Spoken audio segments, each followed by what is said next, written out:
There you go. Feeder, just the way I'm feeling. XFM 104.9. I'm Ricky Gervais, Steve Merchant, Karl Pilkington. We've got a great show lined up this week, haven't we? Go on, what have you got planned? Well, I've got songs from David Bowie, Thin Lizzy, Gene, AC/DC. You heard Feeder there. You got, Smiths, all that. We got a great feature, a new feature. Spoke to Karl in the week, and we worked out a new feature where, people are gonna give him sort of like problems to solve. There could be scenarios, there could be management scenarios at work, you know, problem solving, things like that, organising things. He's a very good organiser. So I'll tell you what happened. He's dropping Do We Need Him because he's getting fed up with scientists. He thinks there's a conspiracy and they're getting together and they're never going to lose an animal. Right. So he's just fed up with that. Rockbusters, we've got some great prizes. Well, have you seen them yet? Nah. Be careful. They're not going to be great, I just peeked in, and all I'm going to say to you is Fools and Horses Christmas special? Not the little one with the little car. With the little car, yeah. Brilliant. That is excellent. Karl, what have you got to say for yourself? Hold on, it was a rollover, wasn't it? Because you really mucked up Rockbusters last time. What was he doing? It's saying FP for the whole thing. No, FD you were saying, and it was Frida Payne. Have you written the clues down this week? Because that seems like an obvious way to improve this. Yeah, I'll write the clues down. A week before he couldn't remember what the answer was. Yeah, yeah. Yeah, but, you know, you learn by your mistakes and that. You don't. Well. So yeah. I'll give you a little taster. We were having a pizza in a pizza establishment. When was it? Wednesday or Thursday? Yeah. And he was going, I'm a good organiser, I'm a good problem solver. Give me any scenario, right? Obviously he didn't say scenario. And I went, okay then, so you're the manager of this place, and there's a couple there, elderly couple, they're about 60. They've had a lovely meal. He went, yeah, right. I went, but the gentleman, he's got a little bit of a heart condition, he takes a pill after his meal, as he should, after meals. He's only taken Viagra. Oh. And now he's stuck in. Wedged in? Wedged in. We've all been there. It's gone, and it's stopping him getting out from the table. Yeah. I said, what would you do? He went, what? He's stuck in because of his dick. I went, yeah. He went, right. He said, I'd use the situation, I'd make cash. I said, you're not going anywhere, do you want a pudding? Entrepreneurial, I like it, Karl. And he went, so that's that sorted, I've got the job on that. Next, I went, okay. You won't believe it. Next day, there's a little problem in the toilets. Two gay men were having sex and they got stuck in each other. Yeah. He went, right.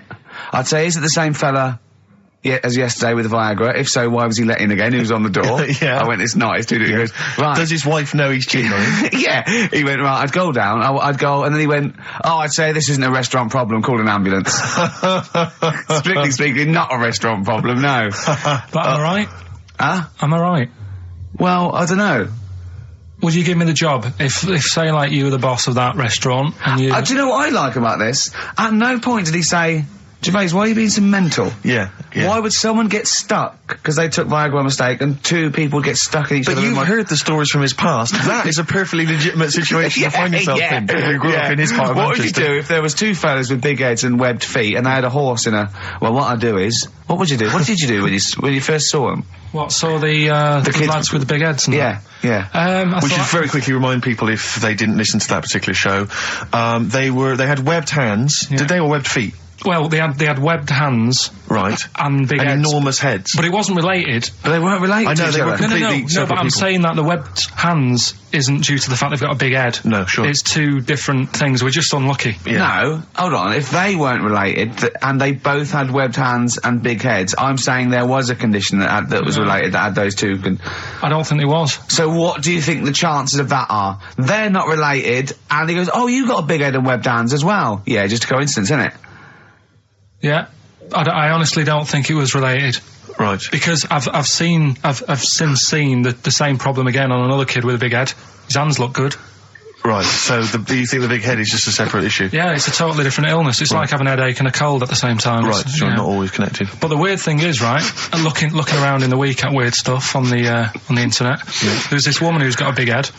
Oh, yeah. And, she was fed up with it because when she was walking down the street, it was so big, she couldn't hold it up. Right. She couldn't hold it up. Oh, God. Okay, shut up.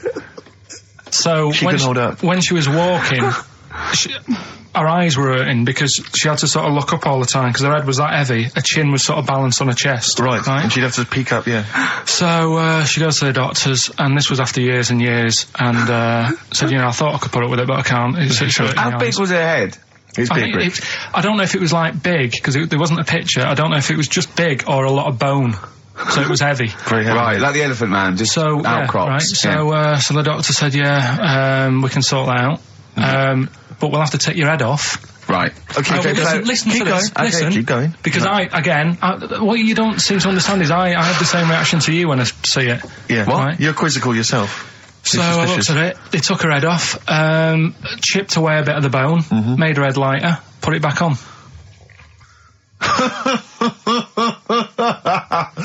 Right, play the Smiths. They took a woman's head off. Yeah, this is asked by the Smiths.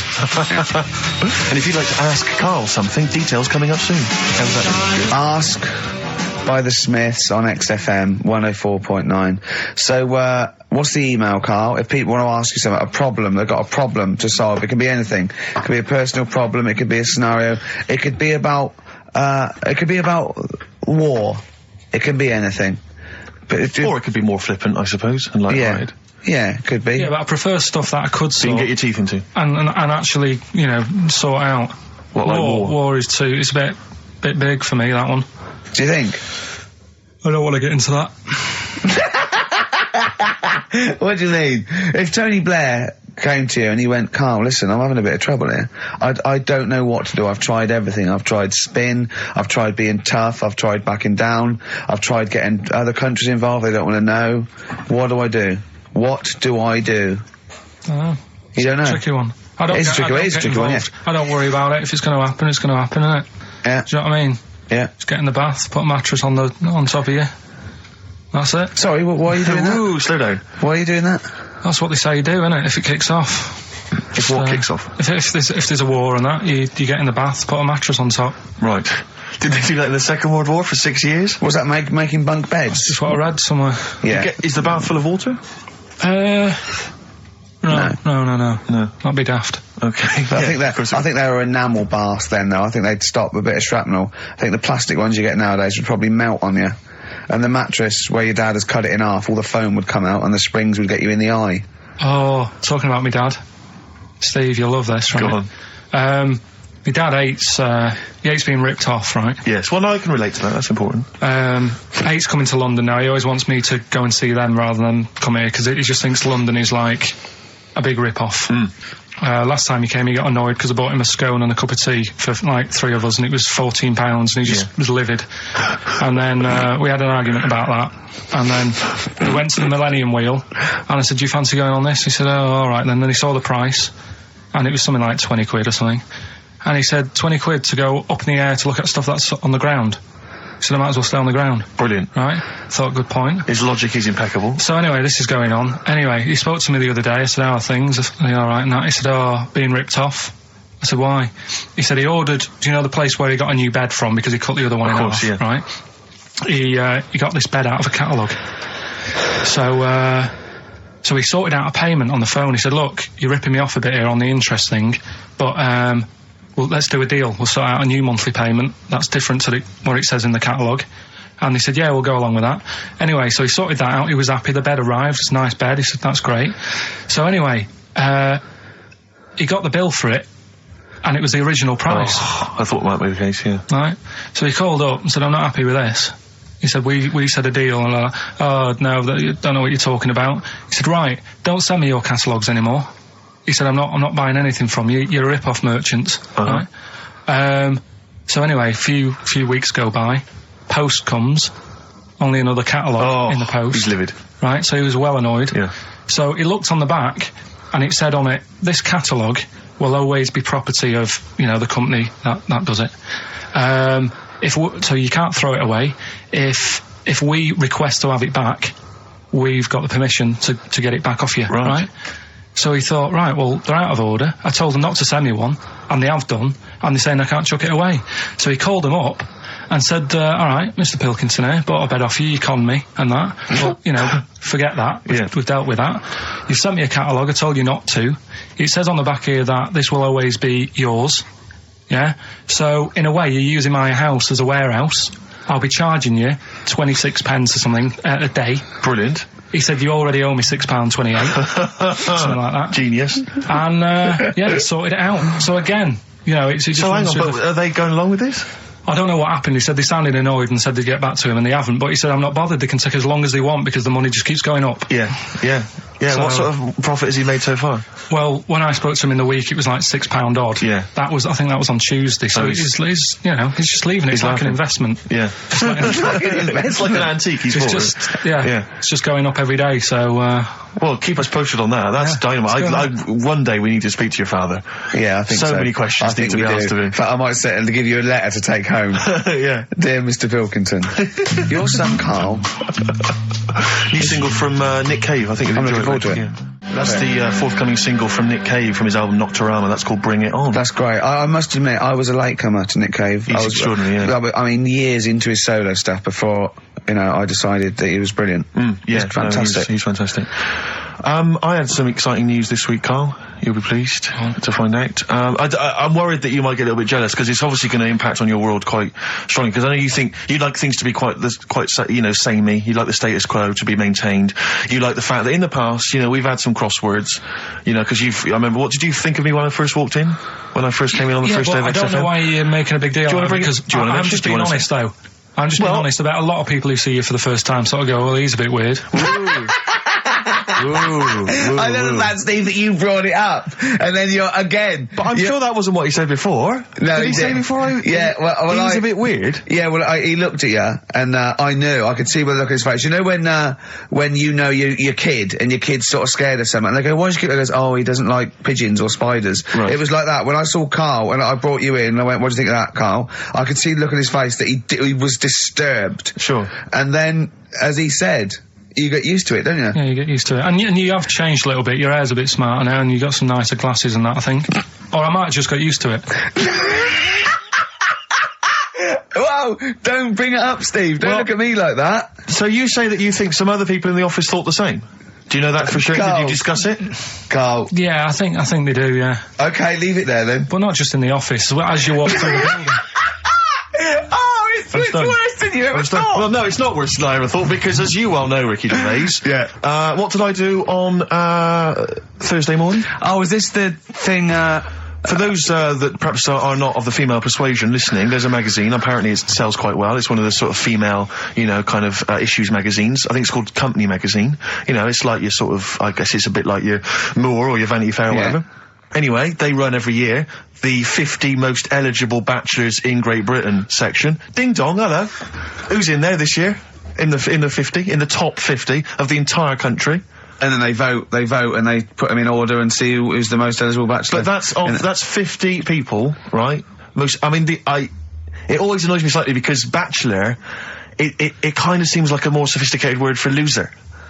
Yeah, no. Which always sort of unnerves me slightly. And also they try and do a different 50 every year, so they're getting pretty desperate to get different ones. No, because also a lot of people who are sort of like successful, are married, so there's very little to... No, there's a huge... I don't know if this is international. It could even be international. I'm not sure, actually. So I could be up there with the likes of Justin Timberlake, etc.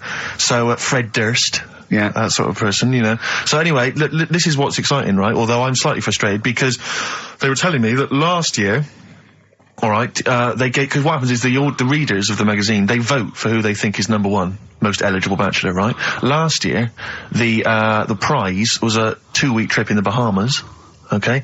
This year, I'm rather annoyed because all I'm going to win is a moped. That's the prize this year. That's the prize this year, a moped. Whoa, backtrack. What? Sorry?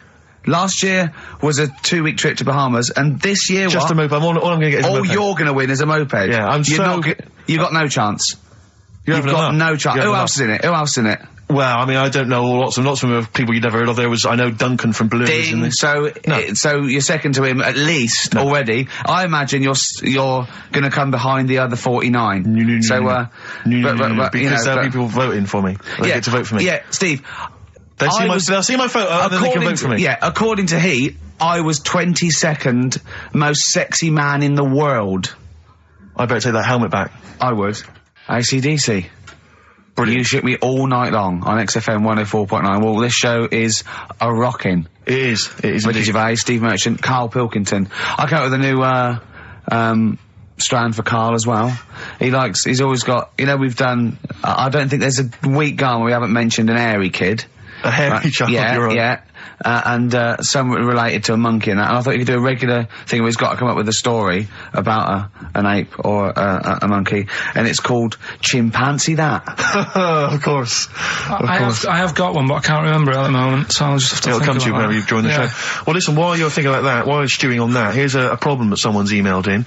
We're taking emails today. If you've got a problem, a concern, or, you know, just a general query that you think Karl could answer for you. It could be about anything. It could be about some of the big kind of philosophical questions. It could be you know, something to do with war or famine, anything like that. Or it could just be a personal dilemma, you know, something that's happening locally.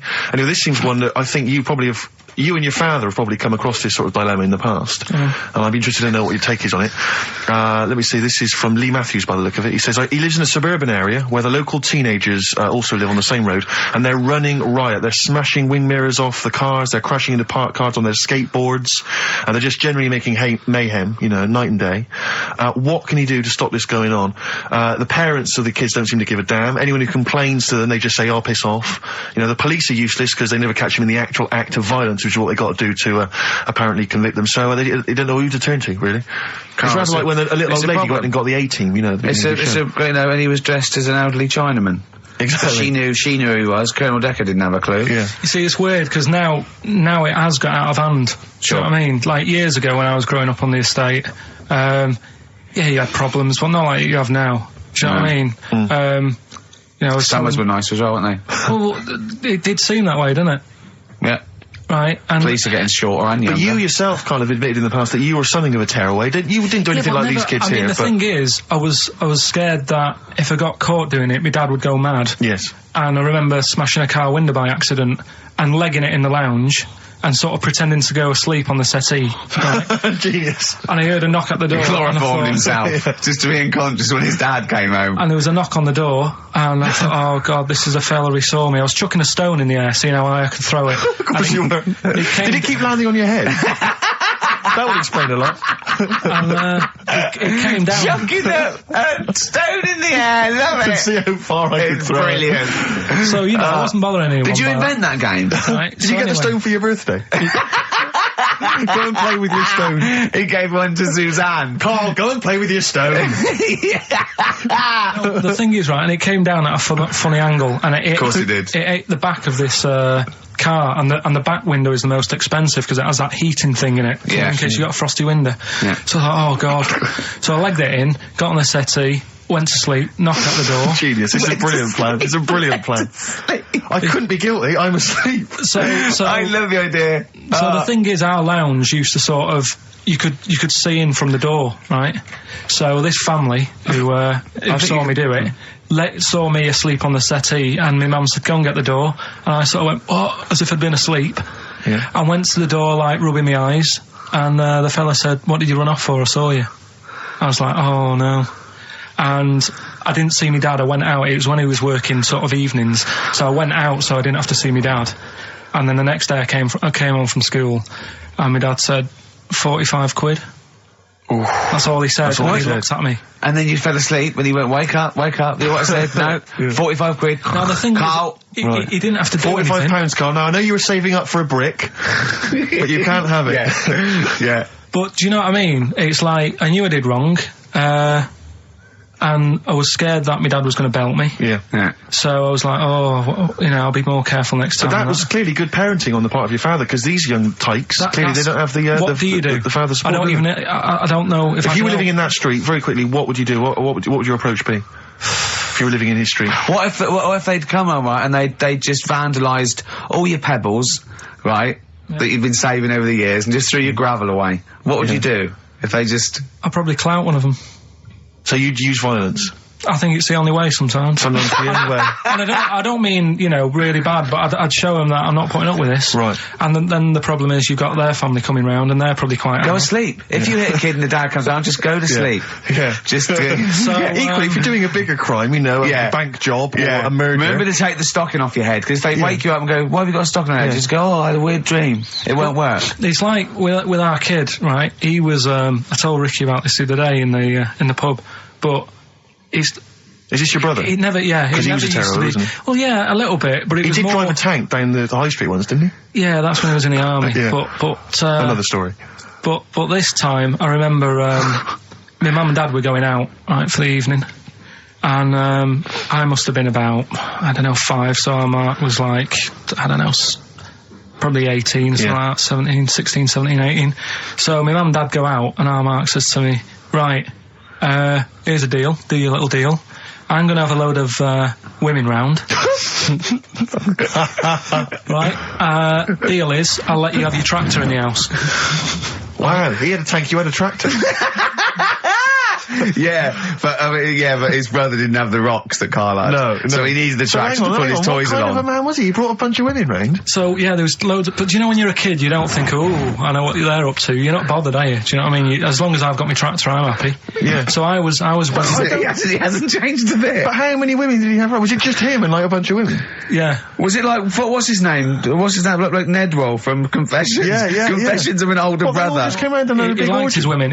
Seriously, right, my mum and dad had to move because they got sick of women coming round saying, I've got a kid and it's your Mark's. They had to move because it got that in Bath. You know, did you hear, when you were playing on your tractor and there was women running back and forth in underwear, did you ever hear this noise?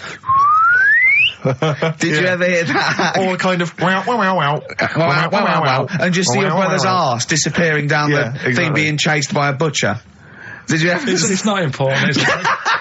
Is that what it's going to be like, do you think, when I'm voted #1 most eligible bachelor in Great Britain? Yeah, and you come in on your moped. I mean, no, am I going to get a tractor?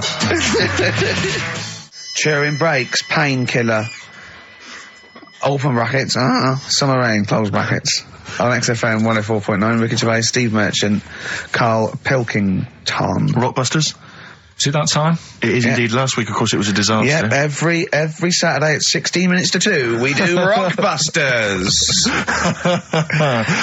I have to say that I've not really gone through them, but the prizes look exactly the same as they were last week. Yeah. There's that T-shirt. So it's a rollover, but you haven't added to it? Have you not the added point of a rollover is you've got to add to it. That's the excitement. Yeah, there's a couple of albums that were... Okay, well, there's also the Fools and Horses video with the free... I'm bloody jealous of that. I like that little yellow thing. It's a little, there's a little kind of model three-wheeled van. Rodney, you plonker. Oh, dear. What's that? This is what looks to be some kind of best-of the stereo MCs. Don't call me a plonker, you wanker. The David Attenborough DVD collection. Oh, Unc shit himself again. Oh, yeah, the big prize that we tried to give away.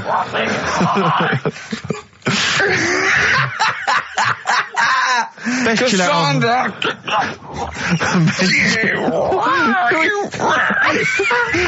Who is that supposed to be an impression of? Which member of the cast is that? Is that Cheeky Dell?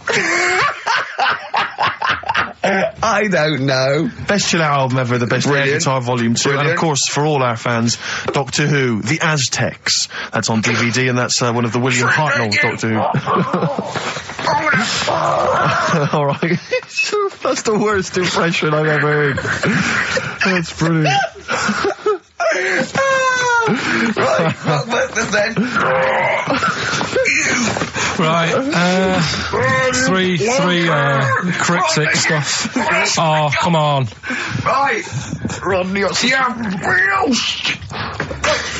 I can't do it. No, come on! Right, three cryptic, clues. Some of which may be wrong. Yeah, and don't take the letters literally. Yeah. Right, go on. And some initials, and it makes up a band. So here we go then.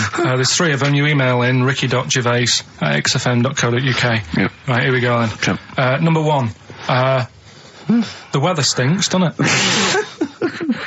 The weather stinks, doesn't it? Yeah. That's R.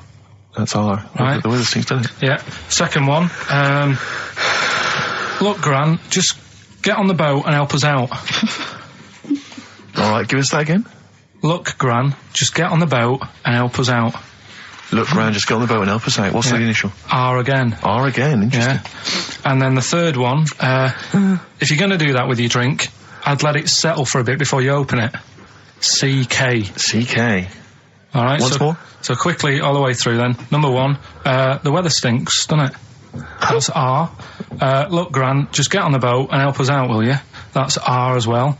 And then the last one, if you're going to do that to your drink, I'd let it settle for a bit before you open it. CK. Ricky.gervais@xfm.co.uk. Brilliant. Fantastic. Right, we'll have a bit of vinyl. Let's have a classic from the Merchant Collection.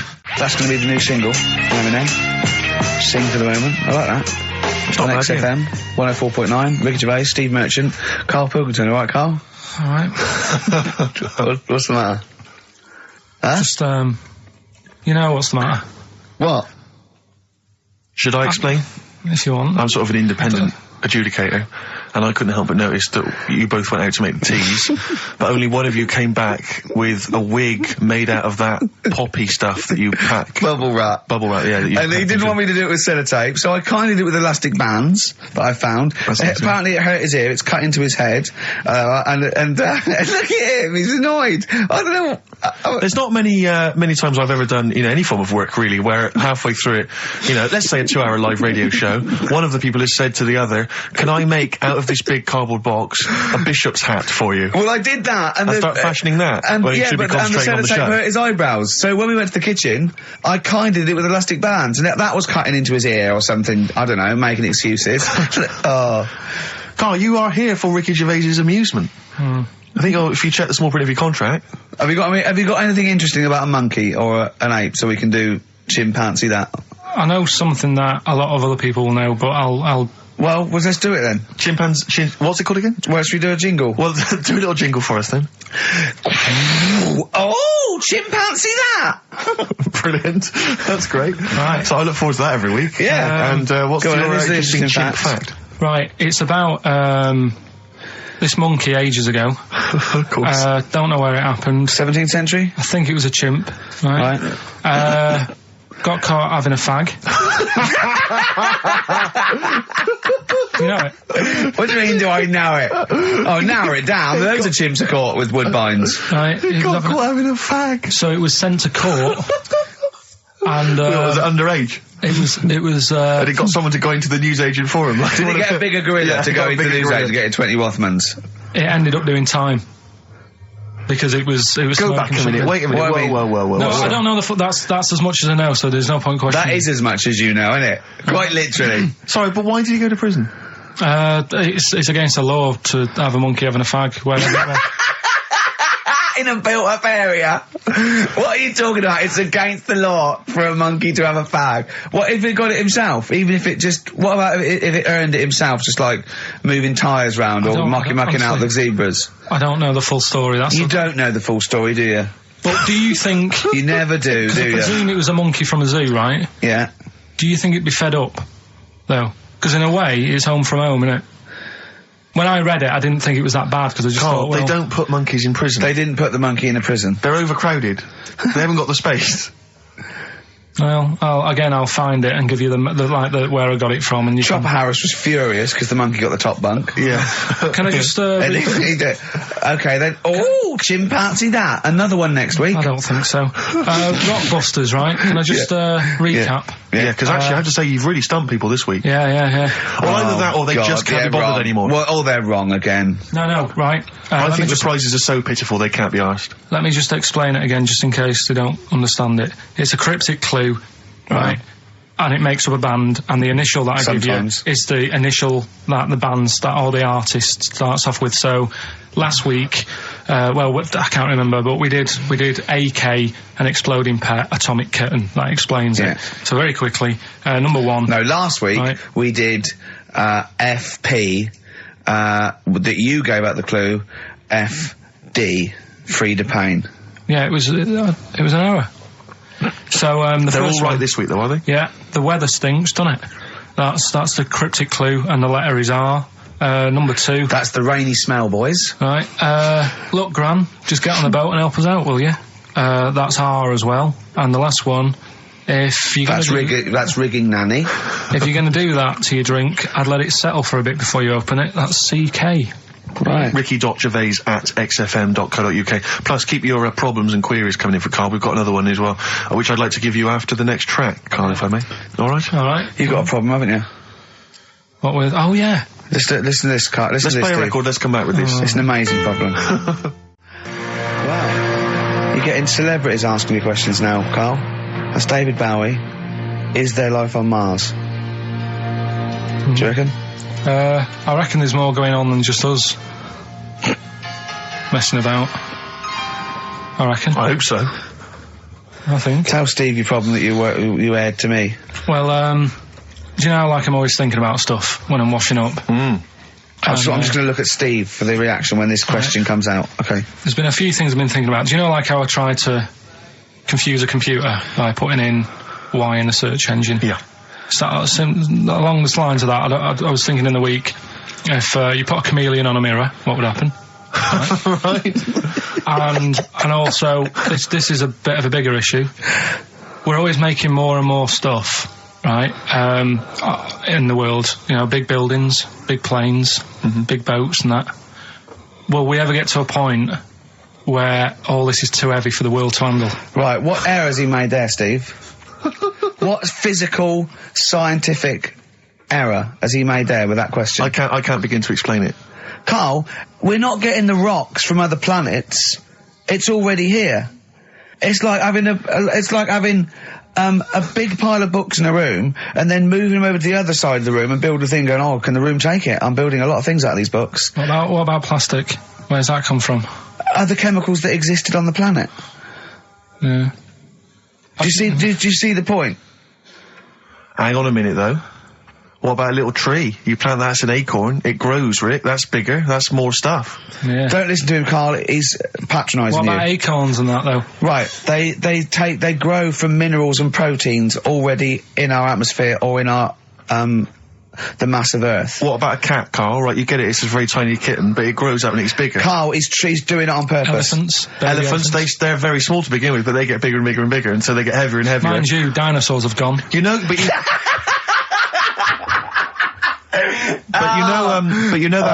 famously that's how Atlantis disappeared. You know, you've heard of the legend of Atlantis. Have you heard of the legend of Atlantis? I think so. This was a city that existed, is proven, right? And what happened was they just kept buying stuff in mail order. They just kept ordering stuff, like the king and stuff, just kept ordering stuff in mail order. He brought girls across, carpets, lot of carpets. He kept buying TVs, big screen TVs and stuff like that. And eventually, he bought up all the myrrh that the wise men didn't want. Yeah, because he's from, like, olden times, and he just kept buying stuff, crazy, like, he was just a shopaholic, basically. Mental it was. And he was ludicrous, it was like, and in the end it just sunk. Too heavy. And it just sunk. So, to the Earth, the more planes we build, the more trees we let grow. Yeah. From acorns. And more than that, what about all the people who are overeating? There's only one thing Rick Wallers in this world. I think we've got to kill off endangered species and burn trees. That's the only way the Earth can survive. You mental. Right, what are you doing? Right. Okay, look, quick query for you. This is from Jay. He's got a problem here. He says, my parents won't let me ditch my studies. He's currently reading modern languages at London University. Sure. He wants to follow his dream, but his parents won't let him, of being a dancer. Carl. Worse than that, he says that they're trying to arrange a marriage to a bunch of minging daughters of people they know from good families. He doesn't know what to do, so he's got the arranged marriage coming along, and he's also got, he basically wants to be a dancer.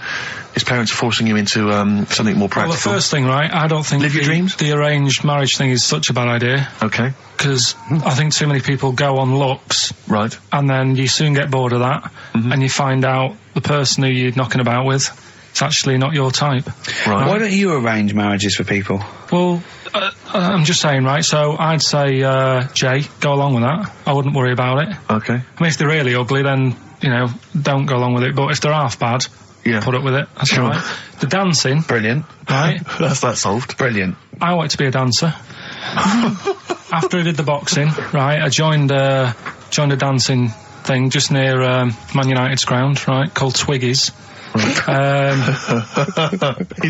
I wanted to learn some moves. How old were you? Well, it was when Michael Jackson was, like, pretty big, so about 83, 84, 85, something like that, around there. Wanted to do it. When I went, it was shut, and it had become like a warehouse for toilet rolls. So in a way, I wonder what would have happened. Sorry, how is that an anecdote about you going through dancing? You've told me before, you did boxing for a while, you did dancing for a while. You had a true fight in the boxing, you didn't even get in the... That's not an... Imagine if that was a film! This is a boy's dream of becoming a dancer. Oh, it's shut. Next on. I mean, how is that a story? Yeah, that was Billy Elliot. Do you think it would have won quite as many awards? Yeah, brilliant. Footloose. All right, I'm fed up. They banned it. Let's go. Oh, it's shut. Flash dance. First, there was. It's a warehouse. Never mind. I'm just saying, you know, you'll find something else. I think I got a go-kart after that. I bought a motorised go-kart and kept myself busy with that. So there's always other things. Just think, Alan Bennett has to sit down and really sweat over his stories. Yeah. He just opens his mouth. You are a living Alan Bennett character. So that's solved. Well, Jay, don't worry about that. There's no emotional problems I can foresee if you follow that advice. So the advice there is do an arranged marriage. If she's not ugly. minging, she's not completely minging. Yeah. And don't worry about dancing. Get a go-kart. Cheers. Great. Keep your problems coming in. Truth, Rest Your Head by Gene on XFM 104.9. Ricky Gervais, Steve Merchant, Karl Pilkington. While I was with Karl in that restaurant, while I was giving him the problems, the old fella with Viagra and the two fellas making love in the cubicle, we came up with a new idea, because he's dumping. Do we need him?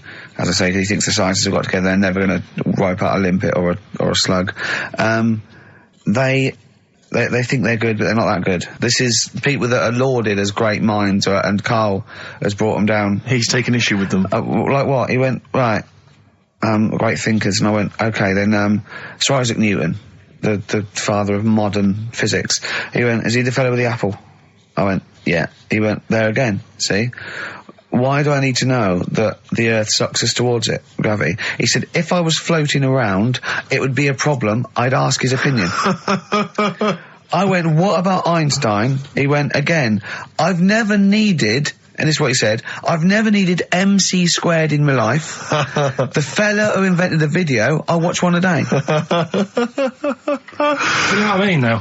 Give credit where credit's due. Right. And I think that a lot of this stuff that was invented, like when we were talking about inventions, you know, I started to look in books and that, finding stuff out. And there was some fella who got a mention on an invention site just because he came up with the fishbowl. And it's like, is it that hard? Yeah. Do you know what I mean? It's clearly a bowl. Sorry, you're not putting him in the same category as Newton and Einstein, are you? He was on the same list. Einstein was on there. It was saying about him doing that. And Newton with the apple. And who else was in there?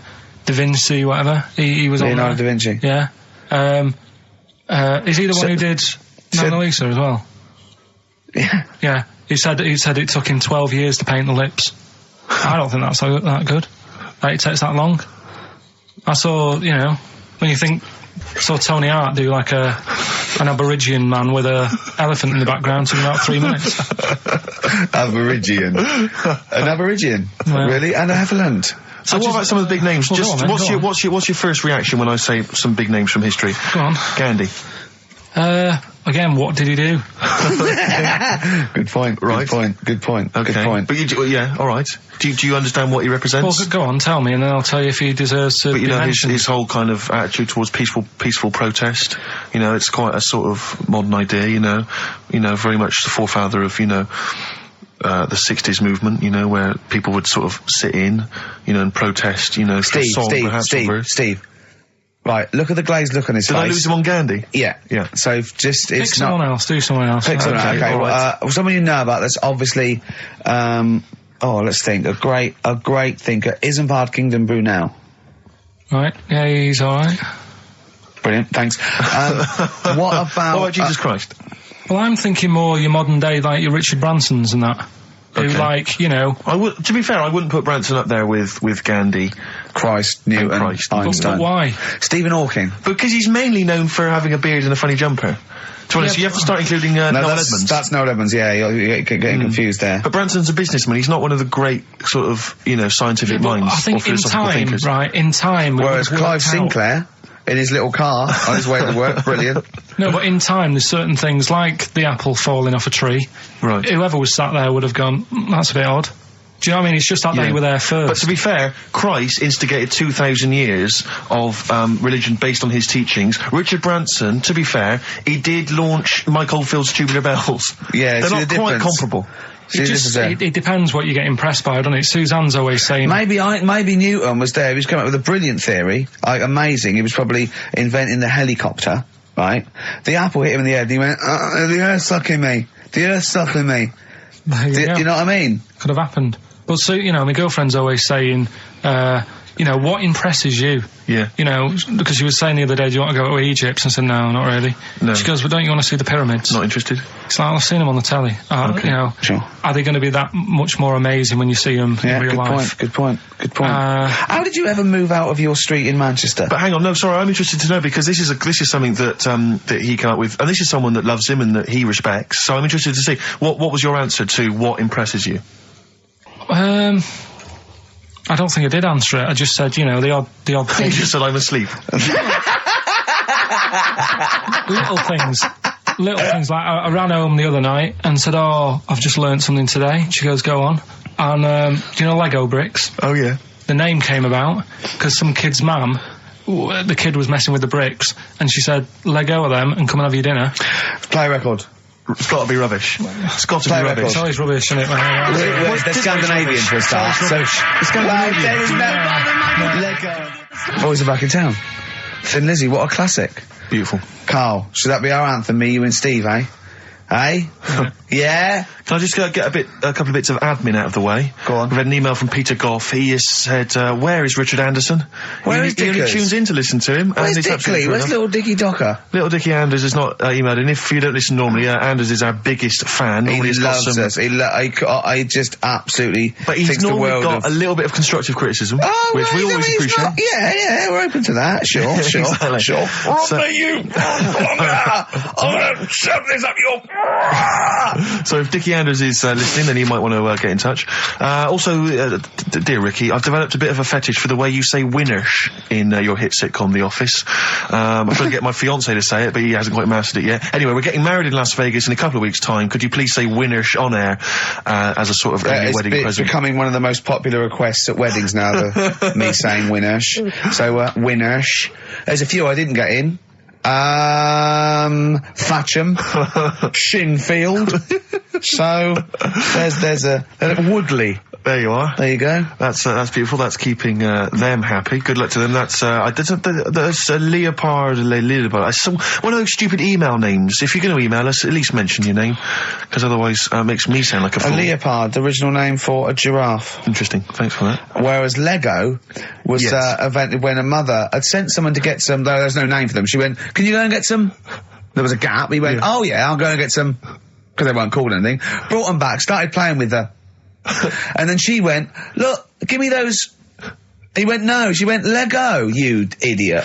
Yeah, the actual explanation, various people have emailed us in or phoned in now. The company was set up in 1934. It's a Danish company, obviously. Yeah. Lego comes from the Danish words leg got, which means play well, and it was later discovered that it was also a Latin phrase that meant I study or I put together. That's the actual, where did you get that from? But the thing is, you see, that's where learning's got to be interesting, because if it even started like that, I'd just go, I'm not interested. I'd be looking for...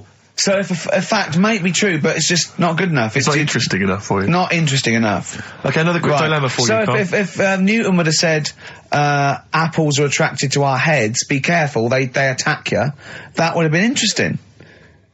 Yeah. Total bollocks, but you'd have been interested, therefore, in all modern physics. All right? Here's another dilemma for you, a quick one from Kate. She says that she's a single woman, she's 6 foot tall.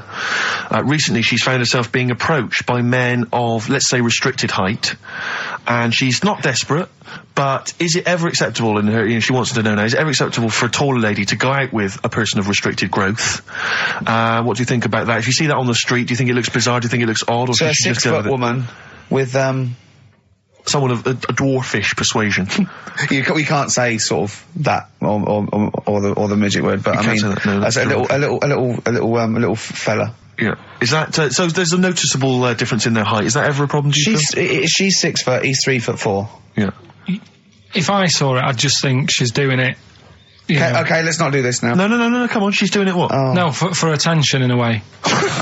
Because there's loads of other people. I told you, Steve. Yeah, okay. I know, but I'm just I mean, Is that serious? I think so. Well, I mean, if whatever makes you happy. Please don't ask Karl these sort of questions. Do you know what I mean? If it makes her happy, then do it. But in a way, you're not going to have a normal life. Oh, God. No, but you're not, because they're going to get stitched. There's no point bringing trouble onto yourself. Karl does not necessarily reflect the opinions of anybody else in the world. Hold on. This woman, she doesn't live in a forest in a little cottage, does she? She hasn't got long black hair and wears a sort of... She says the guy she's going out with is a miner. Really? In a crystal mine, yeah. And he just sings all day on his way to work. Has he got 6 mates? Apparently so. Okay, what do you think of that, Karl? I'm still... Sorry, I'm listening. I just was thinking about... Someone just called up and called him dopey. Yeah. Didn't they? I mean, whatever. Do you know what I mean? Why? What's the matter with you? What's the matter with you today? I'm just saying. What, you're fed up with people, taking issue with some of the stupid things you say?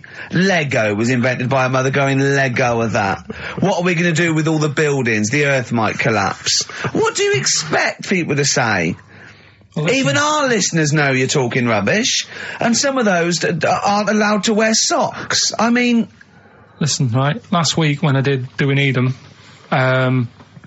do you know when I called up one of the museums in a science museum? Yeah, are you talking to me? Yeah, I'm just saying, I wanted to tell you before when the song was on, but you're so busy listening to it. Yeah, was I so busy listening to a song I was playing?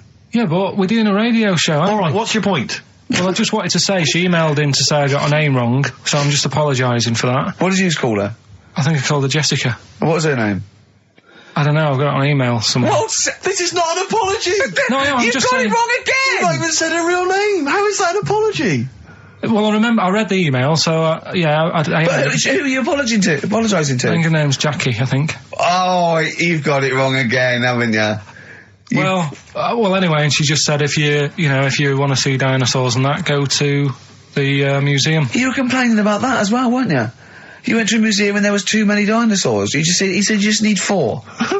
No, well, Steve, have you been to the one in Knightsbridge? I think so. This one that I called up, right? It's nice. You go in, you get a good collection of stuff. You walk in, there's 3 or 4 dinosaurs. You've had enough, right? I went into New York, right? I went to the museum there, hundreds of them. You can't move for dinosaurs. Yeah. It's almost like they're responsible for them being extinct. There's loads of them. So all I'm saying is, if you want to see a dinosaur, go to the one near Knightsbridge. They've got a nice selection, some old vases and stuff. It's worth going. So, do you work for them? Because that was a pretty big sell. Well, you could work that over to quite an advert, I imagine. Brilliant. Karl, you're fed up, aren't you? Because you had to get up early. Well, that's another thing, but will we give out the answers for... Let's do that after we've played the next tune. I have to say that I'm wondering if Rockbusters, like Do We Need 'Em, is beginning to run its course, because this week we've had very, very few right answers. I think you're just getting too complicated. Yeah, because his clues and his answers are rubbish. Why don't you start doing proper ones? These are good. We started off easy. If you remember. I think some of them are a bit tortuous. They don't work. Some of them don't work. Come up with some stuff then. Let's play a tune. Well, I have. And we'll come back with the Rockbusters answers in a second. You haven't come up with anything. The Gravediggers, 1-800-SUICIDE. It's a good tune, that. I've always enjoyed it. XFM 104.9. Well, that's nearly it from Ricky Gervais. That's me. Steve Merchant.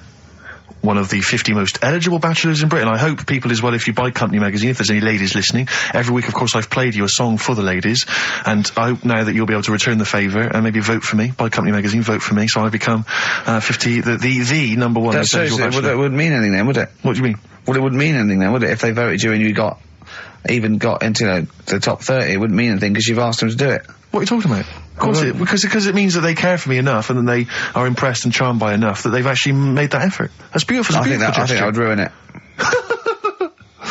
Well, let's wait and see what the results are. Do you think, getting off that, because we don't want Steve to use as a platform to get in the top 48. He's bound to beat a couple of people. But, what do you think of him now, Karl? Now you've known him for these many years. What do you think of his looks objectively now that you've known him? Can you remember what you first thought? Like I say, he's changed a bit. He's sorted himself out a bit. Yeah. Looks a bit better. How? What's he done? I don't know. His hair's better. Yeah, what was it before? It was just a bit nothingy. Do you know what I mean? It was like just like if you just let your hair grow and do its own thing. Whereas now it's got a style. Yeah. So it looks good. Glasses, he's changed. His glasses are stylish. Yeah. Just stay sat down. Right, Rockbusters. Some people like tall men. Yeah, go on. That's, right, first one. The weather stinks, doesn't it? Yeah. That was R, which was rainbow. Right? Rainbow?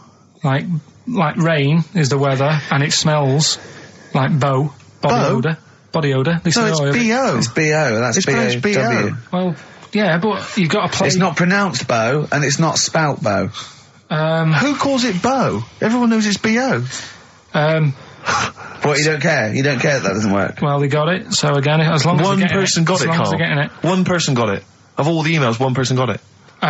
Second one, look, Gran, just get on the boat, will you, and help us out. Go on. That was R. That was a Ronan, right? Ronan, who's Ronan? Ronan. Who's Ronan? Ronan Keating. But he's known as Ronan Keating. No, it's not. No, it's not anymore, though. He's gone on his own, hasn't he? He's just known as Ronan. No, he's not. No, he's not. It's Ronan Keating. He's always been known as Ronan Keating. All right. So that doesn't work like that. Go on. Third one. Next. If you're going to do that to your drink, I'd let it settle for a little bit before you open it. That was CK. What? Shake a can. Shake a can. If you're going to shake, you can. This is the worst competition ever. So it's Chaka. Have you got? It's Chaka. It's Chaka. It's Chaka Khan. Shake a can. No, Chaka Khan. What you got? Chaka can might have worked. To throw a can. Who got all three right then? Well, because basically what happened was people just emailed in 3 guesses. We're stopping and this. The guesses that were right came from Mandy Thompson in Hendon. That's ruined that, frankly. Well, that's run that into the ground. That's doing Eden ruined. No, we can't just bin everything on 1 week. I don't think we're going to get that. Oh, they're not as good as they think they are, because you only picked on Newton Einstein. You don't know anyone else. You don't know who Gandhi is. Chimpanzee that. You've run out of I did like the jingle for that, though. Oh, chimpanzee that! That was a great jingle. Yeah. But sadly, we won't be able to use that again. So who's won anyway? Well, it was Mandy Thompson I mentioned, but as I say, she guessed, so I mean, she can have the prizes, she's welcome to them. But, I think we should knock it on the head, Carl. Maybe you should come up with something new. No, I think it's still got a few weeks in it. I think we should take some time off. Well. Yeah. What about, like, the foreseeable future? Don't know. Song for the lovers. Do you want to just... A song for the ladies. Listen, I think it's maybe the March issue of Company Magazine. Buy that. Top 50 most eligible people. There's probably an address or a phone number to call. And here's another song for the ladies, maybe just to charm you further. Tom the Model by Beth Gibbons and Rustin Man. Carl, say goodbye and say it nicely, like you're happy. See you later. Is that the best you can do? That was the record before us, and here we are, pre-recorded, because we did this a few weeks ago, because we're not here at the moment, are we? We're away in that. I'm Ricky Gervais, with me Stephen Merchant. Hello there. And Karl Pilkington. He's not actually with us. He'll be in some of the best of clips that will be coming up shortly. Yeah, this is just us, isn't it? This is just us. We did this, when did we do this, Rick? A couple of weeks back. Hold on, what is it? It's the 27th today. Yeah, I enjoyed Christmas. I loved Christmas. I loved Christmas. I had a great time. What did you get? Loads of presents. So did and I. I'm glad they made it to number 1. Oh, I'm really glad. Stroke, he, she. Yeah, I'm really glad that the pop idols, Cliff Richard, Westlife, made it to number 1. Bo Selector. Yeah, just delete that. Yeah. Okay, well, we're going to play some of the best of, some of the greatest moments of the last 3 weeks. Yeah. Ever heard on XFM 104.9. What about this? Do you remember this one? Oh, which one is it? Alright, so, here's the first bit. When we were talking to Carl in the week, the thing we're talking to Carl is that you come up with something that's sort of like, quite innocent, and he goes, once, right? And you realise that it's comedy dynamite. Yeah. He doesn't know it, but we want to go save it. And he let out, you were filling in a form, weren't you? It was all like your girlfriend thinking you're a div. And it's happened before, isn't it? Because she came home and you'd filled out a form to get a job once, hadn't you? Yeah. What was that for? Granada Telly. And on it... Well, let Carl explain. Yeah. You see, this is what annoys me with job applications, because rather than just saying, do you want the job and what can you bring to this business? Yeah. Do you want the job is a good one. Because the thing is... That's sort of the one for the boys. No, listen, right? Because if they say no, I don't think they want the job. Yeah, but listen. Go on. I mean, I presume with what you do, you have to take people on and stuff. What, in a fight, you mean? You know what I mean? Yeah. And I think it's more important that you're willing to graft and put the hours in. Sure. than say that, you know, you did well at school. Yes. Sure. Because if I wanted to, I could have done well at school. Of course. I just didn't want to. Yeah. So where's this going? So you had the application form. So when it came to the qualifications bit and that, I couldn't fill them in because I didn't have any qualifications. And it was also asking about your languages. And I put down English quite good. English quite good. And his girlfriend came over and seen the form that he'd sent off. This was a copy of it. Yeah. And so she went, oh, you know what I mean? So that's what started, you know, the disappointment. So they're going to get that and think that you're not English. I don't think I've got it. It was ages ago. Right. How long ago was it? Oh, well, it was when I was still in Manchester, so 5 years ago. I don't think you've got to know. No, I think you'd... That could be a long list. I mean, there's probably a lot of admin problems in that organisation, but they probably... But what I meant by it is that you know, I can speak English, but I don't know all these long words that people use all the time. Yeah. Oh, God. Oh, can I just tell this quickly? In the week, I'm talking to you now, the listener. Usually I don't. Yeah. Karl said, about embarrassing him on air and that, and he's worried about his education, and he was worried about not knowing long words. Like, we come up with any long words. And he said, no, I was scared, you were going to ask me something about, someone, and he's Eastern European leader. His surname is Milosevic. And Karl said, so I learnt it this week, and learnt it so you can't catch me out in case you start. I said, what? And he said, he thought about it, and he went, Flobodan Milosevic. Got the surname right, though, didn't he? So what's his name? Right? What's his name? That's how Bill and Ben would address this leader. How would they have said it? Flobodan Milosevic. What's his name? Slobodan Milosevic. Yeah. Well done. Chris Campling did a review of the show. Right. And basically said that Karl Pilkington is a creation of Gervais and Merchant. Well, if only that were the case. He said, he started off saying he liked the show. Yeah. He was excited. Said it was a good show. A lot of the jokes... I'm already questioning his critical faculties. Yeah, exactly. And basically said that we didn't contribute much, or seemingly didn't seem to contribute much, and we couldn't sort of like ad lib or anything. We just laughed at, particularly me, laughed at Karl Pilkington, who was coming up with some, you know, quite funny stuff. Yeah. Right? But then he does a twist on it. He goes, but the thing is, we're the puppet masters. He's a created person. We've created the persona Karl Pilkington for our own amusement. Right. He bases this on simply that we talked about... What was it we talked about? The Chinese not aging well, and Right. he heard him talk about that on my DVD. But clearly I say, Karl, remember when you were talking about that? It's a news, or remember in the week, and so he thinks it's all scripted now. Imagine if this show was scripted. I'd be ashamed. Yeah. If this show was scripted, I would send back the BAFTAs for the actual shows we've written, and I would say... I'm having a go at Chris Campling. He's nice about our other work. He likes The Office, and he likes my stand-up and everything, and he likes the show, but he's saying...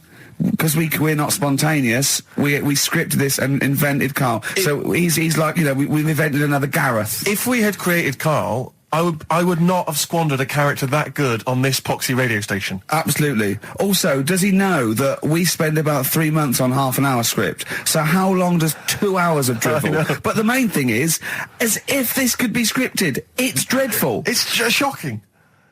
Or maybe this is scripted. Hang on, you've lost me there. Let me just check the script. Maybe Chris Campling does not exist. Maybe I've made him up. I don't know what to believe. See, the name doesn't wash with me. What was his name? Chris Campling. Sounds odd. That's something that I made up, isn't Campling's almost like a joke. It's almost like a gay name, isn't it? Oh, he's a Campling. So I think this is scripted. Yeah. I think I've probably made this whole link up, and Karl is a creation. Campling, that's not a real name. No. I made it up. I should have come up with something better. Yeah. Sorry. Down to the River by Bruce Springsteen on XFM 104.9. So, that little fella in the Times thought Karl was just a puppet. We created him. He's an actor. What's his actor's name? Brent Hogwell. we got him from a Spotlight. Brent Hogwell. This stupid, dopey Mancunian accent, he just puts that on every week. Yeah, exactly, yeah. Yeah, he speaks rather like Hugh Grant. Yeah. And we just got this whole world around him. We set a whole... What do you think about that? He had his head shaved, especially. Exactly, yeah. So, yeah, would he think that, you know, maybe if he's looked online and seen me head, and he's noticed how round it is and that, does he think it's sort of been... you know, morphed into that shape just for the show, just for 2 hours on a Saturday? Yeah. You spend 5 hours in prosthetic makeup like John Hurt in The Elephant Man. Everything about him was made up. Yeah. We created him, because I remember coming up with Auntie Nora. Oh, yeah. You said, Rick, we need another character. I said, what about giving him an Auntie Nora? Doesn't sound convincing, I said. Yeah, and you said, what is it about? I said, well, I don't know, she farted for 5 minutes and she's got a fanny like a split tennis ball. No one's going to believe that. Yeah. Oh, that brings us neatly. Well, let's put that to bed now. So, Chris Campling, honestly, we do not script this shambles of a show, and Karl Pilkington really is like this. If you want, you can meet him. I'd love to send Karl for a drink with Chris Campling. Can we do that? And then he'll eat his words. Chris, if you're listening, honestly, this isn't a stitch-up. As I say, I'm not having a go at you. It's a very well-written article. It's very, very fair. You're just complimenting on his grammar. Yeah. It's a very well-written article. No, I'm saying we're not having a go. You've typed that beautifully. It's not like he snagged us off. I would just love him to meet Karl Pilkington. People in the street come up to me and say, is Karl like that? And I so want them to meet him. Yeah. Or maybe he can send in, if he's online, he can send in 5 subjects for Karl to talk about that we couldn't possibly know about, just so he knows that we just really do throw things at Karl and that drivel comes out. Imagine if it was scripted. What?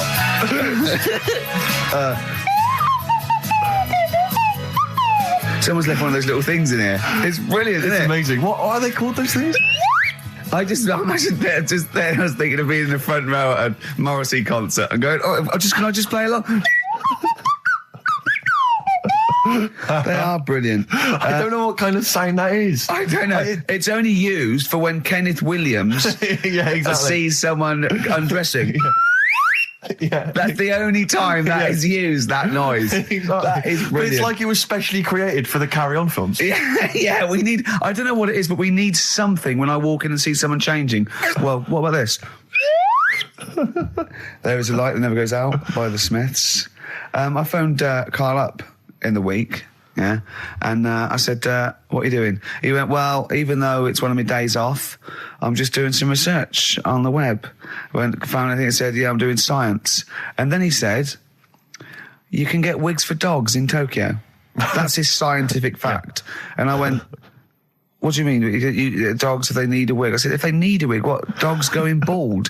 And he went, like, this is fine to him. He went, it's a stressful city, Tokyo. The world's all right with Karl. He's always got an explanation. I've only ever seen him confused once.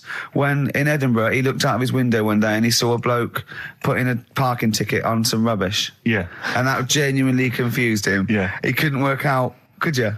It's a bit weird, isn't it? And the woman breastfeeding her 8-year-old child, you didn't like, did you? I don't like that.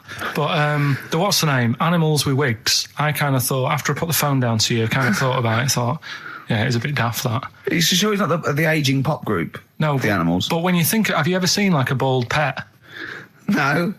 It's weird. What do you mean? Because my mum, we had a cat, we used to get through loads of cats because we lived on a... Oh, God, it started early today, isn't it? What do you mean you got It's only 10 past 1. What were you doing? No, Running a restaurant? We lived on... Oh, God, what do you mean? No, we lived on, like, a main road. Oh, yeah. Right? So yeah. we used to get through a lot of them. My dad kept saying, risk. you know, stop wasting money, you know, it's not Stop good. wasting money, not wasting cats. Right, so anyway, we had this cat that was ill all the time. And It's just bag of news, probably. Yeah, malingerer. Yeah, I'm terrified. I'm going to which house? Rome. Oh, God, bloody hell. Rome. Don't let me go to the Pilkingtons. and it, for some reason, it kept being sick all the time. Right? Yeah, that is news. That's definitely news. So my mum kind of thought, I've had enough of this, and she shaved it. Whoa. Whoa. Now, I know you're not vets in your family, but what correlation did your mum think there was between it being sick and shaving it? Because it kept being sick, and it was a pain to wash, because it kept getting So caught she up. wanted a dry wipe cat. So why didn't she just varnish it? What? it's weird. It's weird. Though. So now he's cold and sick.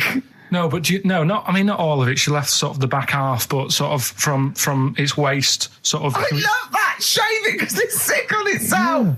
And That is it was the genius. weirdest looking thing. I mean, normally I like cats. I'm always like giving yours a stroke on the head and that. Yeah. But as soon as she did that, it was like, oh, Yeah. can't touch it. And then So now it's sick, cold, and hated. Yeah. Karl. It must have, I mean, the other cats must have been taking the mick out of it constantly. It's just making things worse. I'm hoping that it got run over and was put out of its misery. No, I think it got all right, that one. Or is that the... Yeah, it did get run over. It did. Oh, God. Oh, dear. How many cats do you say you've got through? I'd say whilst I was living at home, I mean, it's still on the increase even though I'm not there. So whilst I was there, probably 5. God. Wow. Oh. Yeah. And were you upset each time, or you just got used to it? It's one of them things, isn't it? Like I've said before, when you first see something, it's a bit of a shock. Do you know what I mean? It's like the Elephant Man or whatever. Yeah. First time you see him, it's that sort of, oh, look at that. Do you remember the first time you saw Steve?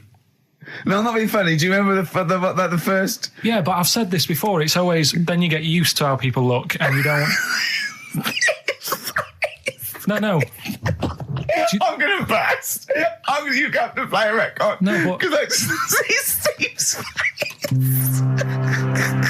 No, but I've got used to it. Shut up. This is XFM 104.9. I'm Ricky Gervais with me, Stephen Merchant.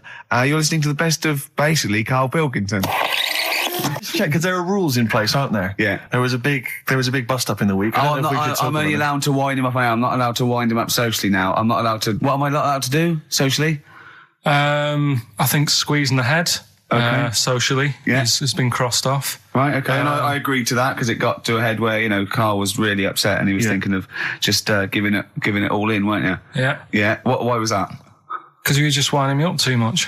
Yeah. I mean, do you want to bring it all up again? I don't mind. What was I doing? It was just... I should say now that there was a conversation where we were all sort of really walking on eggshells. It was frosty. It was a conference call, and Karl was on one end. And I'll tell you, I was very much a media. I was very much a UN mediator. What do you think of that? It was difficult to sort of keep it serious when I'm saying stuff like, I'm sick of you putting a Burger King bag on my head. Do you know what I mean? Yeah. There's a part of me that's like, I can't believe we're doing this. What I like about it is that I'm laughing and going, well, I won't do that anymore. And he's going, you can still do it on air. And like today, I came in, I went to squeeze Zed, he went at 1 o'clock. I love those rules. Yeah. I love those rules. Well, between the hours of 1 and 3 on a Saturday, you can squeeze his head, you can put a Burger King back on his... I can't wait. It's terrible. Oh, but dear. That all started last week as well, really, because I got in a bit earlier to do an edit for you on some track that had swearing in it, right? Yeah. So I get in early, he comes in, first thing he does is go to sort of squeeze me head. And my reaction was, not now, do it later. As if it's all right to do it later. Yeah. So that's kind of what made me think this isn't normal. We should just point out, when we say squeezing your head, what exactly does that mean? I put my hand on the front. I do 2 experiments, right? Yeah. One is the side, because you can crush an egg sideways, so I think that's more dangerous. Right. And I actually put my elbows out, and I pressed like a vice, and I really go for it until it really hurts. And the front one it shouldn't hurt so much, if my experiment's right. I don't know. Well, it was all this that sort of, built up. Sure. And the research that you're doing there, Rick, is that going to be available online at some point? Well, that was the problem. That's what I was saying to him, because it kind of started last week. Well, it's been going on since we've known you. Yeah, really? Yeah, but I just upped it last week. It got out of hand a bit. I upped it to when I think it got to ahead on Thursday when I filmed it. That was it, yeah. That's right, I brought in the cameraman to film me torturing him. And there was some people from the 6th floor being shown round. Yeah, some management and that, showing probably clients round. Sort of, they've probably been on all the different floors, same what all the different radio stations do. Fox. This is XFM, the sort of this sort of noise going on. Yeah. You see them all look down and I'm saying, don't do that, right? Sure. They might want to spend a load of money. Yeah. Right? Yeah. And he's doing that, he's wrestling with me, he's filming it. So that's when I just thought, It's mad, isn't it? And then when we were having the argument on the phone, I was saying, has this been some sort of experiment? Yeah. He did. He said that, and of course I lost it. Yeah, but it's all good now. Do you want to squeeze his head before we play the next? I won't at the moment because we've got to get on. It's not right, and that annoyed me as well because I was trying to find out where he was going. I was filming him. I was going on waiting for Karl. Told Johnny he's meeting a mate at 6, which annoys me on 2 counts. And I'm just doing it to the camera, So I'm gonna follow him and just turn up and go. All right, where you been? But then when I came in, he went, I'm meeting a mate, and he told me where it was. So I told him that spoils my fun. Of course. Because you'd want to just track him down. I don't want him to like it. Yeah. Which is pulled the rug under my carpet now that he's going to let me do you know what I mean? It's just, it's a little bit annoying. Right, is this, talking about diets and stuff, right? Go on. They've come up with a drug that, they tested it out on a mouse, right? They said, it's a problem that weight is a big issue in the world, and, a lot of people are depressed, and that, probably like Rick Waller. Well, right? I'm depressed looking at Rick Waller. Well, Oh. I mean, you could sort out Rick by, Jono is an old man, he's got loads of money. He's not old. No, but he's getting on a bit, right? He's about No, but my hang on a age, minute. What I mean is he does his own shopping, right? So I bet it's hard. What do you mean? Because he's like, how old is he? 35. Right? He's got loads of money, he does his own shopping, so when he goes to the supermarket and he passes, the sponge cake section, it must be tough when you've got loads of money to burn that you go, just one more. Yeah. One more. Look, we are getting close to libel here, I think. No, but I'm saying how it is, because Right. I've tried, losing a little bit of weight. Have you? And it is difficult when you're in Waitrose and you see a little chocolate muffin and you think, well, one more and I'll do without... Do you like a little chocolate muffin now and again? Yeah, right. Is that your favourite thing? So the thing a chocolate is- and Let him muffin? finish his point. So the thing is, right, now with Rick, he lives at home with his mum, so why doesn't his mum just say, I'm going to buy less this week, and if you eat it all, you're not getting any more? Yeah. That's sort that Does out. he live A with his short, mum? sharp shot. I bet he does. 'Cause So you don't actually know if this is true or not. No, but anyway, right, so this drug they've come up with... They've tested this on mice, haven't they? They've tested I'm worried if they haven't tested it on mice. Thank God for that. It's definitely been tested on mice. Definitely. They fed a mouse a load of cake, Yeah. right? And it went a little bit chubby, and he said, right, stop a minute. And then they gave it this drug that makes you lose weight. Yeah. And its weight went down, but the only bad side effect was its eyes were popping out. Well, that seems to be fine then. Let's give it to Jono. There doesn't seem to be any problem. Oh, Rick should get some of that. Yes, Struth, Doc, look at these. Oh, Jesus, Jono, your eyes are popping out. That happened to the mice. Sorry? That happened to the mice. But what do you mean? That's the option. What do you mean that's the option? So I love the fact that your choice is either be like a fat, happy man who has the odd sponge cake, or a stick man with eyes on stalks. I mean, Steve's chosen that. All right, calm down. sorry, I thought we were mate. slagging off Rick Waller and Sorry, fat mate. people. Sorry, Let's mate. have a go at the fat people before we start on me, really. Yeah, no, I didn't. I You know forgot. what I mean? It's like... Yeah. Because I got some issues, and body issues. I know. But Rick Waller's grotesque, Yeah, sorry about I'm that. just a little bit weird. I mean, do you know what I mean? Yeah, should we play a song and... Well, I'm sort just of- a little bit offended. That's upsetting. Carl, have you ever logged on to Friends Reunited? It was the site that everyone was talking about last year. No. Are you aware of the concept? I've heard about it, but there's no one from school who'd want to see Hook it up with. again, really. So basically, for those that don't know, you have to log on to his website, and then it helps you track down your old schoolmates if they've also logged on and stuff. And we took the liberty, really, of looking on the Friends Reunited site and typing in your school and trying to track down any of your old mates. We didn't get in touch with any of them, don't worry. didn't do that. We're We not don't going to want you surprise to. you with them now. No. But I was just interested to know, some of your thoughts on some of the names that I could run past you. I mean, these are people from your year. Just tell me if you recognise the names. Sarah Morris? God, yeah. Remember her? Go on. You're grinning. What's the thought? Go on. No, just, she was alright. She was a popular one. What does that mean? She was nice. Yeah. Okay. Okay, what about Darren Buckley? He was one of my best mates. Was he really? Yeah. Seriously? Yeah. What do you reckon he's doing now? Do you still keep in touch? When my mum and dad were still in Manchester and they had a butty shop, he used to go in because the Bucky's was next door. I love the way you paint a picture. If you did this in your history exam, Carl, you will walk it. Go on. So your parents had a butty shop. There was a bookies next door. Yeah, and he liked having a bit of a gamble, so he used to, I think he works for some insurance company. Do you think that his fiancée Beth knows he's got a gambling problem? Or that his 2-year-old son Lewis? No! Yeah, they live in Cheadle Holme. Hume. Cheadle Hume. He must be doing well. 'Cause it's He's still supporting the Blue Army and frequents the shrine on a fortnightly basis. funny thing with him is, right, when I used to stay over at his house, and his dad was a copper, and I remember his dad came down and said, right, I want to see you two. I was like, oh God, what's happened? And got us round the table. And he said, do you know much about drugs? So we were like, what's all this about? So he goes, they're not good for anyone, they're stupid thing to get into. And we're like, yeah, we know. And he went, you know, do you? We said, yeah. He said, what's this then? And he'd found something in his bedroom. and it was a Skittle. What, the sweet? You know, little sweets with the S on it. And Oh, really? Drugs. Yeah. So he said, well, yeah, it's a Skittle. Yeah, I know what it is. Oh, he was bluffing like that as a slang word. Yeah, he thought, because he was a copper, he probably had to be down with all the terms and that. So we said, oh, it's a Skittle. And he said, yeah, I know what it is, but what's it doing in your bedroom? Oh. It was like, no, it's a toffee. So, Darren there. Yeah, I know, it's a toffee, it's a squib, it's a, yeah. Well, do you know what happened to me on the way in? Go on. A homeless person called me a dickhead. How did he know? Do you know him? Is that why? He's like the local big issue fella. Oh, yeah. Yeah. And he knows me, he sees me walking up and down the street. Oh, that's how he knew you. Right. So, so normally I have a bit of a chat with him and that. And I walk past him. And, you know, I can be a little bit cheeky with him because I've been cheeky with him in the past with stuff.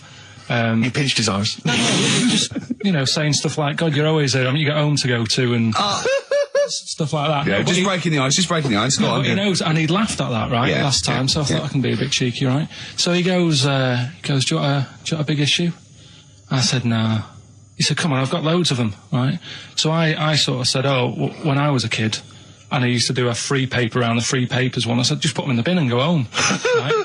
And he went, yeah, but how am I going to get any money doing that, you dickhead? You see, I can see his point. He is homeless and having to sell newspapers to get 50p or a quid or whatever. Yeah, and sometimes I treat him, right? And today I didn't have any money. I had a takeaway last night and I normally give them a quid. And I felt bad not being able to do that because I didn't have any money on me last night. Right. I couldn't look him in the eye. Did you explain this to the homeless person, the traumas of the takeaway without the tip?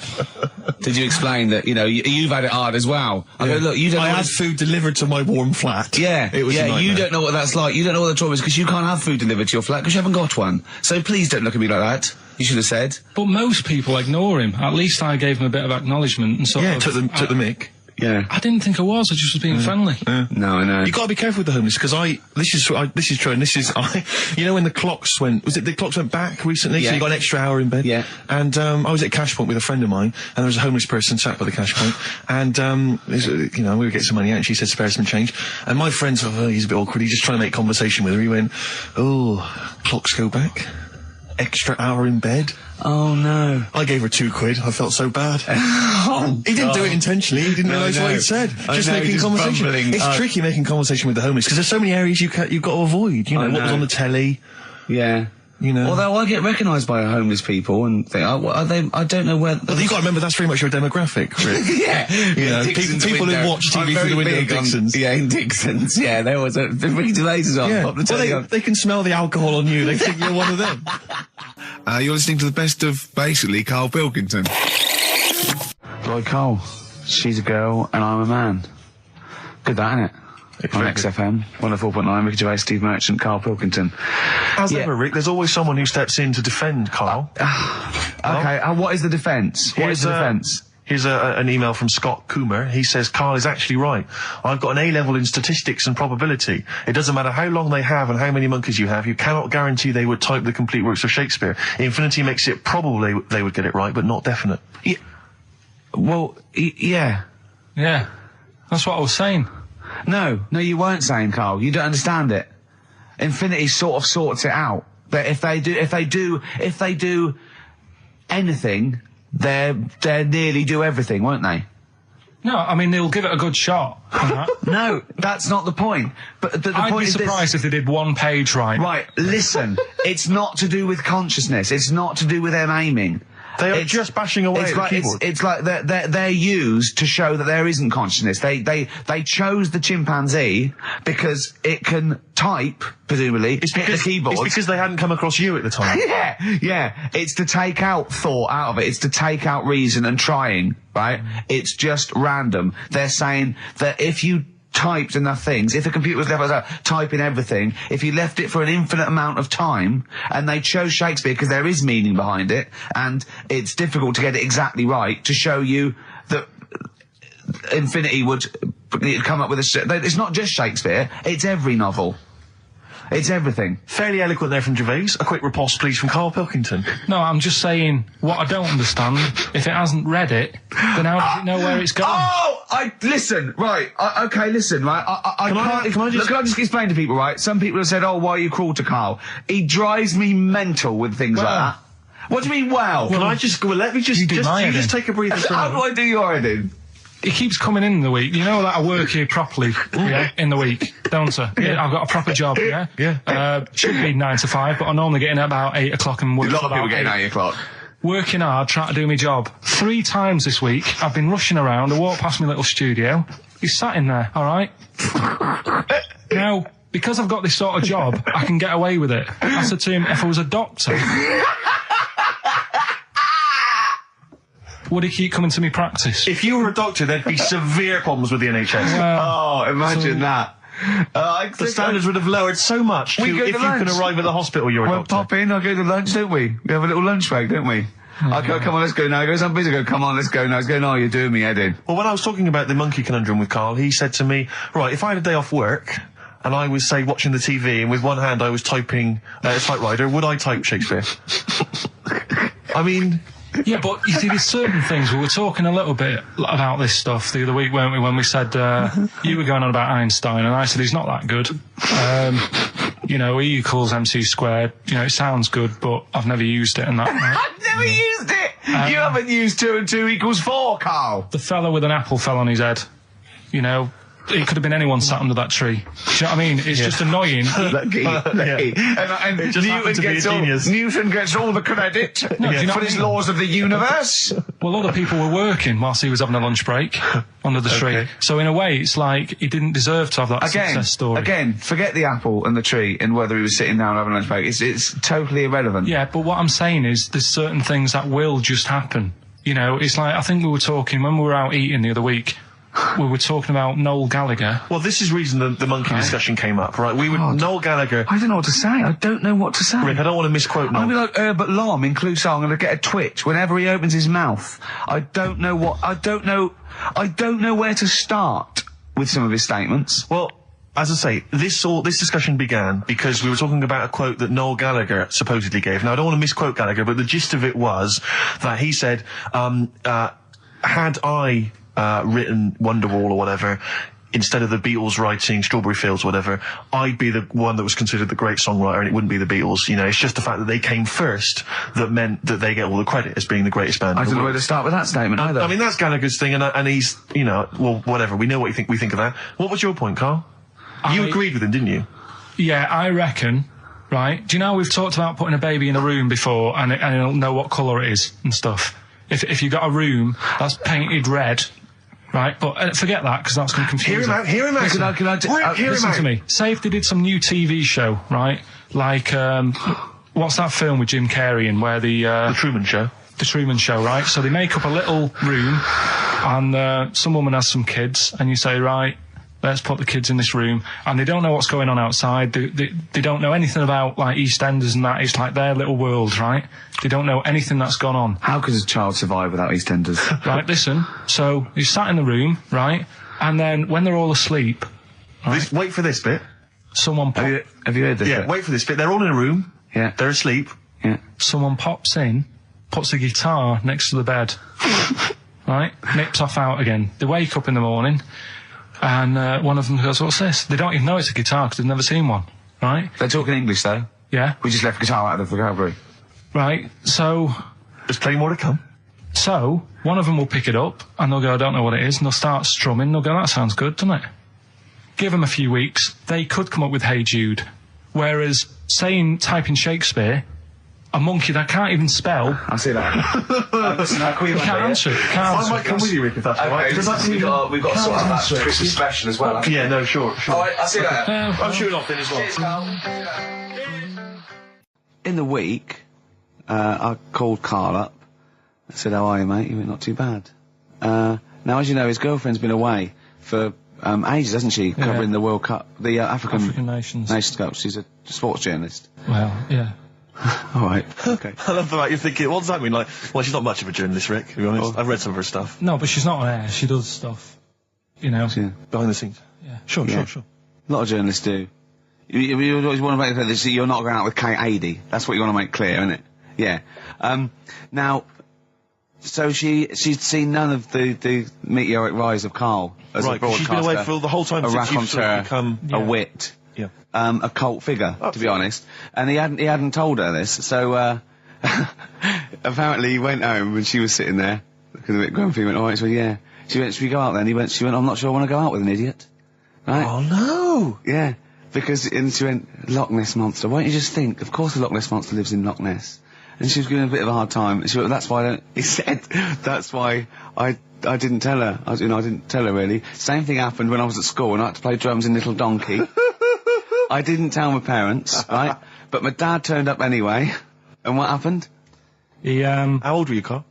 Well, it was the school that I used to go to. Oh, yeah. Like, oh, yeah. You went, you used to go to the school you used to go to? No, but what I mean is, I didn't go to secondary, did I? So I missed a lot of that. Sure. But primary I liked. Oh, it was all colouring in and stuff. Yep. And, it was a Christmas play, and I managed to get a part in it.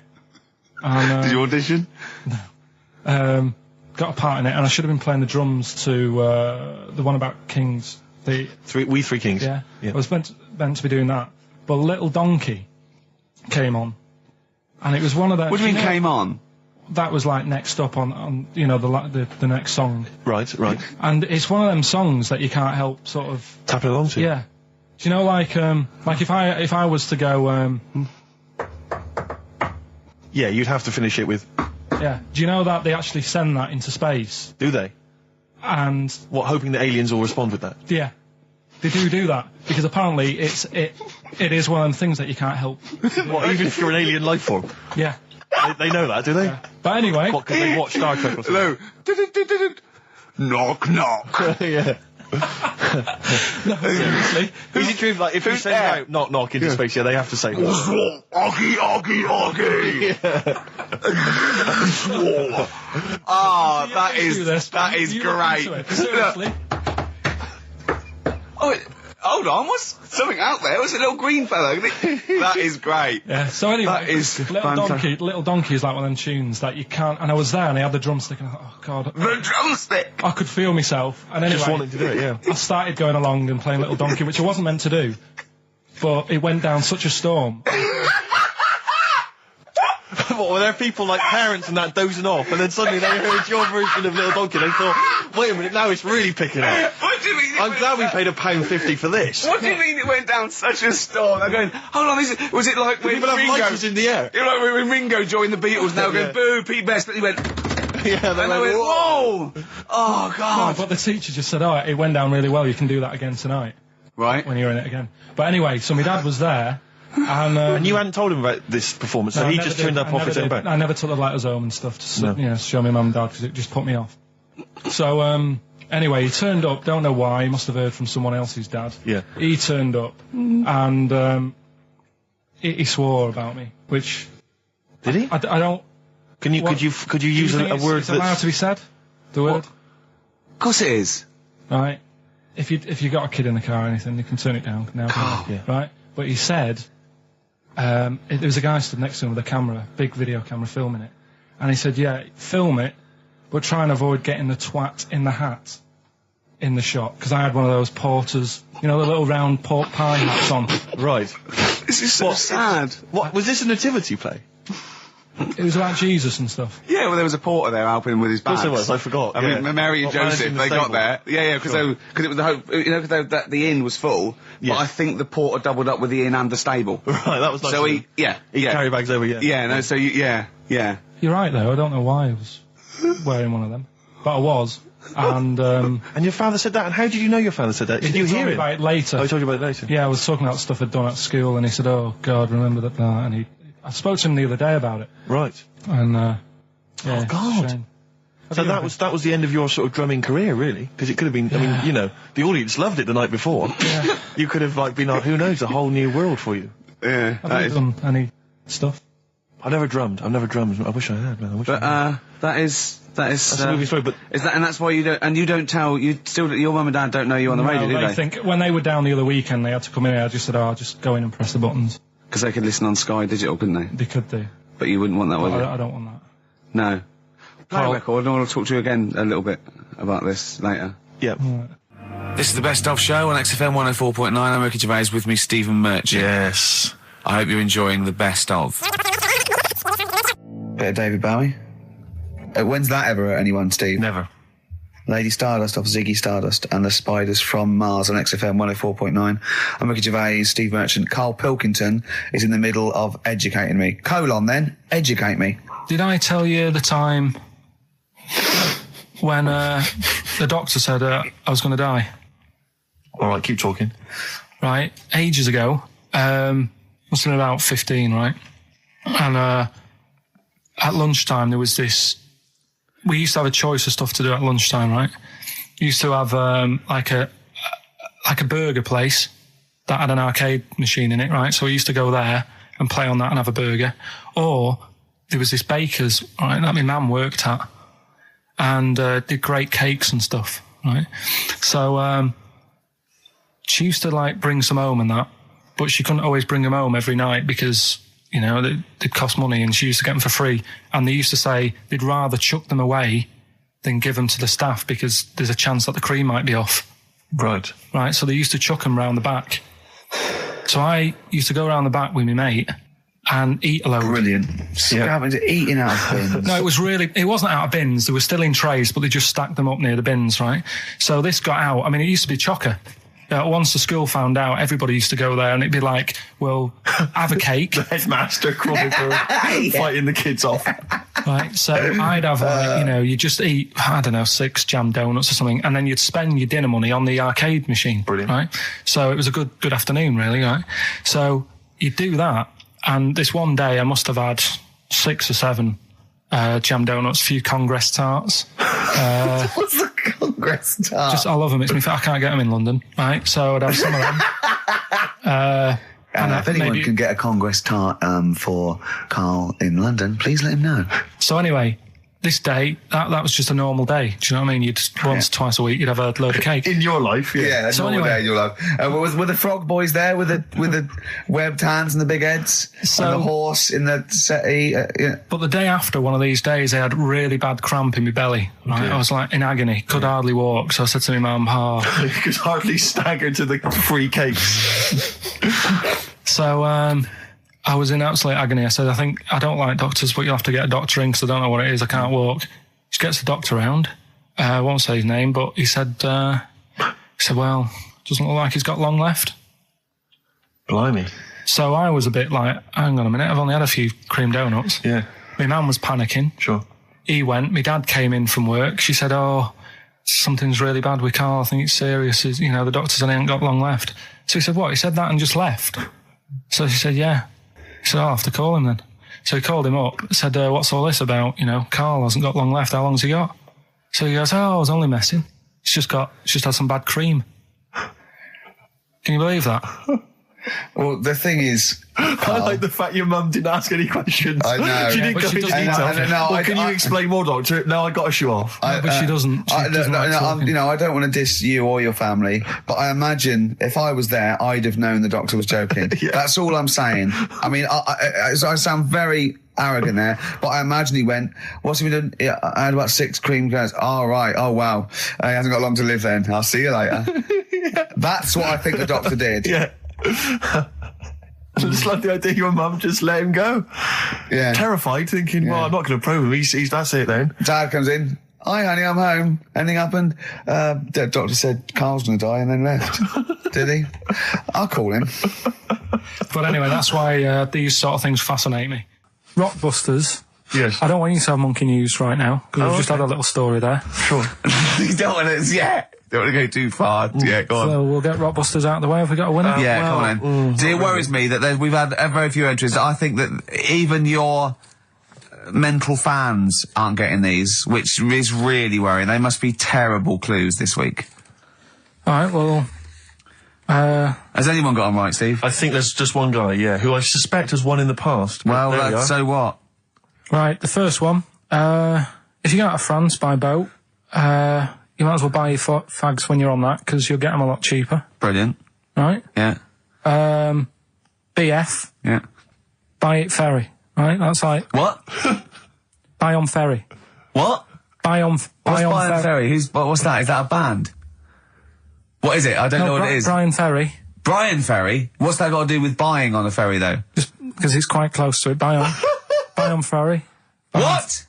Buy on ferry. Sorry, what's your first language? The second one. That's rubbish. That doesn't count. No, Brian Ferry. Brian Ferry, buy on ferry. There's this little foreign cafe. It's growing its own steak. That's Delamitri. The third one. What? Sorry, what? What is that? What is that? Delamitri. Delhi is a little foreign cafe. Yeah? And a meat tree and that. A meat tree? A meat tree? What were the initials for that? Just D for that. Just D for that? Yeah. So not DA? So you didn't even give them a chance to get the group? Well, they got it. Well, no. No, they didn't. Right, it's the end. Go on, right. Go on. Delhi meat tree? Delhi meat tree. One word. D. Or any letter. They're growing their own M. M's in it. Go on. Okay, so Bayern, I love Bayern Ferry. And Oxy Music was brilliant. I love Oxy Music. Go on. Can I just point out, Rick, that, we've David Bowie? Delhi Meat Tree. Yeah. I don't see why necessarily, Aidan, who, emailed in, why he doesn't get to win, because he emailed in dire steaks. Seems to me just as valid, as far as I can tell, but Delhi Meat Tree it is. And the last one, if there was a Jamaican fella on the Titanic... I'm looking forward to this. With a little bit of fear. Jamaican fella, if he was on the Titanic, he probably would have screamed this. Yeah. That's Christ de Berg. Oh, I don't know what to do. Stunning. So who's the winner? I'm not going to give it to anyone. What's the Jamaican bit got to do with it? Just the D. Just Christ de Berg. Say it again. No, I think they've worked it out now. Say it again. Christ de Berg. And who's that? What? Who's that?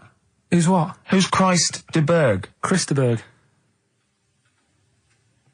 Who's the winner, Steve? Do you know what? I'm going to give it to Aidan, because he just treated you with nothing but contempt. Steve Martin emailed in again. He got the first two, and then the last one he just emailed, I neither know nor care about this answer. I'm tempted to give him... Do you know what you've done there, don't you?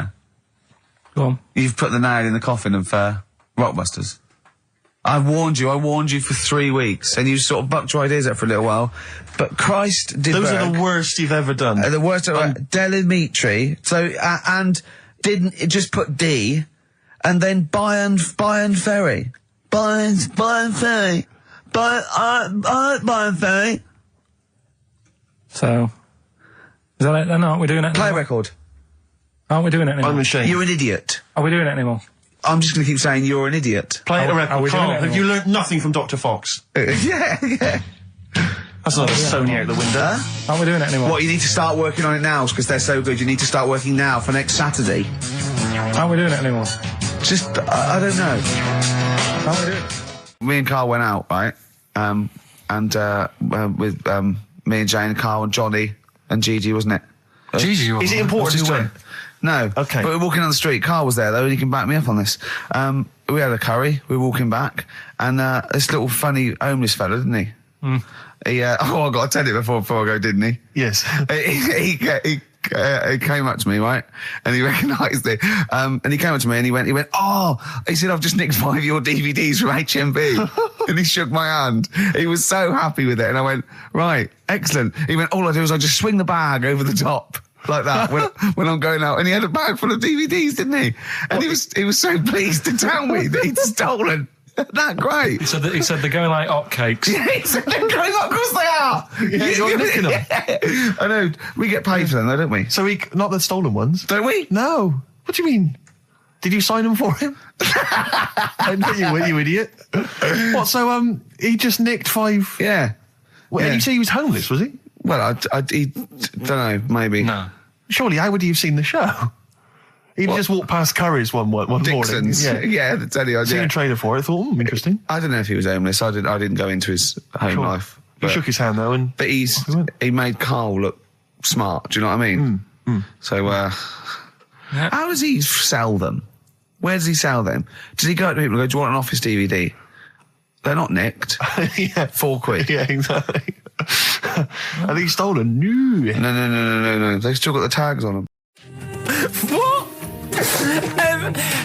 Ricky and Steve are here. Karl Pilkington is away today, so Mr. Ian Cantfield.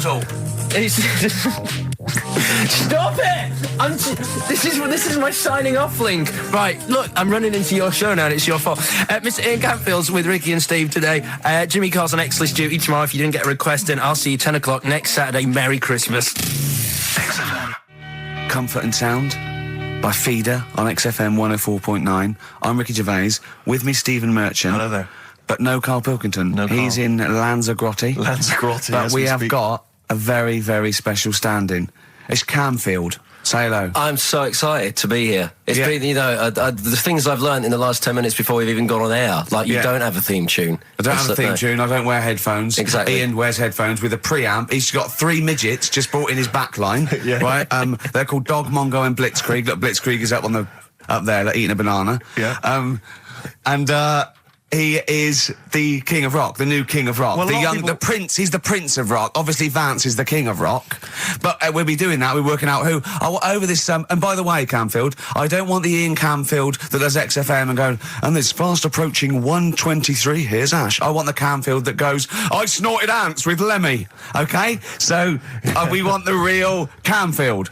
All right. I bought in Metal Christmas, is that all right? That's my only request from this show, that we do play Paul Di'Anno's version of Santa Claus is Coming to Town. The rest of it's over to you. Yeah, we're going to play some Christmas tunes. We're going to play some, our favourite hits of the year. But mainly, this is the rock programme. This is the rock programme. What worries me, Rick, is there's a lot of people who listen to our show and they're not regular XFM listeners. They just kind of crawl They're out not regular people. Stupid on a Saturday afternoon, put the show on. So they might not be familiar with Ian Camfield is a young man. He's been in he's about 14. He's been in radio. It's weird, he's 14, but he's been in radio for 15 and a half years. He was weaned on the milk of a Vance. Right? And he's going to be the new rock god, aren't you? Well, I'm trying. Yeah. No DJ Camfield. Just go, right? And over the 2 hours, I want to work out the 4 pillars of rock, right? I want 4 names, 4 pillars of rock, right? Huge rock pillars, and then I want the king who stands astride them like the archangel of metal. So we'll be asking Ian every few minutes. We'll be asking, right, who's your first pillar of rock, and then keeping the one that stands astride them. Okay. And how many do we need? Well, we need 5 names then, don't we? The 4 pillars of rock and who stands astride them. Right. Okay. Like the Overlord with these Axe Attack albums. Yeah. This is Oasis. Christmas. Oasis. Doing their version of Merry Christmas, everyone. It's Christmas. It seems only appropriate that we play the occasional Christmas tune. There aren't many decent ones. We will be playing the greatest, not just Christmas, one of the greatest songs of all time, but certainly the greatest Christmas tune of all time, Fairy Tale in New York. Is that going to be the version done by, what's his name, out of Boyzone? Has he done one? Yeah. Because he's lived the hard rock and roll life. What's his name? What is his name? Ronan Keating? Yeah. He wasn't bad on Room 101, actually. I think he's lightened up a little bit. Good luck to him. Yeah. Yeah, as well. Yeah. A lot of people ask me, Camfield, I'm sure you can you've probably got experiences of your own that you might want to talk about, but people ask me what Ricky's like in real life. And I don't want to get grotesque. It's Christmas, people are listening, people are eating sandwiches, but he has a flatulence problem. I don't know if you're aware of this. It's not a problem. Right. Well, it is for us. Yeah. You may not. Yeah. I think the problem with Ricky is Ricky hates to miss out on anything. He's terrified that there's going to be something going on that he's missing out on, a conversation, a joke, someone falling over, and so he daren't spend any time in the lavatory because it's too any period of time he spends in there, he could be missing out on some fun. So he kind of tries to get his lavatory, occupying time down to a minimum, an absolute minimum. Plenty of pissing, there's loads of that, but none of the other activity. Really, I mean, you keep that. Really, it's like you're in, you're out, and sometimes I don't think you've done the full job, Rick. Yeah. And today, I'll tell you this, my eyes were bleeding. It's intense. It's just a word of warning, because the kitchen at XFM is out of bounds now. No one's going in there until the new year. A to J in the library. A to J in the record library. I'll tell you this, I don't know if, Tony Blackburn's in the building. His wig will fall off. But seriously... not that he wears a wig. He doesn't wear a wig. But if he's going down now, maybe he wants to play some Beach Boys. I mean, seriously, forget I'm a celebrity, get me out of here. Forget you might have survived in the jungle, Tony. But you get down there, mate. Tony, would you rather eat a plate of maggots or go and get Beach Boys? Exactly. It's saying A to J. Oh, pot pickers. Exactly. Jesus Christ. It is absolutely extraordinary down there. Oh, so I'll just be warned. But it's Christmas. It's Christmas. Why would Blackburn be listening to this? I don't know. He's probably doing a bit of Christmas shopping. Sure. And he's out and about with probably got his little, personal stereo on. Yeah. And he goes, I'll listen to the boys at XFM. Exactly. And Canfield, what do you think of it so far? Yeah. Yeah? Yeah. It's not Vance, is it? Okay, who is secured as one of the pillars of rock? Lemmy. Of course he is. Never changes his boots. 2 pairs of trousers. 3 shirts. Really? Yeah. And he just alternates them, does he? Yeah, so he might yeah. have the same pair of trousers for 2 weeks, but the different shirt. Is it true his rider is a bottle of Jack Daniels and 40 Marlboro? No, it's like one of those 100 packs. No. Yeah. One of the 100 packs of Marlboro, and he like keeps them stuck in his boots, which don't change. Actually, I think I'm right in saying like that one of the like 2 left boots as well, because one of them did break. And he had 2 pairs, but he's now only got 1. But he's got Lemmy, that is Lemmy then. Lemmy is one of the pillars of rock. What would Phil Lynott get anywhere near this? Yeah, he would have done. Let's play some Lizzie then. Don't believe a word. Thin Lizzy on XFM 104.9. I'm Ricky Gervais, with me Stephen Merchant, and over there Campbells. Is that your impression of me? Yeah. The rock one's better. The rock one's better. Yeah, you shouldn't try and be a DJ. Yeah. Growing up with Diano Tuesday night. Ian, I know you're keen to know this, Rick. What are your thoughts on XFM? Get there. Let's get behind the facade of Canfield. What do you think about this? Because we used to have, some conversations. You've been with XFM since the beginning, haven't you? I've been here forever. Yeah, it's all right, isn't it? I mean, it's not quite magic. Well, no, a few things are. Got me eyes on the big 105.4. Obviously, eventually. What magic? Yeah. Now, do you think you want to do like a rock program on something like Virgin or Radio 1 eventually? Nah, I don't think so. No. What do you want to do then? What do you want to do? I want to start playing stuff like the Eagles and Steely Dan and Bruce Hornsby in the Range. Truth be known. But you'd have to go quite mainstream. In your bedroom? What? But on what sort of platform though? Because the good thing about those is they are really popular. They are. I mean, I think the Eagles' Greatest Hits is the biggest selling album of all time now. It's overtaken Thriller. Yeah. So I mean, those. What are you saying? Iron Maiden aren't popular? What I play now are actually popular, but they've got a very Slipknot, tight fan Fear base. Factory. I mean, Iron Maiden can go to #1 with just their fans buying it and then slip away again, can't they? Yeah. But everyone sort of likes the Eagles, don't they? Yeah. I mean, I think still. So you could get on sort of like Radio 2 maybe, the rock program on Radio 2. Who does it at the moment? Is there one? No, there's not one. I should do a demo maybe. Okay, well let's I love the way we're talking about my career and other radio stations I could work for. Do you know something I don't? No, I'm just saying that this place is not going on the tube, isn't it? It's going on the tube. I mean, you're going to be like, you'd abandon the sinking ship, wouldn't you? You wouldn't hang around, would you? You wouldn't fiddle as Rome Byrne. I mean, we got a couple of pies cooking in the States, so we're not going to be here to keep it afloat. No, the weekends. But we want to take the good guys with us, right? So when this crumbles and they make it into a car park for Capital, I want to see you on Radio 2 Friday nights 10 till 12, pure rock. Exactly. Do you know what I mean? Absolutely. Right. Well, that's the pitch, isn't it? Friday nights 10 till 12, pure rock. Okay. If anyone's listening to the BBC, it's Canfield. He is the new Vance. Molten Metal, maybe. Molten Metal. That's good. My only concern with TV work for Ian is he doesn't look like the obvious rocker. I mean, people are listening, they probably imagine he's got the long, greasy hair. But that's the modern look. T-shirt. Lots of modern bands now. They've got. I'm not slagging off. I'm just saying. I wonder if they've got short hair. It's not all long hair and strange beards and tattoos. No, the days of them all looking like Lemmy and smelling like Ricky are well and truly gone. Yeah. Have you ever had the long hair? Have you ever gone in for that? No. Never tried that? No. But I've got bullet belts and stuff like that. You're right. If you'd have wanted me to dress up, I would have dressed up and brought CDs. I mean, obviously I should have prepared more for this show. Sure. Yeah. We're going to play some classic rock, aren't we? I think we're going to play The Who. We got Jump, Van Halen. That's a classic, isn't it? Yeah, I think I've got that about 5 times on every Driving album I brought in for you. Okay, and so are we going to play Since You've Been Gone? Yes. Yeah. What's next? British Sea Power. Yeah, I thought we should play a couple of singles that we've enjoyed over the last year or so, and this is one of them. Carry On, play at Canfield. And don't forget, Paul Di'Anno and Santa Claus is Coming to Town's coming on as well. Paul Di'Anno doesn't snort ants, he snorts ant eaters. Carry On from British Sea Power on XFM 104.9. Not bad at all. Now, listen, we should just point out to people that Carl's away, and we always slag him off because he provides very little. But, and he's an idiot. Well, exactly, to be fair. But he's obviously off in Lanzarote, and he's forgotten to tell us what the password is for our email, Rick. Idiot. So we can't get into the email. So we're going to have to use Ian's email instead. ian.camfield@xfm.co.uk if you want to get in touch. You're never going to have so many emails, Ian. Really? Yeah, right? You're going to be looking at them all week. It's going to be brilliant for you. You're going to feel really popular. You know what Heat described Karl as a bald little mank twat. Nice. Karl was going, brilliant. Is that allowed? Is that all right? Yeah. Bless him. Bald little mank twat is back on the 3rd, isn't he? Well, if there's one thing that magazine's What was he suggesting? You can't be regionalist? What? Was he suggesting you can't be regionalist? Was that allowed? No, I just think it's a familiarity of, it's just because we call him a bald little mank twat, that a national magazine can say that. Oh, bless his little round head. Wonder what he's doing now. He's sitting in the ash, reading his, reading his Rich Hall book. Yeah, he spent a week when he went to, where was it, St. Lucia? He spent a week, right, throwing sand at crabs. Yeah. I don't think they've even got crabs, have they, over there? No, I don't know what he's going to do. What is he going to do?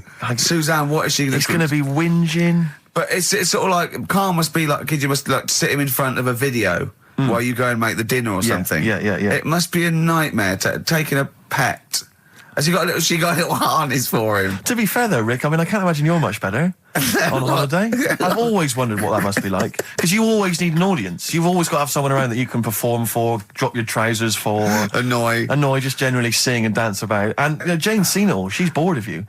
So what, do you just do this to other people on the beach? Holiday makers, it is me. You can't believe your luck, Ricky Gervais. What, do you want me to do the dance? Do you want me to annoy you? Yeah, exactly. I can annoy you for 5 minutes. Yeah. Then I'll get bored Exactly. myself. I'll tell you what, I want some ads, and after that, the fairy tale in New York. Oh. XFM. The Pokes, featuring Kirsty McCall, and a fairy tale of New York. Brilliant. On XFM 104.9. That's the song I think that single-handedly keeps Shane McGowan in gin for another year. It must do Just well, about though. keeps- but I'm sure it does. I absolutely love it. I still love it. I saw it on Top of the Pops too. And it's just brilliant. I mean, he wasn't great at miming, but it didn't bother me. Sure. It was miming to a different song, probably. Yeah, in his head. It was great. Had a little visit in the week, Rick. I think Go you on. missed out. A little Christmas visit from, I know he's a friend of yours. He's a friend of He's a friend of the nation. Go on. TV illusionist Darren Brown. Oh, yeah. Yeah, he's bought a new pad. Yeah. And he just came around to tell me about it. Yeah. And it's interesting because... Somewhere to keep his guns. Exactly. And he... I can never know kind of how much, he's just playing with your mind, experimenting. But he was telling me about the place, and They say apparently... he loves you? he's got a B-day in the house. Now, we were discussing B-days because... Never understood that. I've never got my head around it. To this He's day... not meant to. Well, no. But I don't think I've ever met anyone who's used a B-day. Oh, Darren Brown does. He's known as the cleanest arse in Modern Magic. Yeah. Shiny arse, they call him.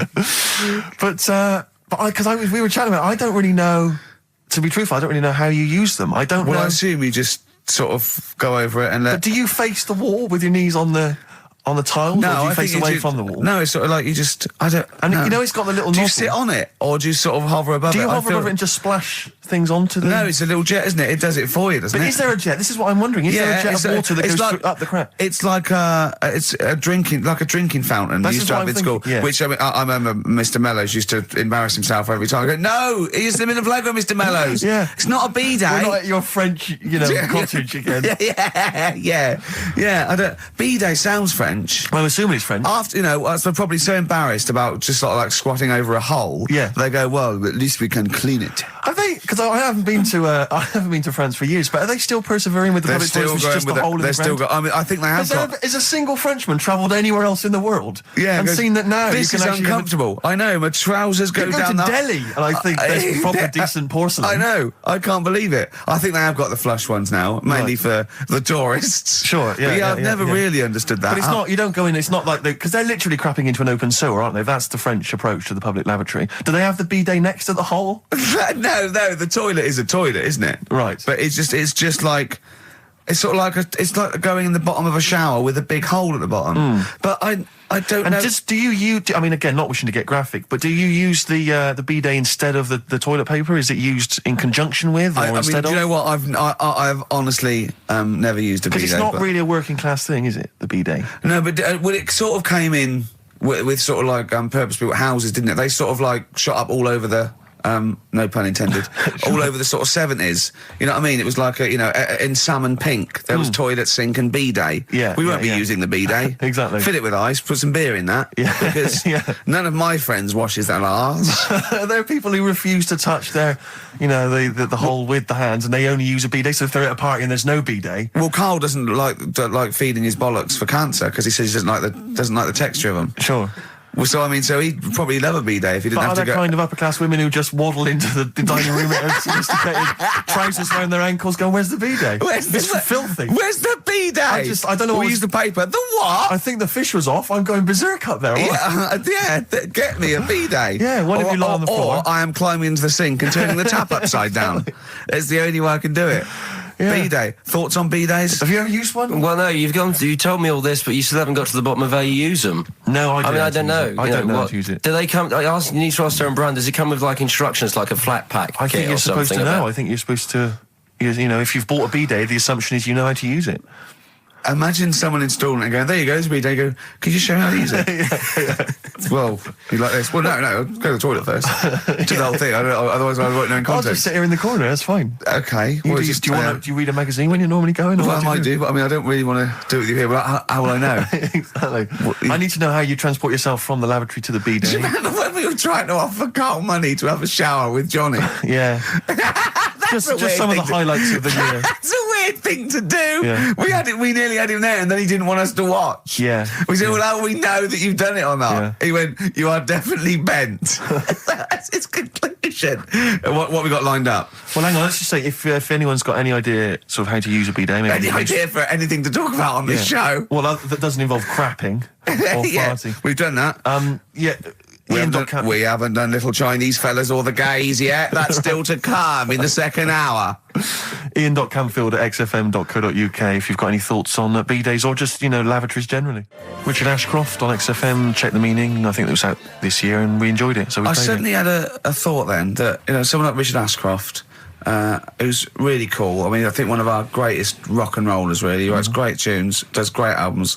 The Verve, already in history. I just suddenly thought of him listening to this and thinking, I wish they wouldn't play my songs because I don't want to be associated with that drivel. Yeah. Most people get a buzz out of it, get it on the radio. Do you think people say, don't let Gervais... Guilty by association. Do you know what I mean? They've just been... I love that song. I love Check the Meaning. I thought it was a lovely song. And he's thinking, they're going to sandwich it to bring talk about little gay Chinese fellas and bidets. Yeah. Yeah. And it's going to make me look bad. What worries me, Rick, is that there were, if we had to draw up some kind of list of artists who would allow us to play their songs, it's going to be such a short list. Gary Glitter, it's just going to be a few people who, are slightly more shameful than us. I just thought of something. There are 1 billion people in China, and I assume it's the same percentage of homosexuality occurs, as it were. That's 1 billion, 1 in 10. That means there's 100 million... little gay Chinese fellas running around. Richard Ashcroft, if you're listening, I apologise for that last... Think about it. John Lennon, you okay? War is over. I heard a DJ in the week, I won't say who it was, but sort of like a cheesy sort of housewife choice DJ, and he played that, and he went, weird one that, isn't it? What do you think of that the first time you heard it? Strange one. John Lennon, Yoko Ono, war is over. Here's the moment at least out there. I love that. What does he mean? That's exactly what I want from a DJ. That kind of insight. We were talking before the break about how many little Chinese fellas there are. Yeah. Billions.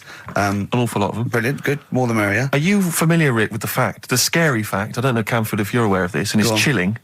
I don't know where I've heard this from, but apparently, and this is kind of legend, I didn't just make this up, this is well known, that if all the Chinese people in China, right, no, come on, if they all jumped up and down at the same time, apparently, this is what they say, apparently it would cause a tidal wave that would wipe out America. That would destroy America. I love the idea of coordinating that. Brilliant. Well, I like the idea, firstly, they don't need weapons of mass destruction, they don't need nuclear weapons, because they got that threat They can't constantly. have one that.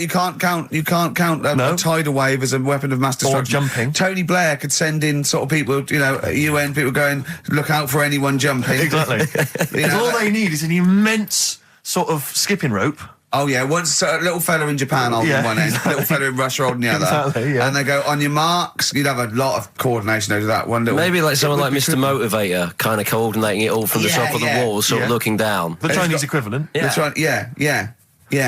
Because I think that's why they built the wall. I think that's why they built the Great jump Wall. off the wall. Exactly, they just climb on that wall. That's the way it's there. That's the threat. And that's why America started the space race, because you can see it from space. Exactly. So they go. They're up there monitoring constantly. This is Eagle to Houston. There's lots of little Chinese fellas about to jump. Yeah. This is Houston. Are they wearing them? We just need to confirm they're Chinese. Are they wearing those? Are they wearing those comical hats that look a bit like a lampshade? They are. They are. to confirm they're Chinese. Because if I was the leader of China, what is the name of the? Is he the king of China? We're so ill-educated, aren't we? Is we? he the king of China? The Tsar of China? King, is it? What is it? Is Chairman Mao still there? Is he still chairman? Someone else probably. The new chairman. Or chairwoman. Don't be sexist. And actually, when I said there's a billion people in China, so there's 100 million little gay Chinese fellas. Yeah. Someone phoned up to say half of them are women. Yeah. Well, of course. Yeah. Straight on the phone with that. Well, I meant little lesbian fellas or little gay fellas. Yeah. I mean, I wasn't being sexist. But I'm just saying there's probably 100 million little gay Chinese people. What worries me, Rick, is if I was the premier of China, or if it was some of the people I went to school with. Is it premier? Oh, whoever it is, the king of China. I was the king of China, right?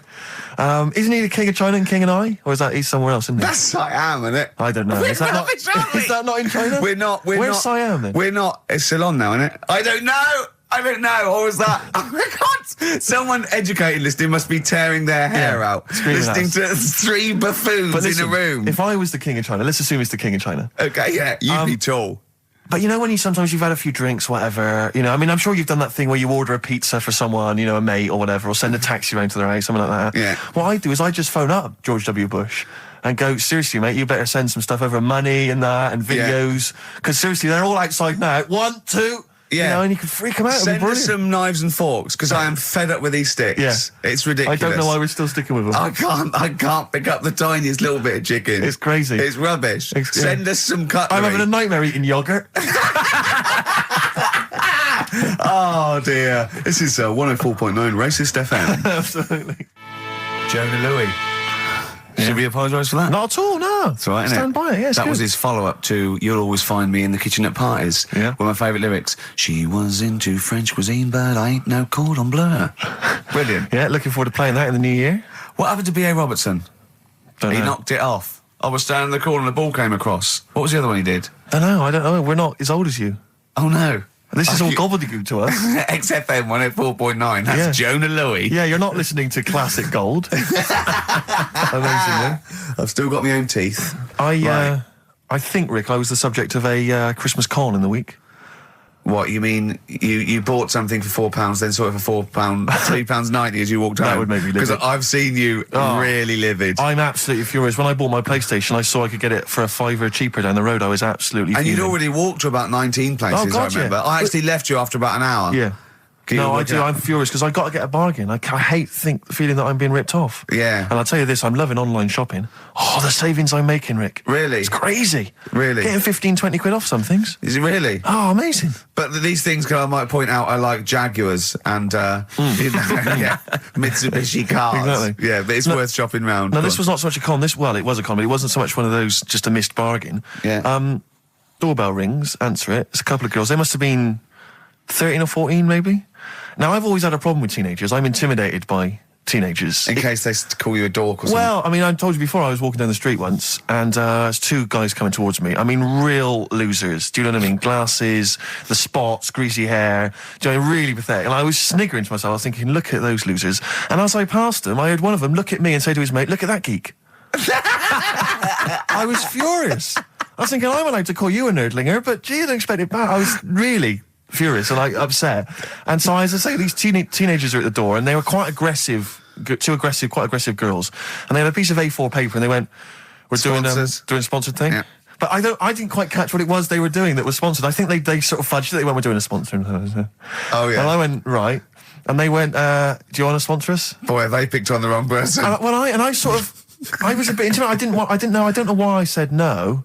I was worried maybe it was part of some kind of, hidden camera show, Yeah. And so I said, yeah, all right, I'll sponsor you. So they handed me this form, and I always thought you were supposed to have quite an official-looking form for any sponsorship thing. But this was literally a piece of A4 torn out of a notepad. It was the back of a Gareth Gates poster. Exactly. And, with some blue tack on it. Yeah, well, and I looked at it, and I didn't really absorb it, but it had things like, Mrs. Jones, Mrs. Smith, £5. Yeah. And then no one's actual address, just Finchley Road, nothing too specific. Yeah. So I wrote my name on, and put down £3. 'Cause a lot of people were giving £5, but I thought, I'm not made of money, it's Christmas. I've got to buy gifts and stuff. So I gave him a £5 and asked for change. Yeah, well, I gave him £3. I said, I'll sponsor you for £3. Best of luck. And they went, can we have the money? And I said, well, aren't you supposed to do the thing? And the woman the girl just looked at me, she just went, no. So I gave her £3.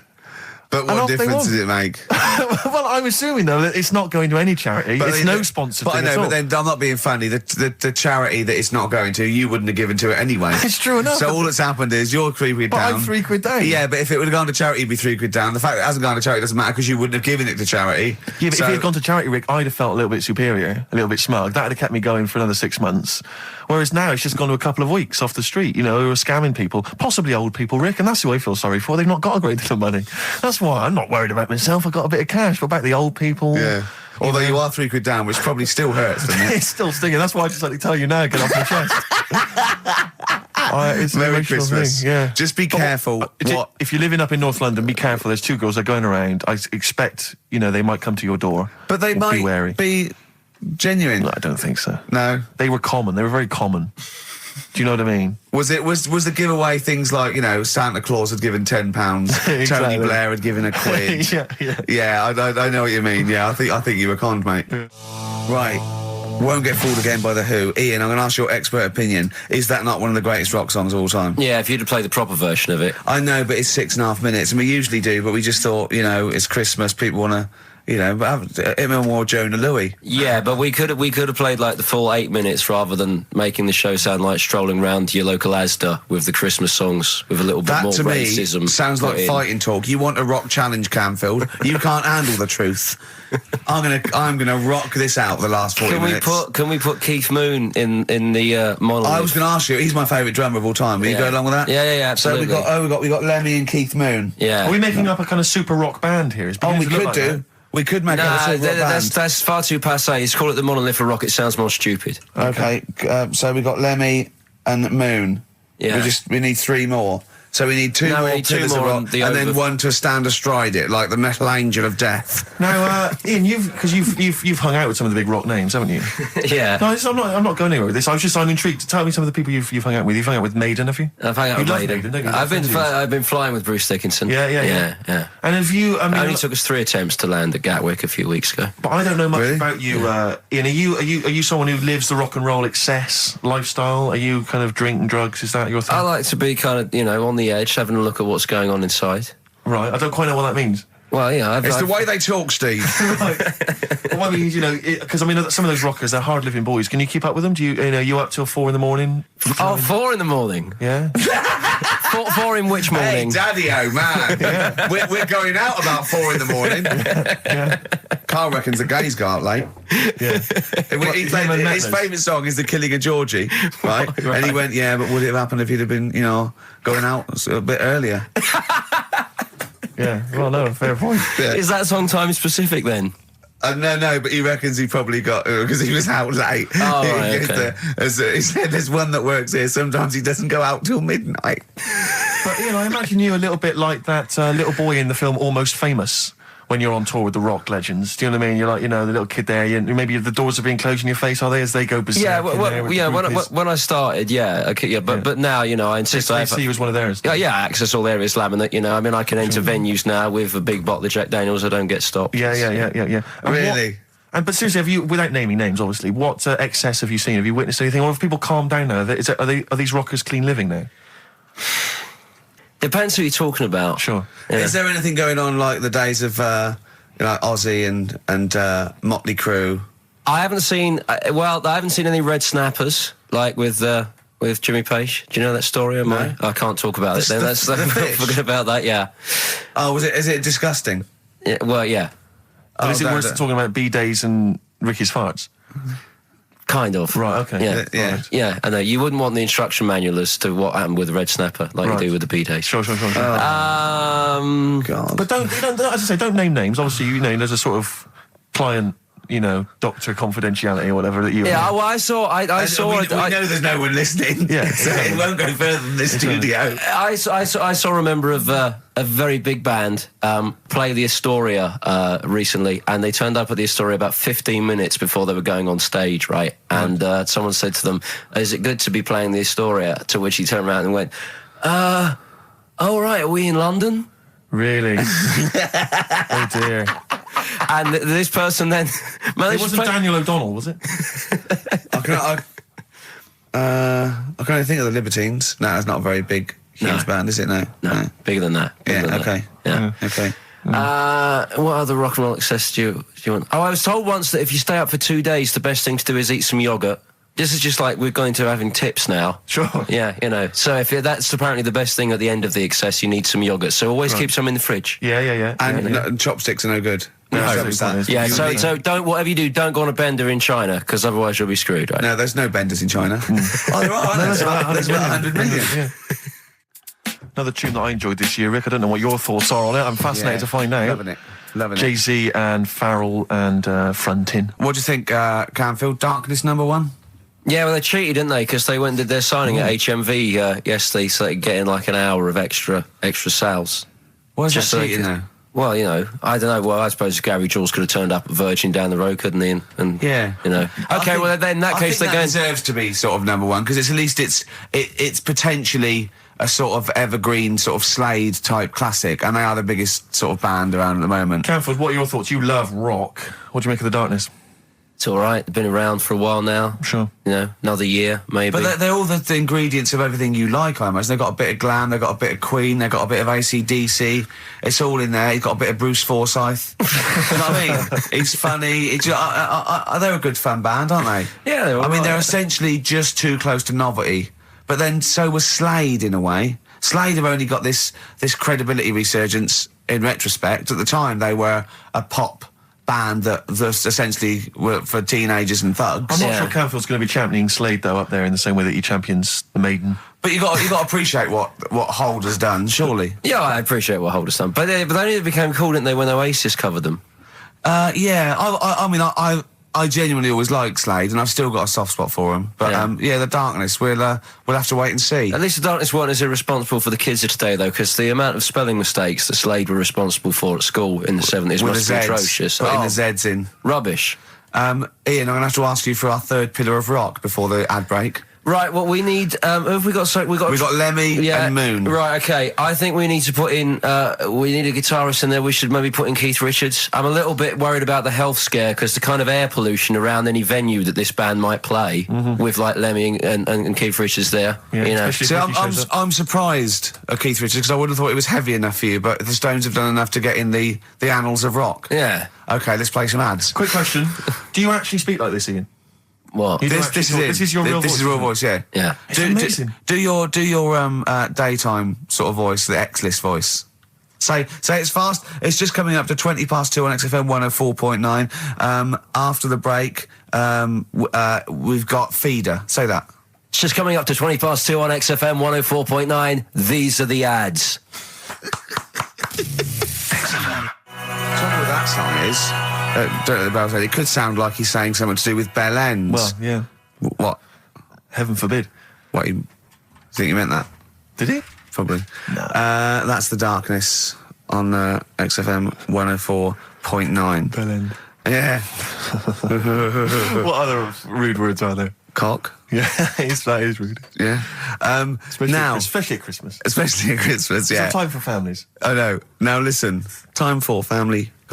Now, Ian, Yes. who is your fourth? We need a lead singer in this mega group, the Monoliths of Rock.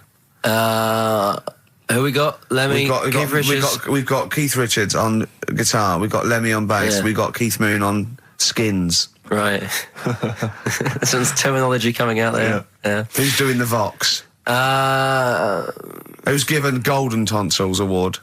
Robert Plant. He's gone for Plant. He's gone for Plant. A lot of trad names there. There is the group. The lineup is Moon, Lemmy, Richard, Plant. Okay. Now our competition, Steve. Name that group. Okay. What's the best, heaviest rock name ever? Sure. This is obviously not a name that already exists. No. Okay.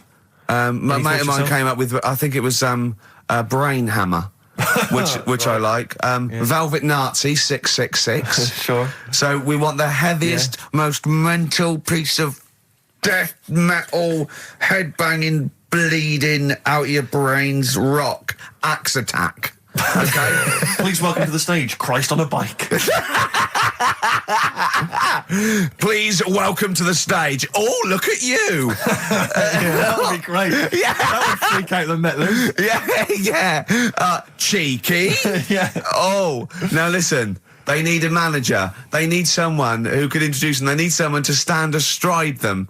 Who is the leader now? Who is the king of all that rocks? Well, it's obviously Tommy Vance, isn't it? Do you know what worries me, Rick? We've said Vance a lot today. I'm wondering if the kids today, do they know Tommy Vance? Are they What do you think, familiar with Ian? him? If they don't know, they shouldn't be listening. Okay. Fair enough. So Vance is their manager. He needs to. They're on at Wembley. He's got them on at Wembley. They're the greatest rock band of all time. We need the name. Please welcome to the stage. What are they called? Phone in, email in, and the prize we're gonna get some. We'll rummage through the bins as Get Carl normally some does. old tat like Carl does, some VHSs, some CDs, greatest air guitar ever. Betamax. Yeah. Do we need to give out the numbers and Well, stuff? they can email, Don't get can't them they? to phone in. You don't want to talk to him, Ian, seriously. No, you know when what's his name says to Agent Starling as she's going to meet Hannibal, don't let him inside your head. Yeah. Don't talk to the listeners, Ian. Exactly, it's very much the same Please thing. I'm a bit concerned that my email's going to be besieged by people sending you links to how to clean out the B-Day. Well, that's all right. The week. But Nature what's of the the most mental, head bleeding, banging, brain hammer operation this band can be called? Call in. Rick, because it always amuses me. I know it's cruel to put you on the spot, but some of your former band names have always amused me. Well, the worst. The worst one. Right, I'll just leave this. Ricky's had a number of bands over the years. What was the worst one? Ready? Get ready to play that record because I don't want any aftermath. No, hang on, before you tell me, what was the one? Because these pictures of you, like when you're New Romantic, keep on being published. That was Shauna dancing. Yeah, but someone... That's pretty bad. But someone told me, they were like, oh, ask him about when he tried to be Bon Jovi. Can you imagine such a thing? I know the name you're thinking of.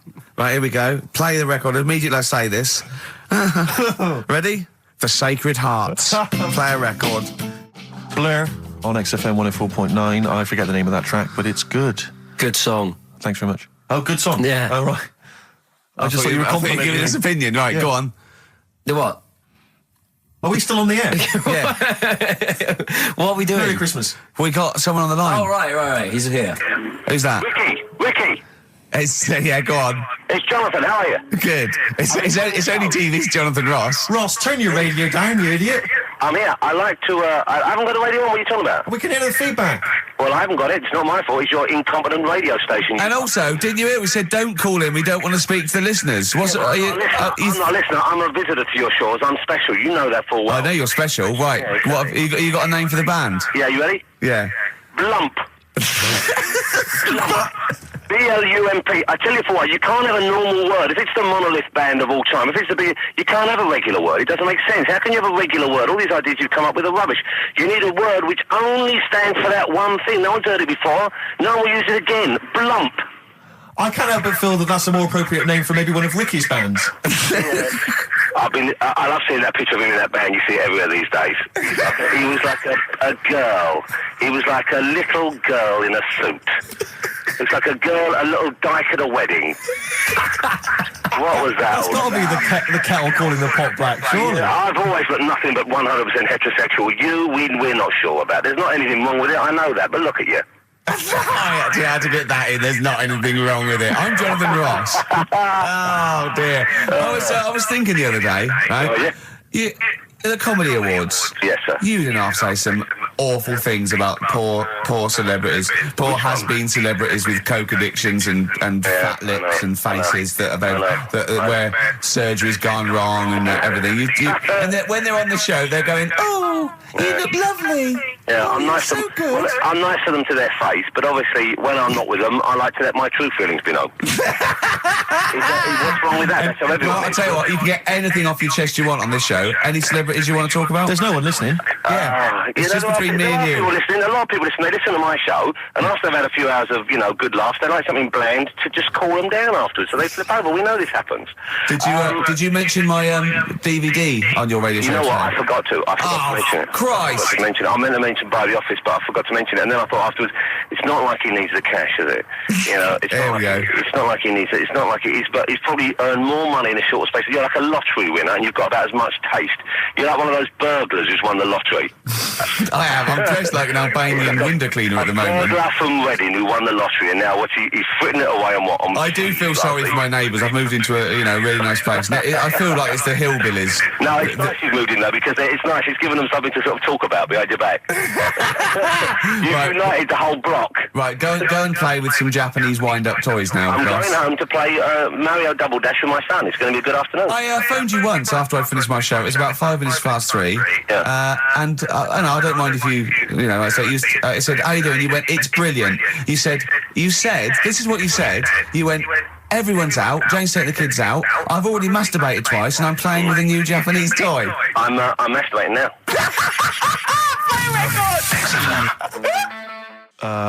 Kings of Leon, Wasted Time on XFM 104.9. Sorry, I was sidetracked there by just some of the band names. Now listen, I want to put in 2 of my own. I want to win that pile of tat out there, right? I've got 2 names here, okay? We should just remind people in case they've just tuned in. Oh yeah, Ian Canfield has chosen his mega band of all time. He's got Keith Moon on drums, he's got Lemmy on bass, he's got Keith Richard on guitar, he's got, who have you got singing? Robert Plant. Robert Plant, and their manager is Vance, but he needs to announce them at Wembley Arena. They're already sold out. They're at #1 in the album charts. They're the greatest rock band of all time. And I've got 2 suggestions. Okay. What about this? Please welcome to the stage. Tungsten lung hemorrhage. Yeah, good. Yeah. Please welcome to the stage. God dildo. God dildo, interesting. Nice juxtaposition there of God, the almighty creator, and a dildo. Nice use of some contrasting imagery there. Yeah. Powerful and topical. Tungsten lung hemorrhage. Yeah. We've had a couple also on the email. People didn't really include their names, but who cares? Please welcome to the stage, Balls of Steel. Balls of Steel, yeah. And we've had like Brain Hammer. Yeah. Brain Hammer's good. I Lots like of Brain Hammer. brain-related stuff. Quite liking the idea of tumour fish. Juma fish, I like. Juma fish is very good. I like Juma fish. I just wonder if there's one more contender. I don't know who this was, Ian, that phoned in with it, but possibly it's topical. Deathly Hem. Yeah. Deathly Hem. It's brilliant. Oh, it's Deathly Hem. Please welcome to the stage, Deathly Hem. It's Deathly Hem. Who's that? We've got to give it to I don't know who that was. Oh, well, if you came up with Deathly Hem, email again. Deathly Hem. It's the greatest name for the greatest rock band of all time. Will you please welcome to the stage, Deathly Hem? It's golden tonsils. Isn't it? I went to, I was going to go see him once at the Camden Underworld about a year ago, and they had this sign up, right, saying that Graham Bonnet, who sang that song, had cancelled, right, and it said, God willing, he'll be performing tomorrow. And just in case you thought he'd cancelled because maybe no one bought any tickets, the doctor's certificate was beneath the cancellation sign. Brilliant. Well, we've sung that a couple of times drunk, haven't we, Ian? At the top of our voice. We have done it. It is the best ever. Yeah, it is. Ben has won whatever you're giving away. Yeah. Ben came up with Deathly Hem. Yeah, Deathly Hem. Yeah. I mean, if you are in a rock band, you're looking for a name, and you think you deserve that name, then, you know, write to us. We want to know that you're really heavy, and Ian Canfield would officially hand over the deeds of the name Bethlehem. Bethlehem? Bethlehem, yeah. Bethlehem. They only play at Christmas. You only play, like, big venues at Christmas, and it's all things about, like, fighting, like, good versus evil, and God versus the devil. And you got to write songs like that, yeah. Bethlehem on XFM 104.9. Perhaps that the debut should certainly be a concept album based on the Nativity play. Yeah, Nativity, yeah. Or just the whole kind of Old Testament in kind of rock form. Yeah. With, like, it'd be extraordinary. It's the battle for humanity. Yeah. It's called Humanity Manatee, and it's a fight in the ocean of hell. Yes, sure. Yeah. Sure. Yeah. I'd like to see a serpent. Maybe pictured somewhere. There'd be a serpent, isn't it? Track 4. Track 4. Yeah.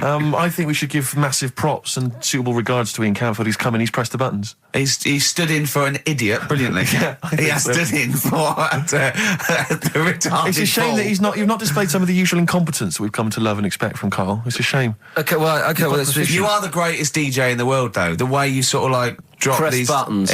But, you know... Every time I've pressed a button off air, Ricky's been going, "Oh, what great DJ!" It's great, because he ends it. It's just brilliant.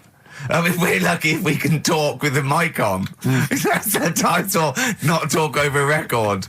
We did some great links during the ads. Yeah, and of course, Jonathan Ross masturbating live. On air. Just looking back at some of the highlights of this You don't get that on Capital Gold, do you? Like Tony Blackburn getting a call from Fluff Freeman going, "All right, mate, I'm knocking one out." Yeah. Well, have a lovely Christmas. Have a bloody great Christmas, mate. Have a bloody great Christmas. It's the best of next week. Yep. The best of the last few weeks with some tat, you know, Carl's put together. We're back in January. We're playing some of our favourite songs of the year. I'm looking forward to seeing Pilker's tan and pictures from his holiday. Covered in ash from the beach. Yeah. And we're back on the 3rd, I believe. But Ian, do you want to introduce one? This is Ian's choice for the day. Yeah. We'll see you next week in spirit, and then we're back on the 3rd with Pilkers. Over to you, Kampf. Yeah, enough of Jonah Louis. This is Paul Di'Anno, ex of Iron Maiden, doing Santa Claus is Coming to Town. Well, I think it was in Hot Tickets magazine. Sure. It's free with the Evening Standard. Yeah. I might get some free Evening Standards now. I've plugged that. Yeah. I just reading in there that I don't know if it's still going to happen, but apparently she was going to do a little cheeky appearance at GAY. GAY? In London. And obviously I was quite excited because I'm a Spears fan. Do you know that's what that spells, don't you? GAY? Yeah. Gay. Yeah. Yeah. Well, I think it is a gay club. Oh, sure, This is what I was ascertaining from the article. Oh, because they've said they've called it what it is. Exactly. Yeah. And it was apparently she was going to be previewing some of her new album live on stage at GAY. Now that's an intimate venue. Normally you'd have to see someone like Spears, probably at Wembley Arena. Someone like that. I'm thinking I'm a Spears fan. You know, get up a couple of the gang together. Yeah. You know, some of the lads. Exactly. Yeah. Cruise down there. Yeah. But then I read on in the article that apparently the doorman at GAY were only going to let in regulars, and the way they were going to ascertain if you were a regular was by asking a series of questions at the door. What, testing if you're really... Now, I don't know if the questions would be about the interior of GAY. Or the interior of someone else. Yeah. Or just general kind of... Like, do you reckon you'd have passed the... Well, that's what I was wondering. So you'd have had to pretend to be... GAY to get in to see Spears. Now Can you say gay on the radio? Yeah, I think so. Yeah. There's irony, isn't it? So you're pretending to be gay to get into a club to see a bird that you like. Yeah. I'll give you a little quick test. Right. Shall I? All right. Sorry, what's your name, mate? Paolo. All right, Paolo. Yeah. You haven't done a lot with your hair. You just sort of let it grow out. I mean, would you be putting product on a bit later? Because I mean, you don't look very. You look sort of quite masculine, Yeah, well, sort of like you didn't care, like you have no care about how you look, like you're normally it would be shaved, of course. Oh, okay. Yes. We would say normally that looks about like 3 months growth there. Why haven't you... I've been ill. Nothing serious? Nothing serious. Okay. No, that's why I let it grow. So it's grown. Okay. So what time would you normally be going out then, Paolo? Normally I'd go out about about 8-ish. 8 o'clock in the evening you go? No. Because that sounds a bit early. That's what... No, I'd go out about 3 in the morning normally. Right, so I was like, yeah, okay, right, so that's right, yeah. Where'd you go, down sort of Then Old GAY, Compton Street for a coffee and then onto GAY with your little shaved head. Yeah. Okay, well, you're doing fine. Gay. Sounding pretty good. Can I just ask you one final question? 20 bender points? 20 bender points. I'm just going to let you in. Okay, I'm just going to tell the guys to let you in. But I've got one more question. Yeah. Do you prefer knobs or tits, Paolo? Knobs. Knobs. You love knobs, do you? Absolutely. Can't get enough knobs. So you hate tits, I assume? Loathe them. You hate tits, do you? Yes. Okay. What? Even Liza Minnelli's? I don't know what to say. I love hers. But not in a straight way. In a straight way. In a gay So way. okay. So you love knobs more than tits, right? Okay. I love knobs. In you go. Thanks very much. Brittany's on, dear. Oh, she is so sexy. Oh, see, that's what would give me away. It'd be like the Great Escape. It's just the last. Yeah. You just. Well, you're. I think you're probably a bit bi. Right. Yeah, okay. but I mean, going anyway. Thanks very much. Okay, the drinks are quite expensive. Oh, I thought so. Pop your shirt off, will you? Hey, Outcast on XFM 104.9. I'm Ricky Gervais, Steve Merchant, Karl Pilkington. You all right, Karl? Yeah, not bad. Yeah. Just when you were talking just now about like the gay stuff. Yeah. Right. I don't know if you saw the thing the other week about the fella who's on that quiz show. Oh. Sort of. Oh, right. Okay. Gay Who? fella, straight, sort of man, woman. Thing. What are you talking about? Tell me what did you see? Tell me what you saw. It's This is like a kid come running in and he's seeing something frightening. Could be an alien, could be a ghost, could be a paedophile, and you've got to get exactly what actually you saw out of him. Right, what did you actually see? It's just this fella who's a woman. Right. Right, okay, right, try and talk like a human being. Right. It's a quiz show that's coming on the telly. And it's this woman. Right, is it a fella who's a woman, or is it a woman? Bit of both, that's why I'm talking about it. But what do you mean? Is it a pre-op? Is it a transsexual, a transvestite? Is it a ladyboy? Is it an hermaphrodite? What is I'll tell it? you about it. Well, tell me. I'm telling you. It's a woman. Well, it's a man. Oh, forget it. Listen. Play a record. No, listen. Come on. What? It is a man. He is a man. Well... Oh, Christ's sake! It's a TV programme where they've got this... Transvestite or television? It is a transvestite, yeah. So, but the problem is... I'll tell you, just because you don't know about it, the programme is... I don't know, I still don't know about it. I don't know anything about it still. I don't know. It's a woman, man, woman, TV programme, look, TV. No, it's a man who is now sort of half a woman. And... A man who is now half a woman! No, well, this is what's weird about it. He's got the top half, but not the bottom half. What do you mean? out. He's got breasts and a wig? But he's still got his boys downstairs. Why do you do that? His caps and the boys What are do you do still that there for? with his Y fronts. Why but is that? upstairs, he's got a lovely pair of dumplings. Why do that? Well, he's halfway through. But why not get it all done in one go? Maybe he couldn't afford it. Well, wait until you've got all the money. That just looks a mess.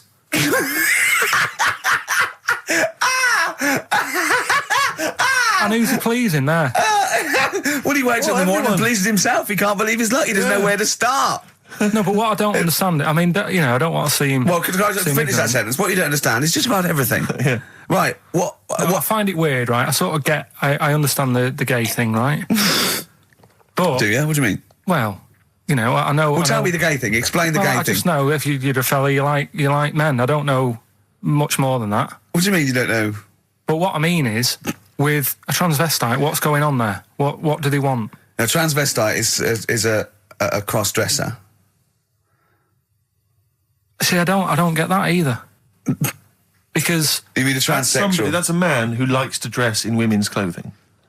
It's not necessarily... They're not necessarily gay. They're or not gay. straight They're or often anything. not gay. They just happen to like wearing women's Those clothes, aren't yeah. but then why not wear women's clothes that could be seen as a bloke, like Suzanne wears jeans? No, but Just but that's buy the women's thing. jeans. But that's their problem, is it? They like being seen as a woman. They like being seen as a woman. It's not just that it's more comfortable, or they'd wear a kilt. They like being seen as a woman. They feel more comfortable. All right, and what's the deal with this fella who's got... We don't know both? who this fella is. No, we don't know this man who's half a woman. He's called Miriam. Oh, that's helped. yeah. Brilliant.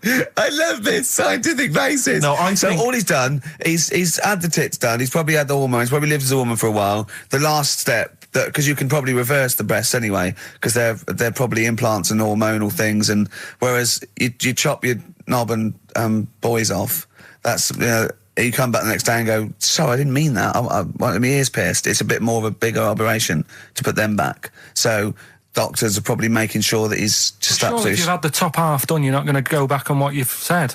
But no, what's the top half being done? I could get you breast implants, give you a bit of hormonal treatment. Now that would be a great idea for next week. and you could reverse it. What you can't do is grow a knob back. Well, you can. Last week you were talking about growing one on your arm. Yeah. We've done that. We can, so that is possible. But the thing is, the truth of it is, I think I do know about this story. I think it was a television programme called There's Something About Miriam. The conceit of which was that this pre-op transsexual... So I guessed that right, yeah. Was masquerading as a woman. Right. And various blokes... who didn't realise that this was a man, had to I've heard try about and this. seduce her. And when they found out that it was actually a bloke, and a lot of them had kissed her, they refused to let it be shown. I agree, though. That's just terrible. Yeah, that's deceit. But I mean, that's awful. I heard it. I hated that. Who's the biggest, most professional person in radio? It's probably Terry Wogan, isn't it? And it was you that said you can't tell what the sentence he's saying because he keeps going up at the end before. But he never. After. There's never any punctuation. Yeah. So he'll just segue from one point to the next. So he'll be like, going on my holidays. Friday. We're having a lovely time, says Mrs. Dorothy Sheehan of Westminster. I'm thinking of going to Greece. And it's halfway. So he's got his knobs, but he's still got the tits. Exactly. Yeah. Typical. Oh, hello, Paolo. Do you want to come into my club to see? Yeah, I'd love to go. Britney Spears, I'm a massive fan. Yeah, well, it doesn't start for a while. It's it's only about 8 o'clock, and you're not going out for hours yet. No. 8 or 7. But might as well watch a bit of telly. We've got FA Cup final. Ooh. Oh, yeah. That's a good one, isn't it? Or we've got the Eurovision Song Contest. What do you want to watch, Paolo? Oh, blimey. Well, I love all the camp and lame of the Eurovision Song Contest. Yeah. But is that David Beckham playing? Because I love him. His hair and his legs. See what you've done. You see? So you will watch the football, but you'll be mainly looking at the legs and the tight shorts. So while Beckham's knocking them in, you'll be exactly knocking one. Right. Let's. Do you know? Remember, I never really looked, but when you see old clips of, say, early '80s footballers, the shorts are much tighter, aren't they? I don't know. I don't really know. I wasn't really looking. I remember Karl was saying when he went and there was 2 strippers, a bloke and a woman, and they whipped off their clothes at the same time, and you looked straight at the boys. Yeah, everybody would. You would have done. Right. You do. You do. You look at his doo-doo. What do you mean? You look at his doo-doo. No, I'm just saying. If you were there, you would have done the same. 2 people on the stage. Yeah. Woman and a man. Yeah. They were getting the clothes off. Yeah. Right? The fella took his pants off the same time as the girl took her knickers off. Yeah, right. All I'm saying is it's human nature to have a quick look, have a quick glance, see what's going on. See what's going on? And then I wanted to look at the woman, but she put her knickers back on quick. She didn't live opposite from you, did she? But just to return briefly to the shorts question. It's only because in the 30s and 40s, they were huge shorts, weren't they? I mean, genuinely massive, huge. A small child could wear them as trousers. They were. I think that's to do with comfort and decency, though, isn't it? And then, but by the sort of 80s, there was barely any shorts there. I think that was fashion. But it's weird that you feel like at some point someone's gone, guys, I mean, they've gone too small. But this is ludicrous. But that's what happened, isn't it? Because, things get bigger and bigger and bigger, and then they get smaller and smaller and smaller. Yeah. And fashion's like flares, drain pipes, heels, flat. Yeah. Tall hats, flat hats. What do you make of the miniskirt? Long hair, skinhead. Miniskirt, again, I don't know, I'm sure there's been 10 resurgences of miniskirts since 65, whatever it was. It's fashion, so the short... you know what? Do you know what I think, Steve? I think the shorts will get smaller again before we die. I think we'll see one more tight little packet of Premiership footballers running round with their offal squeezed like the last chicken in a butcher's window. Almost protruding. Wrapped up, yeah. Definitely. Imagine if they just wore cling film shorts so you could see what was happening there, Karl. Where would you look then? Because you like football, don't you? We're doing Rockbusters. I suppose so. Go on then. Bong. Czech family says they've got a rabbit with 3 knobs. Right? Right. Done. Sorry, can you just read a little bit more of the Czech family with 3 knobs? Just about a family. Not read it to yourself. Read it out on air. It's just about. He can't read it to himself. I told him to read it to himself. We still hear it. No, he was, because I could see his lips moving. Go on. Just this fella who had 3 rabbits. Right, just think of this is Trevor McDonald. Yeah. Okay, carry on, Carl. Okay, oh, here's the news. Right, good, brilliant. Go on. There's a fella. He's got 3 rabbits and that, and then he checks them out. Right. Yeah. 2 of the rabbits have got 2 knobs each. Right. And he goes, that's a bit weird, isn't it? Sure. And they're throwing them around, sort of chucking them, showing them around the family and stuff, saying, look at that, that's weird. Picks up the 3rd one, it's got 3. Yeah. So they ate the 2 with 2, because they thought they best keep the 3rd one, because a little bit lucky in that. Yeah. It is lucky, 3 knobs there, yeah. Now here's the sports news, and that's how it would work. Go on. Talking about this the other day. Yeah. What was it now? Listen, the fella. Play a No, listen. record. Do you want, let's just, all right, no, come on. All right, he's got it now. Go on. This fella goes to the doctors, right? Oh, right, okay. Right, if this is in any way apocryphal, stupid, illogical, impossible, right, you are never, ever speaking again on radio. So make sure this is at least possible. I'll tell you what, I'll even give you improbable but possible. So if anything that breaks the laws of the universe or logic, okay, that's all you have to avoid. On you go. Right, so this fella, right, he goes to the doctors because he's got earache. Right, okay, if a chimp's living in his brain...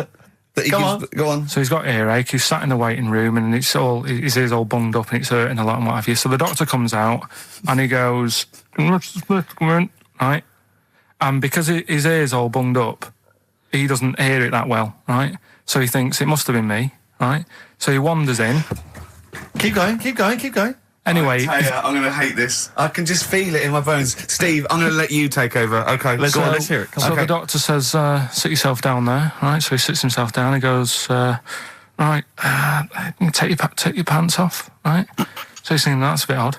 Anyway, he heard that though. He apparently he took his tackle off. The doctor did some operation. What, there in the waiting room? No, in his office. In his office, yeah. What? Wait. So he removed what? His genitals? Yeah. In his office. Why, Carl? Why, Carl? Because he hadn't called him in. Oh, he'd called in the bloke who wanted his testicles taken off, and he didn't hear it. What?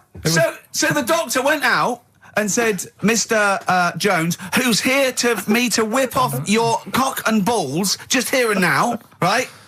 Bloke comes in, didn't it? It must have been me. So the bloke who wanted his balls taken off didn't say, I think he said me. So he didn't interrupt then. So the bloke goes in, he starts taking his testicles off, and he doesn't say, I'm here for me ears. What are you doing with that? It's the new single from Snow Patrol and Run. That's brilliant, isn't it? It's good stuff. On XFM 104.9. Rick. Go on. I'm about to say 3 little words to you that I've never said to anyone before. Go on. Karl is right. On what, though? From Reuters, someone's emailed in.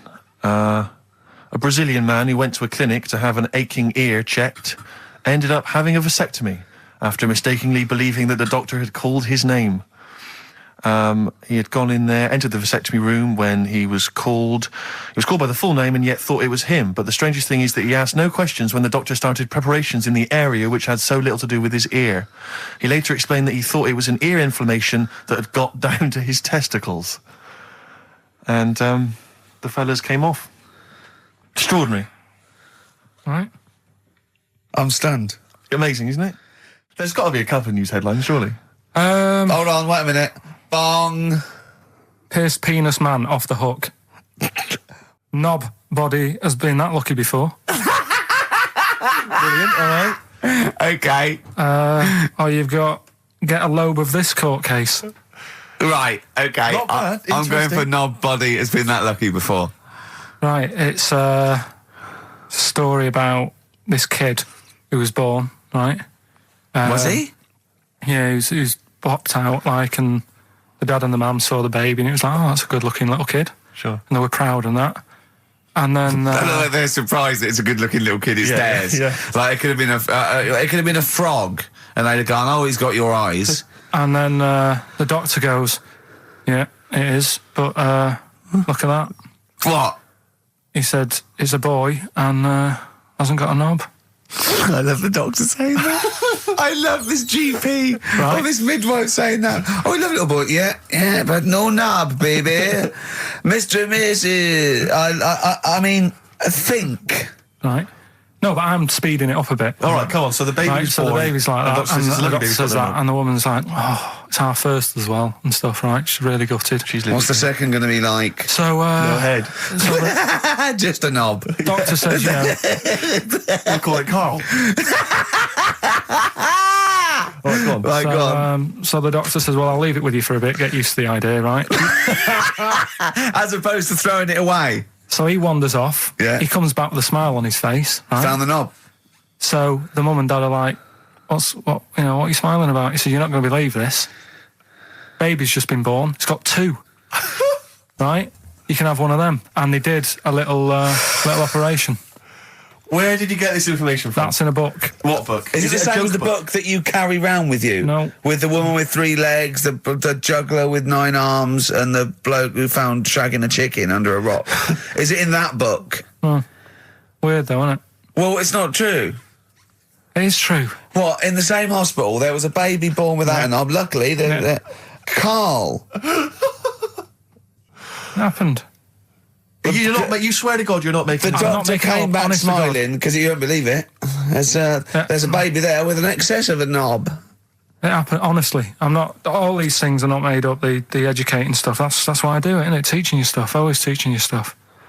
All right, if anyone can confirm the baby with no knob, they're going to the baby with confirm it 2, because they're going to go to the same dubious website that Carl got it from. I always try to be level-headed and reasonable in these situations. And it's always Guatemala or Mexico. Rodriguez was born without a knob. Luckily, baby next door and was got 2 knobs. What a load of shite. Play a record. There's still more to come. Oh, I'm looking forward to it. Was it Nelly? Nearly dead. It nearly died. It nearly died. Bones, Radiohead off the Benz album. I mean, might be my favourite album of all time. You said it before, yeah. I can't say I've ever really got into it. I remember when it came out, it was just so ubiquitous everywhere. I never really bothered listening to it. I can still listen to it every day. I mean, that might be sad, I don't know. But it's a fantastic album. Yeah. On XFM 104.9, just practicing for when we talk about music. Talk more about music than maybe monkeys and people born without knobs, baby. Carl, any other thoughts? Educating Ricky. Can we just clarify what this is? I think a lot of new listeners perhaps aren't familiar with this. It's when Carl looks on the internet and finds a weird story about, the double knob fun, and tells me about it. And it's usually not true. Okay. If it is true, I know it already. Go on then, Carl.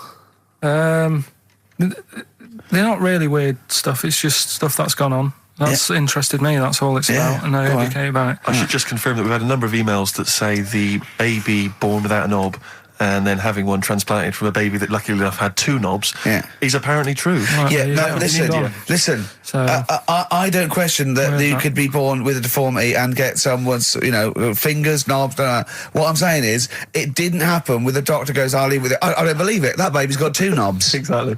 What a coincidence.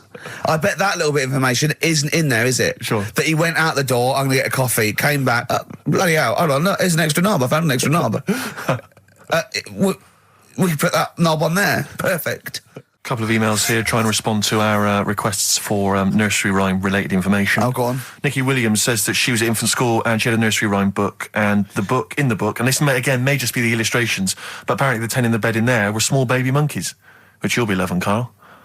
But again, I suspect that might just be the illustration that accompanied I remember I had a book of nursery rhymes when I was little, and my brother, he was older than me, and I was about 5, so he was about 16. And I remember him and his mate just absolutely cracking up because it said, up Jack got and home did trot as fast as he could caper. He went to bed and bandaged his knob, N-O-B, with vinegar and brown paper. I've since found out the knob is like the old English for head, but I didn't know why they were laughing. Of course. They were just cracking up. This was, whenever one of my mates' brothers came around, he said, where's your nursery rhyme book? And he'd read it to him. Yeah. And it was just the funniest thing in the world. The brown paper and vinegar was a popular method, because didn't Jack and Jill use that? They used something similar. No, that was Jack and Jill. That was Jack and Jill. Yeah, that's Jack when he broke his crown, which obviously, that means his head as well, doesn't it?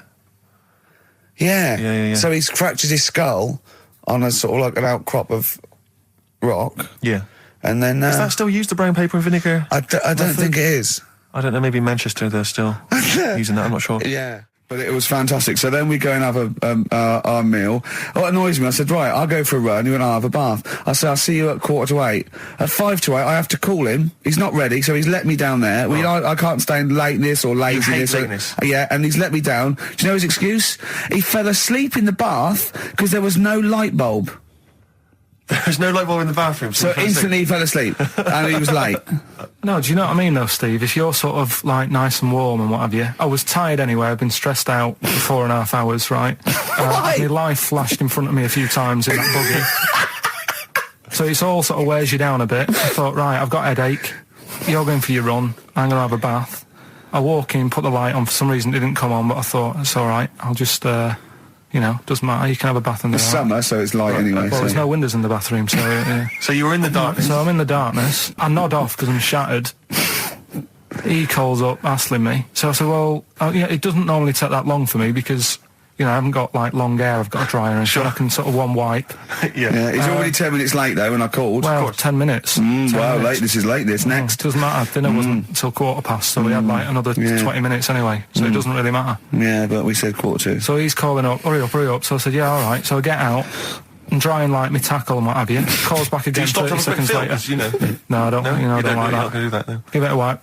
30 seconds later, come on. So I end up going downstairs to the meal area. Naked. With a wet shirt on and wet socks. I've got headache as it is. Meant to be a relaxing weekend. But anyway, so we have our meal, which is really nice. Candlelit. Then we're sitting in the bar. I'm having a cigar by the fire. Yeah. Like, we're having a rather nice Pinot Grigio. Yeah. He's there going, I've got headache. Is this 1955 that you live in? So holiday, where'd you go on holiday? Sardinia. Good? Yeah, it's alright, yeah. Nice food and that, it's important, isn't it? Yeah. And nice beaches and what have you. Excellent. Always like a nice long beach to walk down. Yeah. But, so we're having a nice walk, right? You know how, nudists do me head in? Sure. Right. Not a problem though, is it? It's not like being scared of spiders where they might jump out under the kitchen sink at you. You know what I mean? It's not a big problem having your head done in by nudists. Yeah, but it just annoys me. It sort of ruins the day a little bit. Because it makes me feel uncomfortable. Right. Take your clothes off if you feel uncomfortable. It's much more relaxing. Yeah, but... Well, anyway, right, so I'm walking along the beach, right? Lovely long beach, what have you, watching the sea, picking up shells and that. And what are you wearing? What's your natural beach club? When he says picking up shells, I imagine he's on all fours going, like that, you know what I mean, looking at things. Just like washing his nuts in the sea to get them tasty. Yeah, going into the sea and then kind of shaking himself and all the water flies off. Yeah. I've just got, flip-flops on, pair of shorts, and like a little light shirt. Sure. So anyway, walking along, and Suzanne goes, oh, look, right? And there's this woman, German, I think, coming out of the... How can you tell she was German? Underarm hair? I'll get to it. Forget the underarm hair. She came out, it looked like she was smuggling seaweed.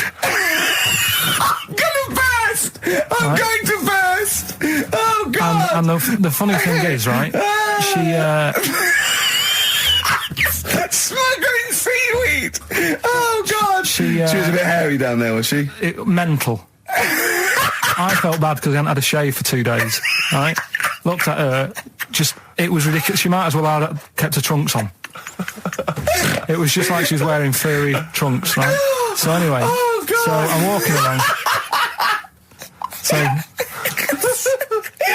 Yeah, go on then. So Suzanne's like, oh, look, and I'm like, oh, not again, because every time we go away, there always seems to be one of these. Is she by herself, this woman? Well, the weird thing was, she was with her husband, right, but he had shorts on, he was happy, right, but every time, like, because I walked past her and he sort of ran off because he's embarrassed. Do you know what I mean? There's nothing normal about it. What can he do? He can't go, all right, mate, because he knows it's odd, right? How old was he? Sorry, how old was she? It's hard to tell when someone hasn't got clothes on. Sure. Do you know what I mean? They always look older, don't they, when they haven't got clothes on anyway. But I'd say she was about 40, 41. Okay, right. So I walked past, and the annoying thing is, she got there on a bike, right? No clothes on, little pair of boots next to the bike. So if you can wear boots, just pop some shorts on. You know what I mean? That takes more effort for me, putting boots on. But put the shorts on, right? So anyway, so the husband kept running off. I walked past, and I'm getting annoyed because I'm saying, well, we've got to walk past them again on the way back. I like the fact they're scuttling away when Carl walks past. Like when you lift up a bit of sort of iron sheeting in the woods and loads of mice run away. Yeah. It's like whenever Carl goes, that nudists run away. Yeah. Oh, right, okay. So we sort of come walking back and what have you, and you know, I have another look and what have you, and he runs off again. Why are you another look if it offends you so much? Oh, you might as well just have a look. You know what I mean? It's just putting it on show and what have you. But the interesting thing was, I just wondered whether the husband... Because if the husband was nude, you'd looked at his tackle. Because remember, when you went to see those two strippers, and it was a woman and man, and they whipped their shorts off, you said you looked at his tackle first. I think any bloke would. Wow. You would. You just check it out. It's natural, isn't it? You just go, oh, right. So it is normal or whatever. Because you don't know if... you know what I mean? You don't know if what you've got's right until you see someone else's. No, do you know what I mean? Yeah. But anyway, so, but he got us talking, because I was, then, as soon as I saw her, sort of, day's been ruined a bit, so I'm walking up the beach. It's been ruined! Walking up the beach with Suzanne going, how does it happen? Do you know what I mean? Why do people do this? What fun are they getting out of it, and what have you? And, I just was thinking, is there any chance that fella, right, didn't even know that she was a nudist until they went away? Do you know what I mean? Because I said to Suzanne, say if I met Suzanne, it's like we're getting on, yeah, everything's fine. Yeah. And then you go off on holiday and you go, you haven't got much luggage. And she's like, no, it's fine, this is plenty. And I'm thinking, that's weird. And then we go down the beach and she whips her knickers off. I'd be annoyed, but there's nothing I could do. Do you know what I mean? Sure. So I'm just wondering whether that's what happened to this fella. Every time someone came walking up, he was like, oh, God, this is embarrassing. And he kept nipping off. Yeah. Finding something else to do. Look at some shells. So I'm wondering, Rick, if at some point, maybe today or in future shows, we should get a nudist, you know, one of those official nudist spokespeople, you know, because all these nudist organisations, get them on the phone, justify themselves to Carl, because, you know, in his mind, they are, what would you say, weirdos, freaks? I don't quite get it. I was reading something in one of the supplements last weekend, and some journalist went round to some, whatever you call it, some resort or whatever for nudes and that. And it's just... Were they playing volleyball? Well, the annoying thing was, bowls. Why is that annoying? Well, don't play a sport where you got to bend over.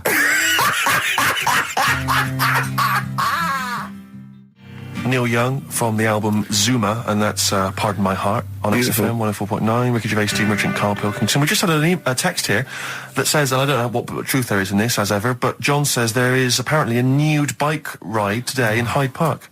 Now, I can't believe that's the case, because I don't think it's allowed, is it? You can't ride around with your veg, can you? I don't know. Why would you want to? Well, good point. On a bike.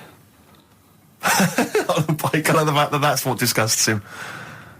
I want. Do you know what? If we did appeal for a nudist to call in, I'd want a very specific sort. I want a German nudist, a middle-aged man called Helmut. Okay. If there is any, or the closest one to it. So I want a middle-aged man from Germany. If your name is Helmut, you're in. But I'll accept Hans. Carl would be good, wouldn't it? All right. Yeah. I think I'm wondering if the age might. Maybe we could broaden that. Okay, just a German nudist bloke. Right. Can he at least be fat? Can I find a fat German fella? If your name's Helmut, we're going to give you a big prize. Yeah. But you know, any fat German fella who likes to get his sausage out. Sure. Okay. It's sauerkraut. Yeah. What's the phone number? 0871 222 1049. It'd be good just to get an email or a text over the contact, wouldn't it? And then I can just call them up in the week. Sure. And 83936 is the text number. I don't know what our audience demographic pans out like, Rick, but I'm suspecting that's probably a fairly small fraction of our listenership. I know, but there must be someone out there. If you know a fat German who likes to get his tackle out, phones are going. Straight away. Just answer it, Carl. Just answer it. Just potluck. It could be anything. Well, just see what it is. To be fair, it could be a nutter. But just say hello. Just tell your turn. It's not straight away. He'll stay there, won't he? He'll stay there. Well, answer it. Answer it. Leave it. Answer it. Oh, you see this? It's gone. It's gone. There you go. He bottled it. So, just as well. Did you have to have that thing done where they say, what side do you wear your member? What side you dress? They don't say what side you wear your member. That would hardly be a euphemism, would it? So they say, what side you dress, sir? It means what side your little John Thomas leans, doesn't it, on rest, usually to the left, isn't it? Your little left testicles. If I said to you now, what side do you wear? Hang on. Do you know? It would be left.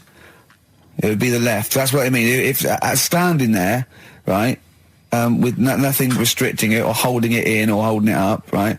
It sort of leans, your one ball is sort of like slightly back and lower, isn't it?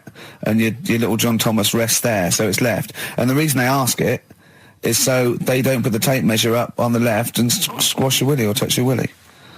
So it's nothing to do with like, well, you'll need a bit more room of sort of more material on that side, or... well, no, I don't think they compensate. It's just when they when they stick that up into your groin, they don't want to come in contact with your little... The thing is, I don't know what side I wear stuff on.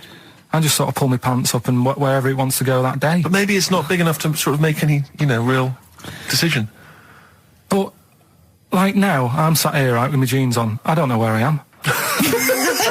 Well, that's clear from hearing you talk. No, but what I mean is, if a fella said to me, what side are you, what side's your member on? Member? What is this the use of the word member suddenly? I'd go... Well, it's usually not appropriate, and also, I imagine in the old days they had big baggy pants that used to sort of like hang down, and now, like with those stretchy boxers and briefs, it's sort of held up in a nice neat little parcel, isn't it? So it's probably not appropriate. It doesn't come in contact with your little snake. So, did you ever, have you ever heard that?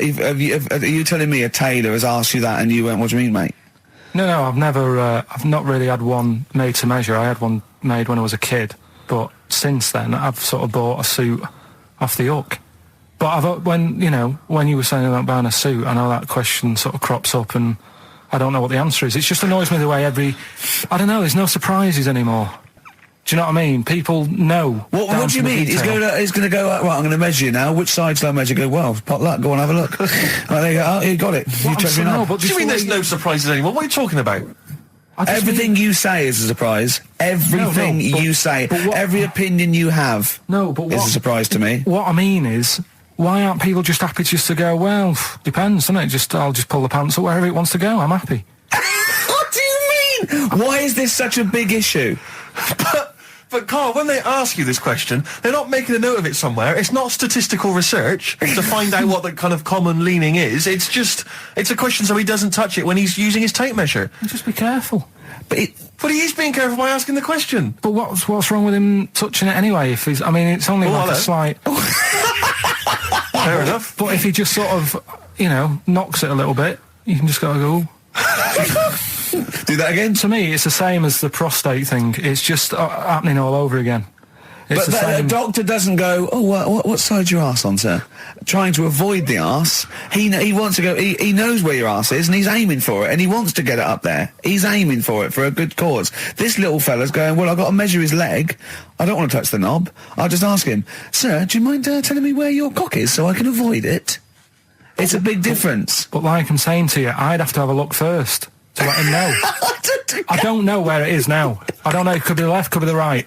Are you telling me you don't know where your knob is without looking? Well, what do you mean without looking? How could... Well, you're saying it as if like... Should we have a guess? Well, have a look and tell us where it is. What are you wearing? What sort of pants are you wearing? I've got my jeans on. But you got pants on underneath them? Yeah. What are they? Briefs or boxer shorts? Boxer shorts. Boxer shorts. Well, it's probably free, but the jeans are probably strict in it. I think it's probably either in the middle, dressed in, or just slightly to the left.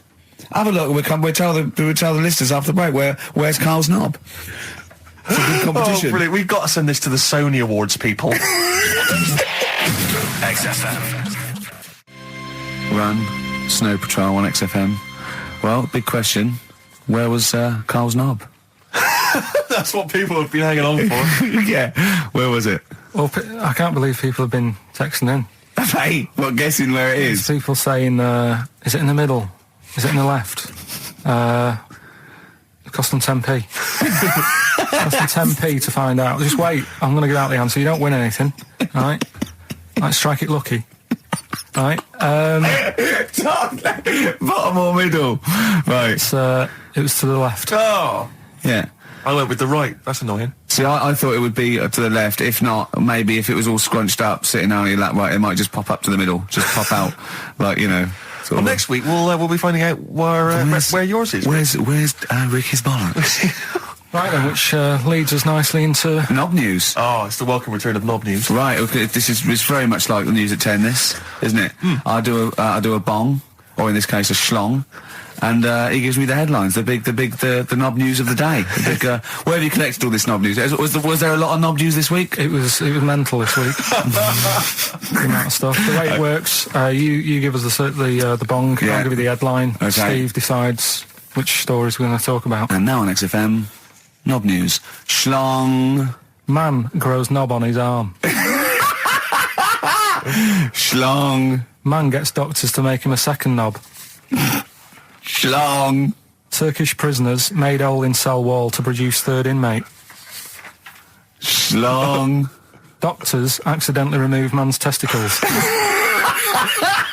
So, well, can I straight away go for the accidental removal of the testicles? Well, it's happened before, hasn't it? We've talked about that before. Well, how did what did he go in for a tonsillitis? What are they called? Tonsillectomy. And he went in the wrong way. What are you talking about? How can they accidentally remove his testicles? It says he didn't look at his folder, and the doctor said to the fella, "Oh, we've removed your testicles and we wanted to take out your prostate gland." So that's what happened. There's the story. This is what I mean. That's why I don't like going to the doctors. It happens, doesn't it? Because all these sort of it's when they say things like, "Oh, it's just we do loads of these operations." That's when they're not concentrating.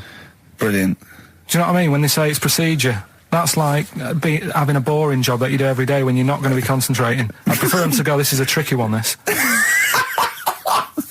I know what you mean. I do know what you mean. People, you watch TV programmes about, like, you know, removing someone's second head or whatever, and there's like the best surgeons from all over the world. It's televised. They can't make a mistake. They can't go, "We took his legs off by mistake." Whereas the fella who's having a prostate's like, "Oh, do you want to do it? I'm sick of doing them."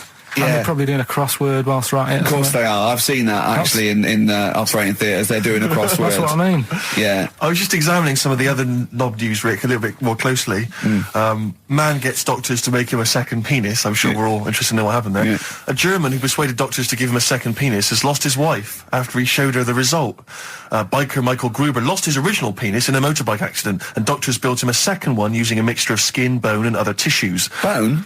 Apparently, the penis worked so well that he was even able to father a child with his wife Bianca. But Gruber was still not happy and asked doctors to repeat the operation and build him a better organ, to which they agreed. From his hospital bed, he said, "I've got 2 penises, but no wife. I'm hoping when I get rid of one of the penises, I'll get her back." What do you mean? Sorry, he had 2 put on. What side does he wear? So he's had both. So he's had 3 then. Yeah. This is probably the thing that happened with Hitler when he had 1 ball, but he had 3 at one point, didn't he? So he just kept one in the Albert Hall, gave his mum one, and kept the other one. Man grows penis on his arm. I mean, why people are constantly losing their penises around the world? I've no idea. But why? I didn't realise it was a bit. What do you mean why on the arm? It's just a graft, isn't it? Yeah, but put it on like your buttock or your side. You can't wear a short sleeve shirt. Why do they've done that before? I don't understand it. Why not just graph it onto the side of your leg or something where it's high up, close to where it should be? I don't know. To get it used to the environment. Like when you were released a duck into the wild. I've never understood that. If there's a doctor, again, you know, we had a doctor last time, if there's someone who can let us know why they put it on the arm. So they can keep an eye on it, presumably. He's not going to work with this knob on his arm. He's probably in a hospital bed and under examination. Right. So what do you think? They pop the knob on the arm, say, come back in 3 weeks. What do you do, by the way? I'm a mechanic. Keep the knob, keep the long sleeve shirt, because the blokes go, why have you got a knob on your arm, mate?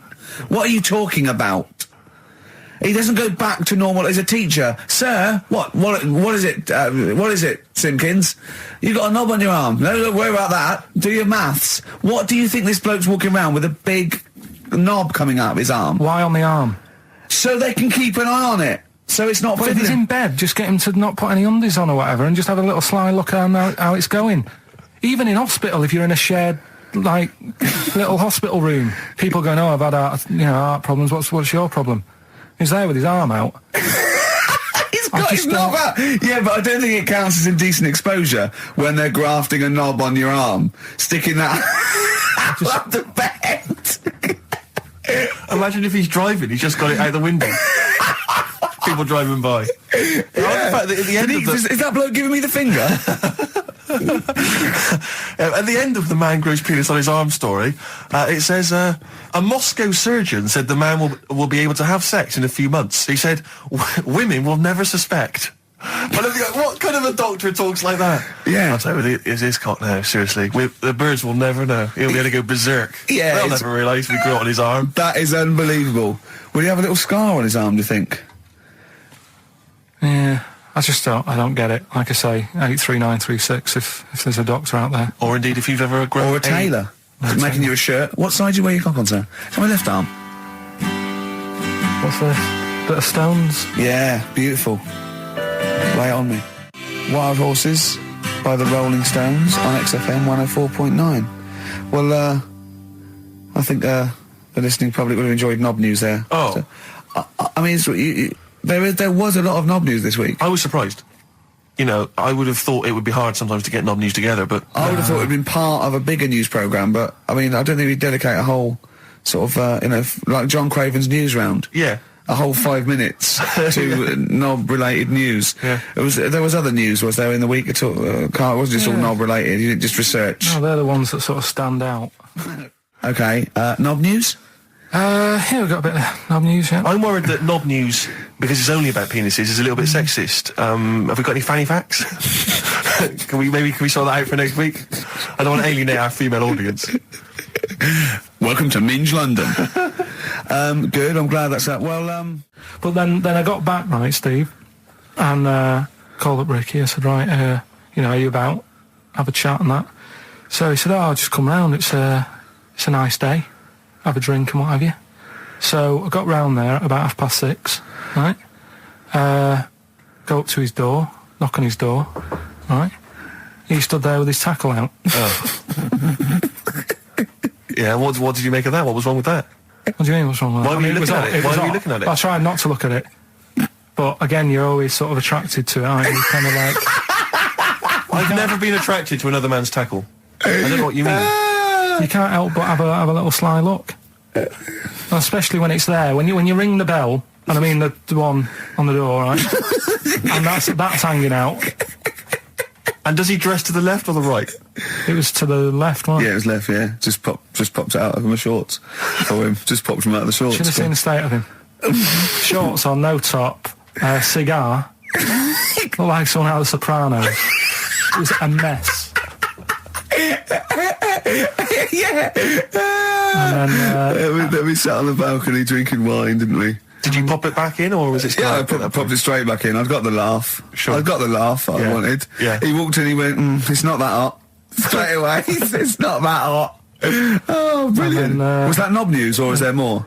no, it's got more knob news. That's just a taster. Just a taster. Listen, let's play some adverts, let's play some great music, and maybe we should have some early knob news. Early knob news coming up. XFM. And it's knob news time. We're all very excited. Now, last week's knob news was what, Carl? Do you remember it was a man... Who grew a knob on his arm? Sure. No, he didn't grow it there, did he? He put it there. Well, I know that, but, yeah. Just popped it on his arm. Yeah. A bit. Yeah.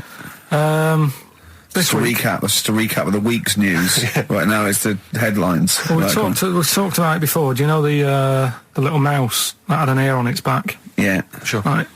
Well, you thought he had a bad time. right? Listen to this one. Mouse walking about with us sort of wearing a monkey's testicle. They're just having a laugh. This is what I mean about a lot of scientists. What are they doing? When's that going to come in handy? I don't know what you mean. Well, they were seeing if, you know, say if a fella loses one, right? Yeah. Hitler or whatever. And they go, well, don't worry about it, we can sort you out. I don't know what the monkey's going to do. I don't know if they keep passing them on or whatever. But the actual monkey testicle was put on the mouse, and it worked. It worked for the mouse. But isn't it... I mean, isn't a monkey's testicle quite large in relation to a mouse? Would it not look like the mouse was on a space hopper or something? Oh, yeah, it didn't look good. Well, they didn't put it where its testicles would be. No, they did. They put it... Well, how could it walk, then? The ear was on his back, so he could just get about. Well, I don't know. But well, you don't know, do you? You just guessed. Did they grow the monkey's testicles where the mouse testicles would... Well, it looked stupid anywhere else, though, wouldn't it? Oh, whereas a mouse with monkey testicles, that's fine. Oh, you'd be showing off. You'd be alright. I'd prefer that than the ear. When that mouse gets put back in with the other mice, do the other mice go, George, you look different. Have you had anything done? but the weird thing is, as well, apparently it still works as a monkey. What? So, like, what are you talking about? Like the sperm and that was it was still sort of monkey. Of course sperm. it was. What are you talking about? Well, that's weird. But what, Carl? What do you? It's only a thing to give it nutrients. That's all the thing they're testing. It's like grafting at that level. Right. What's your question? Because I'm right. What do you think? It would change eventually. It would have changed into a mouse testicle because it had been hanging round a mouse for so long. No, I thought the actual sperm of it though would be a mouse's. Why? Because it's hanging off a mouse. No, but your sperm is actually created in the testicles. So that's why it has to be outside your body. Otherwise, we put them in a nice little cage. I'm guessing then that they've done this operation so that they can do it to humans. Yeah. Why would I want a monkey testicle if my kids are going to be monkeys? What use is it? No, think. That's no. That's going to happen anyway, Carl. Yeah, but think. Think of what you're saying. They've grown a monkey testicle on a mouse to see if it would still function as a monkey's testicle, okay? So they can do that to humans. So think, Carl, what they'd do is they'd grow a human testicle on a mouse and it could still be used as a human testicle. So what? To give you a testicle that you've lost. From a mouse? No, from another person who it was kept alive on a mouse. Because it's kept the nutrients alive, as opposed to keeping it in a deep freeze. Maybe bollocks go off after a week. I don't know. Maybe they get accidents. He had a little a card. Do you donate your testicles? Yeah, I'll tell you what. No one needs testicles yet. Let's keep them on a mouse. You have yours ripped off in some sort of bizarre skiing accident. You go, well, you go in a Battersea Dog Town. You pick the ones you want. They can grow them on anything. They can grow them on a Dachshund. Bulldogs are growing them usually that's where you see a bulldog. Usually that's waiting for an operate. What don't you understand, Carl? Hang on a minute. I thought this was knob news, not testicle time. I don't understand what... Yeah, testicle time's not for another 10 minutes. Yeah. No, it's all sort of linked and that, though, isn't it? Well, sometimes it's linked to a mouse. But what do you think about, like, I don't know, testing stuff out like that? Is it worth it? Could you not just go straight from... But listen, Carl, I'm getting this information from you. No, if this was on Question Time and someone said there were, Dimbleby and Paxman or whoever said it, I'd think about it as a moral dilemma. You've just said you saw a mouse with a monkey testicle. What do you think of that? I don't think anything of it. I don't think anything of it is the answer, Carl, because I can't trust the info. I cannot trust anything that comes out of your mouth. Well, there's the best band in Britain, in my opinion. Big words. The Darkness. Growing on Me on XFM 104.9. I'm Ricky Gervais with me, Steve Merchant and Karl Pilkington. Have you got the album? And already they've had an argument.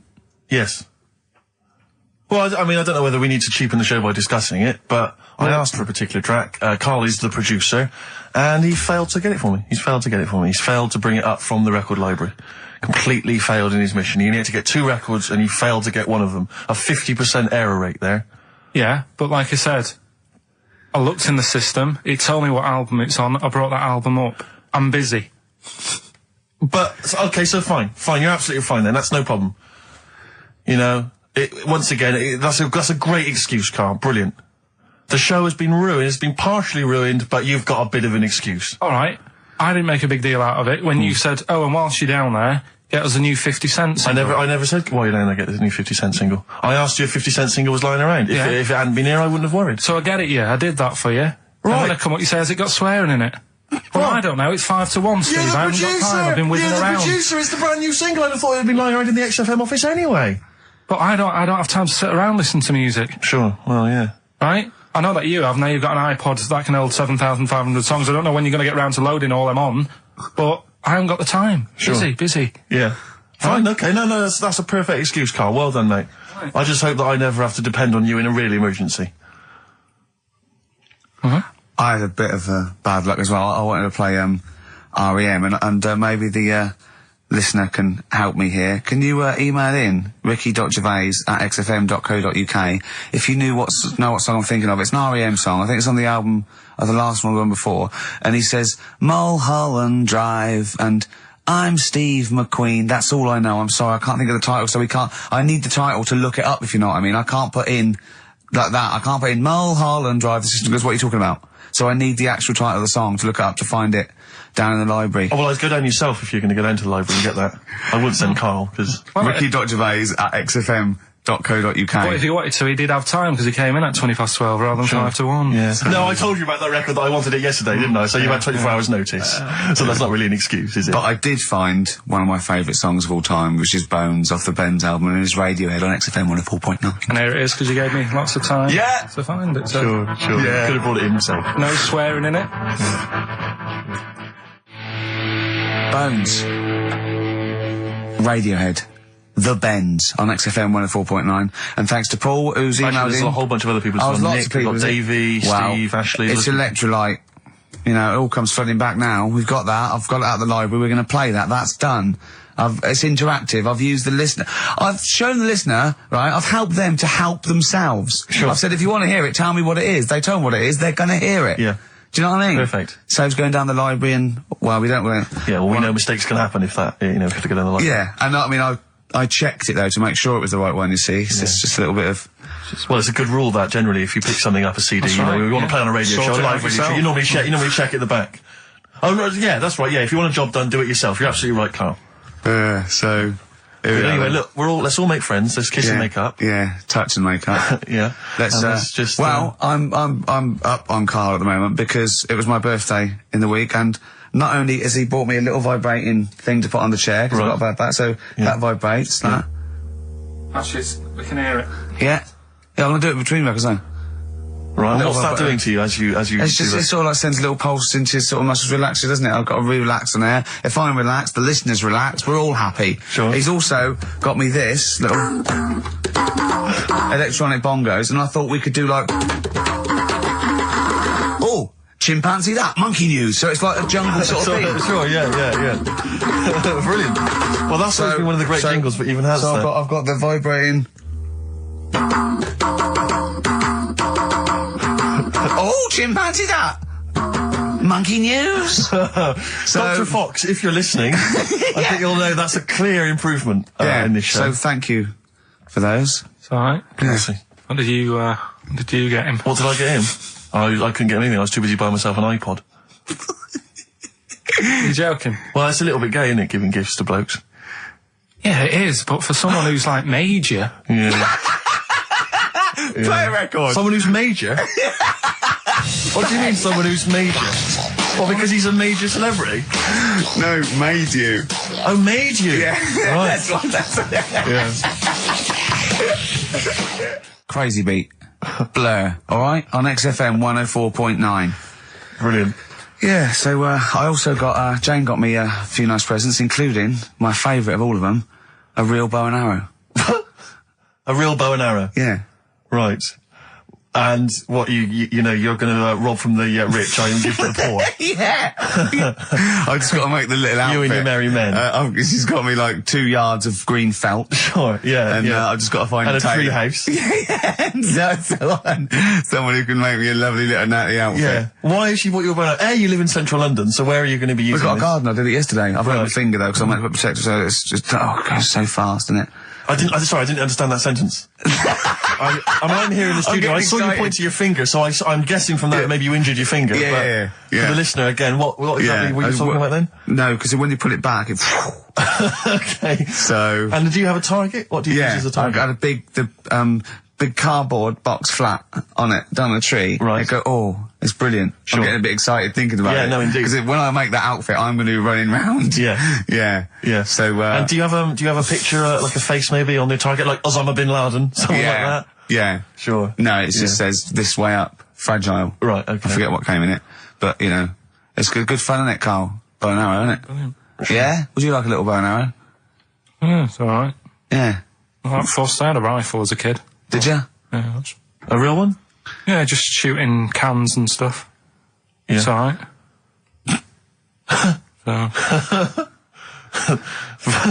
Well, a wonderful anecdote. Well, I went out with a drink with Carl in the week, and we went to a restaurant, didn't we, Carl? It's a good night. And we sat there, and next to me, when Carl came, next to me was what's his name? Ross Kemp. And he was sitting there, and I saw Carl, and I tapped him on the shoulder, Ross Kemp on the shoulder, and I pointed to Carl and him, and I said, "It's nice to see you two back together again." Nice. And Carl was horrified. But Carl didn't know that I'd already spoken to him before Carl arrived. I thought it was okay. I thought I could break the ice because I'd met him before. Sure. So he just thought I was insulting him. And when in the week we were talking about his little head, weren't we, Carl? And Carl suddenly stopped the conversation and said, "If I had hair, what would we be talking about now?" I think he'd had enough of everyone talking about it. And he looked good though. He had a special little do. He had it sort of, cropped a little bit more. I like it when he's just freshly had it done. Mm. Do you like? Yeah. Has that ever happened to you, Steve? If you're somewhere, say if you sat somewhere, does someone sort of, is he anyone else who you look like, or would you say you're a bit of a one-off? I love these two. But to be fair, to be fair, he seems to be having a go at me an awful lot more than I do at him now. I mean, he just starts it. He starts it out of nowhere. I think his is sort of a get back for the way you treat him as a producer, not. But he's not a producer. If he produced the show, I wouldn't have a reason to criticise. But I think this is it. But seriously, I mean, it really winds me up though, because it started as a joke, but now it's abuse. Yeah. He got annoyed at Heat because it said Carl, producer, well, not so much a producer, as just a bald mank. And he went, "Can they say that? Yeah. Can they say that?" See, that's a magazine, an independent publication that's identified what exactly it is you do. Yeah. Oh, here we go then. Go on, bring it on, because here we go. He's looking at me. I know he's thinking. I can hear the cogs I'm not thinking anything. It's No, that is true. Never a true word. Play a record. Now then, I heard this on VH1 in the week, and I have not been able to get it out of my head, and I really kind of want to, I want to get it in everyone else's mind now so they understand the pain I've been going through. Miss You by the Rolling Stones. Yeah. I hope that's now embedded in your brain and you can ruin a week by having to sing that constantly, irritating people in shops and everywhere you go. Miss You by the Rolling Stones. Good track. Carl, Jonathan, Ross came out with us, last week, and, we were talking about stuff, and Carl was mesmerised when Jonathan told a story that he was bored once in a hotel room and shaved his arse. He shaved his arse? Yeah. Sure. And Carl, you didn't stop questioning him, did you, for about... I just wondered, at what point do you sort of say, "Oh, this is getting on my nerves"? Do you know what I mean? Yeah. It's way too long, tucking it in his socks or whatever. Yeah. But it's not, I mean, it is boring in hotel rooms, because I told you before about when I was in Edinburgh and had nothing to do, there was nothing on the telly, and you sort of, you've eaten the shortbread biscuits, and and so that's when I read the phone book to see how many... That's when you read the phone book? Well, to see how many Macs were in Scotland, McAteer, Macintosh, Sure. Yeah. and there was 42 pages. Yeah. Jonathan, I don't know if he'd already done that. Yeah. And, he said he shaved his arse. Now, when we say shaved his arse... Not his cheeks, his... Oh, all of it? Yeah, all of it. Did he say that? Well, I think that's... But other than the cheeks, there's not much left. But then we got to the fact that me and Jonathan, if we pooled our wealth, we could have shaved Carl's arse for £1,000. Right. And he said, yeah, for £1,000 you could shave my arse. Suzanne said, can I say this bit? Your girlfriend said what, Carl? She was annoyed. She says, well, I'm not allowed to go there. Why is anyone else? And of course the whole table stopped and leant in and said, what? She went, he doesn't like me touching him there. I went, what do you mean? This is too much information. It was too much information. I like the fact that you've had this conversation with her. I like the idea that she touched your arse once and you went, woo, hands off. Yeah. I love you, but keep your hands away from the arse. Do you know why he said he's talking about the most intimate part of the arse, the middle arse he's talking about, and he said, I said, why? He went, it's a bit gay, innit? I said, how can a girl touching it be a bit gay? If you stood behind it, it could be anyone, couldn't it?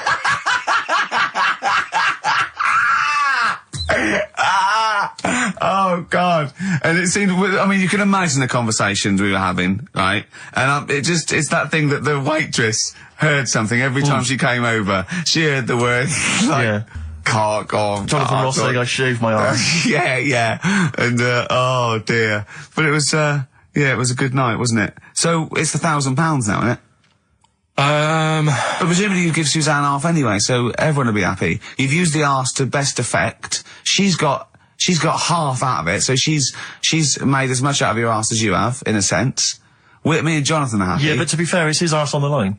So... I know, but I mean, it's not like she's getting a bum deal. Well, she's getting 500, quid. No, I can understand that. But, do you reckon? Just thinking of some more... Play a record. Can I just ask, before you play a record, if we were to shave your arse, let's say we did it for charity or something, got sponsorship, how would we do it? Would we use one of those big kind of old-fashioned razors? No, I'd use a Bic Safety. I'd just straight away. And would you use a gel or a foam? No, first of all, I think I just, lather it up. Right, so you'd lather up his arse first? I do the outside bits, just goes straight down, big broad strokes, clean, right? Then I'd have to go in the crevices, and I'd need an assistant. I'd pop it apart, and just very gently go in there. I might even use electronic equipment, just so there was no sort of, like, nicks. Okay. So an electric razor? Or, I might wax the internal middle arse. How did Jonathan do it? Because he did it on his own, didn't he? I just use mirrors. Why do I'll ask him. We'll call him later. But, I don't know. Well, perhaps you listening have once shaved your arse, maybe during an exam or something. What I think, this is conjecture, but I think he was probably there, he'd had a shower, he'd shaved his face, right, and thought, oh, he was naked, looks down and goes, oh, what a hairy arse. Well, hold on, I've got the razor in this hand, I've got the mirror there, I'm not on stage for a good 10 minutes. Yeah. There's one thing I don't like going on stage with, is a hairy arse. Bang, drink, wallop, done. On stage, thanks, see you later. See you next week. Yeah? What are you thinking, Carl? No, it's just how hairy was it? Do you know what I mean? How hairy was it? Because I imagine, you're saying mirrors and stuff. But how old is he now? He's 42. And they say your testicles drop quite a bit once you start getting old, don't they? Yeah. So he's got to make sure they're out of the way. Yeah, but I don't think I can speak for myself, as a similar age to Jonathan, that, there's millimetres in it. It's not like we tuck them in our socks in the morning. Okay. They're still in the same place. You really wouldn't know the difference. If we filmed it in, time-lapse camera, it wouldn't be like a bungee jump. Do you know what I mean? They wouldn't be moving a lot. Yeah. All right. Do you think I told him he's a good-looking fella, Steve. Would you agree with that? I told Jonathan that he said that he just went for it as well. Yeah. So you spent a lot of time picturing Jonathan's naked arse. You'd let him give you money for arse touchery. Yeah. Whereas your girlfriend's got no chance, and you're saying he's a good-looking man. Do you want to play a record and think about what you've done? Interesting. 50 Cent, 21 Questions, new single from him. Well, me and Carl got a joint favourite lyric now. I love you like a fat kid loves cake. Yeah. That's great, isn't it? I like it because it's funny and humorous and cheeky. You like it because it means something, don't you? You think that's the absolute truth. If someone was to say that to you, that would be the most romantic thing they could say, innit? Because No, I'm just thinking that's, you know what he means. It's like the Elephant Man, right? The Elephant Man, that's what he's called. Again, you know what you're going to get. The fat kid loves cake. You've said it all, you don't have to say any more. I can't believe it. I'll tell you what made his day the other day. I love it. Jonathan Ross said The Elephant Man is one of the best films ever made. Yeah. Endorsed by a celebrity. I know. Well, by a film buff, really. It is good though, isn't it? It is a very good film, yeah. We have got Cheeky Freak of the Week coming up. Right. There's been a lot of stuff going on this week. In the freak world? Yeah. Is it really? Yeah, there's loads. I mean, stuff that we can... The one that hasn't made it. God, this is what it hasn't made it, so we'll judge it on that. Go on. There's a woman, right? Do you know how, I mean, in a way I thought Elephant Man, it was a bit tight because, you know, they sort of took him on a freak show, did a bit of a road show with him and stuff. Yeah. There's some woman, I think she's in India, like now, who, makes a lot of money because she's got 3 legs and like 7 toes stuff. And she was saying, people pay quite a lot of money. Not Squiddy Patel. It's not that much money, like, compared to here, but over there, it's like loads of money. Sure. And all you do is, you go around to her house and you pay this lot of money, and people just go, oh, look at that. Extra leg. Extra leg. Right. It's quite a lot of money in that. So she hasn't even got to go out on the road anymore, like in the old days? No, that's what annoyed me. It's like, well, you could get to them faster. You go and see them if they're paying the money. Sure. Oh. But yeah, there's... What she could do is go in and buy a pair of shoes, right, and then nick one on the way out, because they only put one out, don't they? Good idea. So she could get, you know, 2, 3 for the price of 2. Just one of the many perks of having 3 legs. Just one of the perks of having 3 legs. The other one is, I mean, keepy uppy. But she'd be good at that. Shouldn't do that. She just stays at home and puts her feet up. But anyway, that's not even Cheeky Freak of the Week. That's coming up later. Coming up later. Oh, brilliant. Now, Rockbusters, dead in the water, isn't it? We've killed that off, have we officially? We killed off Monkey News and Rockbusters. Didn't I tell you that there was some sort of petition for Monkey News? Was there? What was the story? A lot of, it's loads of emails and that. You mean you've done Monkey News? You mean you want to do Monkey News? No, but seriously, there's uproar. And people were like, you can't get rid of Monkey News. Yeah. Don't be doing that. Loads of people. Was it monkeys? Trying to write the complete works of Shakespeare? Did Tony Blair get a whiff of it, and he's coming down with a ton of bricks? And Rockbusters, Steve, if you've got a better competition, then we'll do yours. That's fine. Do you know what I mean? If that's what you want to do, we'll do. What did you want to do? No, I was just wondering whether we should perhaps not do a quiz at all, rather than do that piece of rubbish. Might be better to have nothing. Might be better just to have silence during that part of the show than have Rockbusters. I don't know. If I give you the clues and that, and if you think they sound rubbish, we're not doing it. Well, I know that. I guarantee they're going to sound rubbish. All right, let's make it the last Rockbusters then. This is the last Rockbusters. Well, it depends. This is it. Okay, this is if it's good, you get a reprieve. It's all about this. Okay. Okay. Go on then. Let's do Rockbusters then. Oh, we're doing it now. Should we play a record and do it after that? Do it after. Well, I'll tell you what. I'll tell you the prizes and then we'll come back with the clues. Because I've dug out that REM track. Excellent. So it's an interactive show. Okay, we've got the best summer holiday album ever. What we got on there? It's got Elvis versus Junkie XL. That's brilliant. Holly Valance is on there. Yeah. Laz Ketchup. It's all the stuff that the XFM listener is craving. Tribute to the Ramones album. We got Red Hot Chili Peppers are on there. Metallica. Street Legal from Bob Dylan. That's nice. Brilliant. Did you just buy that in the 4 for £20 from HMV deal? Fair enough. Once That's again, a good album. The Talons of Weng Chiang, a Doctor Who classic. Yeah. And there's something for the XFM listener, 8 Mile on DVD. I thought that was nice, that film. That was the last bit was funny. It's a good film. Some good rap-offs in that as well. Yeah. So let's play a tune and then we'll come back with the Rockbusters clues. REM, go on. Give it to him. REM, Electrolyte on XFM 104.9. Ricky Gervais, Steve Merchant, Karl Pilkington. I walk down Oxford Street every day to go to the office, and it is like running the gauntlet in Gladiator. It's not only is it just like, you know, you have to dodge people and they're dawdling or rushing or, you know, keeping into the road to get past some people but avoiding taxis, but it's like hands everywhere, like leaflets. I don't know, there must be 1 million leaflets given out. It's all mobile phones, sandwich shops. Teach yourself English. Yeah. Teach other people English. I know, and those charity people, something for Alzheimer's, and I've been caught about 6 times where I couldn't say no. I've got about 8 standing orders now, because I just couldn't say no when they confront you. Yeah. Which is, you know... It's amazing how often I'm on the way to a meeting. I'm always on the way to a meeting, and then I always feel guilty if I walk past them again 2 minutes later with a HMV bag. Yeah, full. Yeah, exactly, crammed with bargains. I know, yeah. No, but, it's absolutely weird. They're like zombies. It's like you're fighting them off. You need a flaming torch to get past them. Or if it's not them, it's tourists. Just constantly, you know, excuse me, can you take my photo outside HMV? Or outside Topshop? That doesn't happen to me. Always seem to have tourists. Just in the way, just kind of dawdling, you know, looking up at the buildings. I walk so fast. I put my head down and I just try and walk so fast everywhere now, because it's, But Oxford Street is just, it's unbelievable now, and I think it's age that I've started noticing it. Even if the window's open and I hear just like cars and they're on the mobile phone, it's the loudest place in the world. Yeah. I don't know what we can do. Well, isn't it one of the busiest streets in, is it either the world the universe? It is mental. I think if we carpeted it, that would and help, put some curtains up, it would just deaden. It's like pubs with those polished floors and metal tables, and everyone's having to talk like that to be heard. The jukebox is quite loud, and I want to go just turn everything down. Yeah. Let's put some carpet down, just talk quietly like this. Yeah. Put the music down a little bit.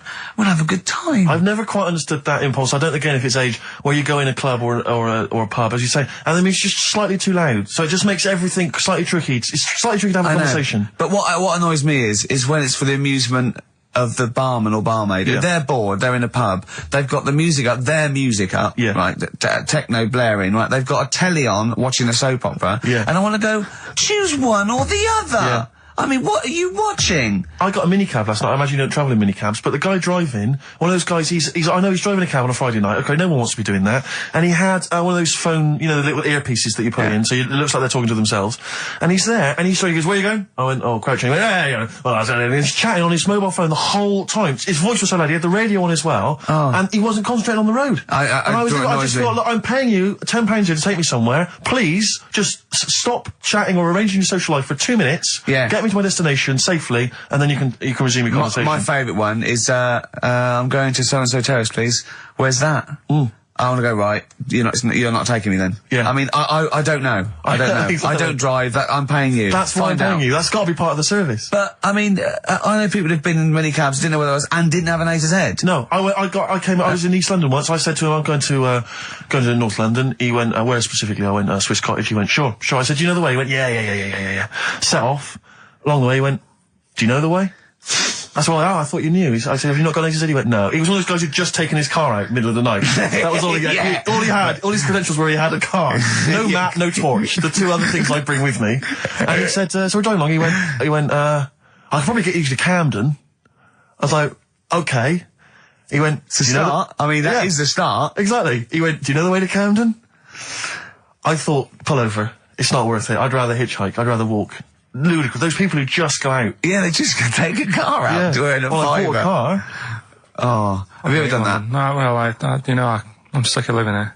And you say about people hassling you. When you say here, you mean the world, don't you? No, just in London is doing me head in now. The other week, actually, walking home from here, and like you say, there's always someone hassling you, saying, do you want to buy this? Do you want one of these? Going down Carnaby Street, right? There's your first mistake. He said, into meditation. So I was like, I had a bit of time to kill, so I thought I'll have a chat, right? Have you got time? We've never got time, we're too busy. Yeah, I thought you were too busy before. Well, I said, what's all that then? What do you do? And he said, we teach you how to breathe. I was like, well, I'm 30. I think yeah. I've done alright. And he sort of said, forget it. Forget it. I'm 30. And in Selfridges, they do, like Evian or whatever, that water company are there. And they've got like little glasses of water, and you walk past and go, have you ever tried this? It's water. Yeah. Oh, here you go, we'll try it. You go, Jesus Christ, is that what water is? What have I been drinking then? You've been drinking piss and mud. Have I? I'll have a bottle. Anyway, listen, Rockbusters. Oh, come on then. Let's get it done. Really? Yeah. Come on then. Right, so cryptic clues and initials, you work it out, it's a band and stuff. Yeah. Right, Brilliant. First one. Bob Holness. The first clue, the doctor said part of the foot and the leg was no good, so he took him off and he threw him away. That's the clue, the initials TB. TB, right? The doctor said part of the foot and the leg was no good, so he took them off and threw them away.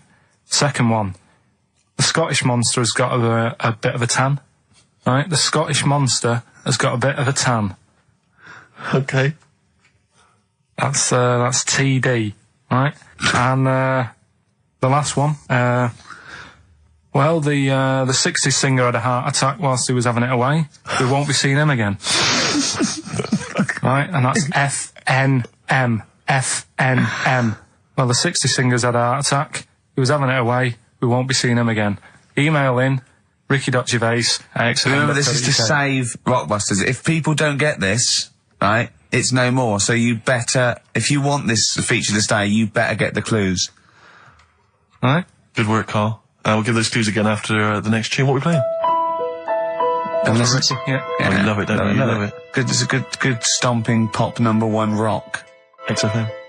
Jane's Addiction, just because I think things are rocking up. They are indeed. Rocking up in the land this year, Steve. Yes, that's good news, I think. Evanescence, them, The Darkness, rock-tastic. XFM 104.9, Ricky Gervais, Steve Merchant, and Karl Pilkington of A Saturday. Can I just say that the shaving your arse feature from earlier, if you missed that was 1:30. That was a discussion on shaving your arse. Yeah. It was great stuff. That seems to have caught the public imagination. Yeah. We've had so many emails. We've had someone telling us exactly how to shave your arse. Yeah. So if you need that information, I can probably forward it to you. Well, I think this will be the year of rock and arse. Exactly.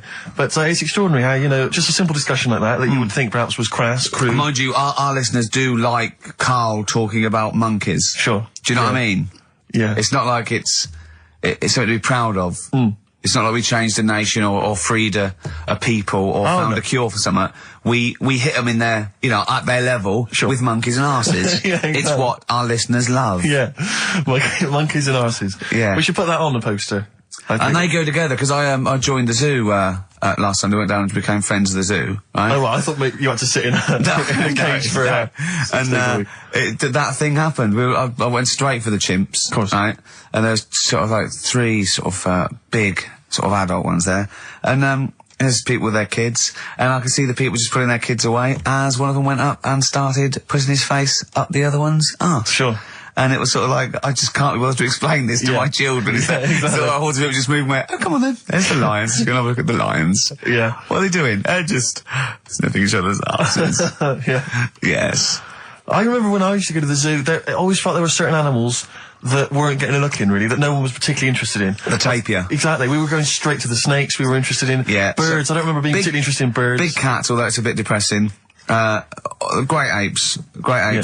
Reptile, you're right, reptiles, yeah. Birds, unless it's a big one that you think can rip a dog apart. Yeah, a vulture. You go, or an eagle, brilliant. Yeah, exactly, yeah. Owls are brilliant. Yeah, owls great, but I've always wanted a little owl on my desk. I'd like be doing work and there'd be a little owl there, and I go, can you give me that pencil? And it just sort of goes over and gets me a pencil, goes, cheers, and it just watches me and it thinks I'm brilliant. Do you know what I mean? Not really, no. No? No, I've never had an urge to have any kind of animal sat on my desk. No, Karl? You'd like a little owl, wouldn't you? That helped you. No, I had a little magpie, didn't I? We've talked about that. Oh, he came down and started pecking your grifter, didn't he? Yeah. What was his name? Maggie. Sure. Brilliant. Inspired. And you took it to school and it didn't come back once, Didn't come back. Didn't see it again. Oh, dear. Did it ever peck your head? Because you used to have hair, didn't you? Yeah. No, it did. It started getting a bit violent. Really? Yeah. But was it becoming sort of age when it's probably sexual frustration sort, you know, because I think magpies go for shiny objects, don't they? And you were probably sort of probably losing it a little bit then in the front, and so when the sun was out, there's a bit of a sheen on the front. They saw a glare and thought, I'll have that. Yeah. What is that? That's brilliant. Yeah. Or as it was sort of pecking away, it mistook it for a tree. Yeah, because of the noise. Because of the noise. Yeah, the hollow sound. I squeezed his head yesterday. We should just point out, if you're a new listener to XFM, you might not realise that one of Ricky's many sexual peccadillos, I'm assuming it's a sexual thing, I can't justify it any other way, is to just squeeze Karl's head. Yeah. Frontwise, sideways. I don't know what it is. I don't know if it's sexual or, you know, like when you've got a little kitten, you want to squeeze his little face. Do you know what I mean? Do you know what I mean by that, Karl? Yeah, I said that before, squeeze a little head. Yeah, exactly, and I feel that with you, because it's sort of like, he gives so much. Look at Karl's face, he gives so much. It is like he can understand what we're saying. Yeah. And that's what the connection is, I think, between me and Karl and other animals. It's like he can understand what we're saying. But I squeezed it yesterday, and Karl went, I definitely had something crack. Yeah. Because I'm trying to see how hard I can squeeze it. Yeah, I think that was you just thinking, Karl. To be fair. I think the cogs just started to... No, I mean, I think there is a danger, because I think there is a danger that you could squeeze it too much. Yeah, I know. He did a good deed today, the other day, didn't you? Oh. Was it? Yeah. What were you up to? You were just, you were talking about, like, you know, being hassled in the street and stuff. And, I get hassled a lot by the homeless. Don't we all? You should go home to sleep. Yeah. I'm here, mate. But no, I do treat them a lot. You know? You treat them. I love that. You had a good day? Yeah. You've been good? Yeah. There you go. That's 50p. Suzanne does the Save the Children thing. You were talking about, you know, charities hassling you all the time. She does that. And I sort of say, well, you do that. I'll look after You'll take care of the homeless. I'll take care of the odd tramp around where I live. And how do you treat them? Loads of different ways. 50p I might give them. Yeah. Or I might, you know, they'll sort of say, oh, have you got any money? I'll say, what for? And they'll go, I'm really thirsty. So I'll go, well, hang on a minute. And I nip and get them a little Diet Coke. Sure, Diet Coke. Yeah, they want to watch their weight. Yeah. They're going full fat. Oh, what an insult. Yeah, exactly. To a man like me. Yeah. You know, I'd rather treat them than... Because a lot of people spend money on, you know, problems abroad and stuff. Right. Oh, I just think, you know... Yeah, famine I'm relief. just saying. Oh, God. Like what? What do you mean? Like famine relief? Well, you do get sick of it, don't you? You know what I mean? It's that... You get sick of No, it. I'm just saying. Wait. Go on. I'm just... I know, just let whatever you do now, Steve, don't interrupt, because I'm scared, but I just think it's worth it. There's so many issues. There's freedom of speech, there's we're not responsible, there's he'll get away with it because he's a buffoon, Yes. and it is entertaining. Exactly. So, go on. all I'm saying is you're saying, you know, who do I give me money to? Is it, you know, little, you know, sick kids or whatever, or is it old people or whatever? HMV. That's where he gives his money to. Chiefly, they get a lot of it, yeah. Yeah. And for me, I just get sick of, you know, problems abroad. It's like, what do you do? What do you do with famine and that? What are you meant to do? How can you solve it? It's gone on for years. Yeah. And it just keeps going. We keep giving them money. They keep spending it. And you're not getting any return for your cash. Well, it's just how many times, you know, they've got to learn. What do you mean they've got to learn? What, are you going to teach them a lesson? What do you mean they've got to learn? What do you mean? Well, what are they doing with it? Yeah, they must have, like, better interest accounts or something where, you know, look after, put the money in the right things. Sorry, do you think that Bob Geldof sort of writes him a cheque? He goes over and he's in the helicopter and there's millions of them, and they go, it's Geldof from Boomtown Rats. Brilliant. They go, If there's one man that can help us. yeah, I hope he doesn't sing. He's not going to sing. He's got some money for us. And he comes down and he goes, do you want a cheque or do you take Switch? They go, we don't take Switch. He goes, there's a cheque. They get He's things doing like... it again, though, isn't he, as well? I mean, he? like, you know, he used to work here, Bob. He's a lovely fella and that. But, Yeah, he's a lovely man. but how many times can you save the world? You know, Yeah. he's over there again helping out, and it's like, well, you know, what do you do? Are you saying don't bother because it keeps happening? Not well, I'm not saying that. You know what I mean? I'm not daft. But that's what you're thinking.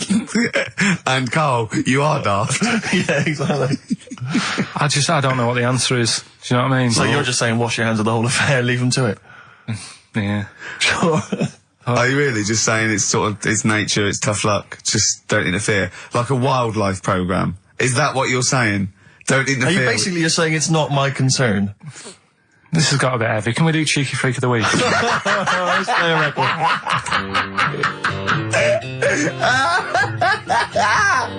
Oh, God! My Hey Hey out of the blue from the album Rust Never Sleeps by Neil Young. Such a brilliant song. Oh, he's a great musician. He's amazing. Yeah. He's incredible. I think we're playing Neil Young track a week. Okay. From now until Christmas. Brilliant, okay. Alright? Excellent. On XFM 104.9, I'm Ricky Gervais with Steve Merchant and Karl Pilkington. We were talking about the homeless. I saw a homeless guy in the week as I was walking down Finchley Road, and he was peering in the window of one of the Dixons or something like that, just checking out the details on one of those cable TV packages. And I thought, one step at a time. I mean, firstly, I don't know, start eating your dinner off a plate. Yeah. And then work your way up to, you know, a house, a home, a widescreen TV, A roof. digital television. But it's odd. Well, that might answer one of the questions, because I keep getting recognised by homeless people, and I never know what to say. I go, I think, well, either they're not really homeless, and they've got sort of digs or something, and they watch television, or the scariest one is that they they've become homeless in the last few months since the office. I think, oh God, that's really scary. Or they are watching it in Dixon's. They're going, the office is on tonight. Yeah. What are you doing? Yeah. Going down to Dixon's. Or they think you're one of them. Or that, well, I am. Because I mean, the way you dress. Well, no, some that are probably not quite, got their faculties, so maybe a little bit worse for wear, think they recognise me. And they whole scenarios where they're going, remember we were chatting, I was going, yeah, how are you? And it's just they recognise someone. Right, yeah. But that's a bit weird. But I mean, I think that's the worst thing, homeless. On a serious note, it is outside health. Well, we're talking about charity, and I don't know, I sort of, got these standards where I've been sort of like caught in the street. But the ones that I'd choose, I'd always think, charity is what touches you. You can't change the world, but you can change your bit. So cancer, obviously, because I'm so I give to cancer. And I think outside health, the next one must be being homeless, because there's nothing you can do. It's got everything. You're scared, bewildered, you're cold. It's just everything. Even if you're healthy and homeless, eventually you're not going to be. Well, I do feel bad because, I've always felt that I want to give to the health charities, like cancer, for instance, because there's that fear that I might get it. Well, yeah, it's not just that. It's just like, if you're not healthy, that's the first thing, isn't it? If your life's being threatened, there's nothing else you can really worry about. Yeah. But I don't know if that makes it wrong though. That it's like I'm investing in a possible future. Yeah. Well, not really, because it's the same for everyone, isn't it? But Yeah. I saw a homeless guy as well, looking through the bins, but he wasn't pulling out food and scraps, he was pulling out newspapers. Just having a read. Yeah. I always found that odd. I see that a lot, homeless guys. I don't know if they're just checking out the TV listings. When he finally gets his When's the office cable? on? Yeah, the office, they've moved it. They've moved it to Choice and UK Gold. I don't blame him, because there is some cracking stuff on cable TV. There's some great stuff. But I was flipping through the other day, and on digital TV you can see what other shows are on while you're watching something. I was flipping through, and there was one, and it was called, now, when are you ever in the mood to watch a TV show called I Survived a £200 Tumour? When was that on? Because it seems to me that if you've got a £200 tumour, you probably want to watch something else that'll take your mind off it, Big Brother or whatever. I'm not £200. Well, I can't imagine what this is. A £200 tumour? It must have been an error. £200 tumour? It must have been a £200 tuna. It was probably someone fell in the water. And it came I survived a £200 tuna. Yeah, and it was just a spelling mistake. Sure. A £200 tumour? Isn't that like kind of having That's Mr. another T person. That is another person. Yeah. Oh my God, maybe it was all his life they told him it was a Siamese twin. But someone had just painted a little face on it when he was at school. Just drawn a little face on it. Exactly, and they go, it's not your twin brother. He goes, isn't it? He goes, no, it's a tumour. We better take it off. It's £200. £200? That can't be right. You sure it wasn't £20 tumour? I'm assuming that's what it probably would have been. But it was certainly £200 on the digital thing. Maybe that's a mistake. That's great, isn't it? They're trying to make it more interesting. Yeah. It's someone at Carl got there. It's £20 tumour. Let's make it 200. At least they're watch. Exactly. That's what I'd be like, though. I wouldn't want to go to the doctors. You know what I'm like? A £200 tumour. I know. It's just that thing. I mean, you know what I'm like. I don't like. It depends where it is as well. Taking your clothes off and all that. There's the pressure in it. You don't like anything being touched, do you? I remember when he said he doesn't check his balls. He doesn't like the feel. That's live with me. He doesn't like the feel. I think, do you mean that you don't like what it feels like in your balls when you're fiddling with them? Because I imagined it that you meant you don't like the feel, in your fingertips. You don't like the feel of your balls. It's the thing of, you start thinking about what you're actually touching, and there's something in there, and you might break them and all that. I don't like break them?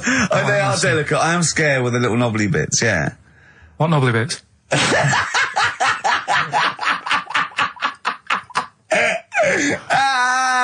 But I'll tell you what, it's that thought at the doctor's. It's that thing of, it's not taking your clothes off in front of him, right?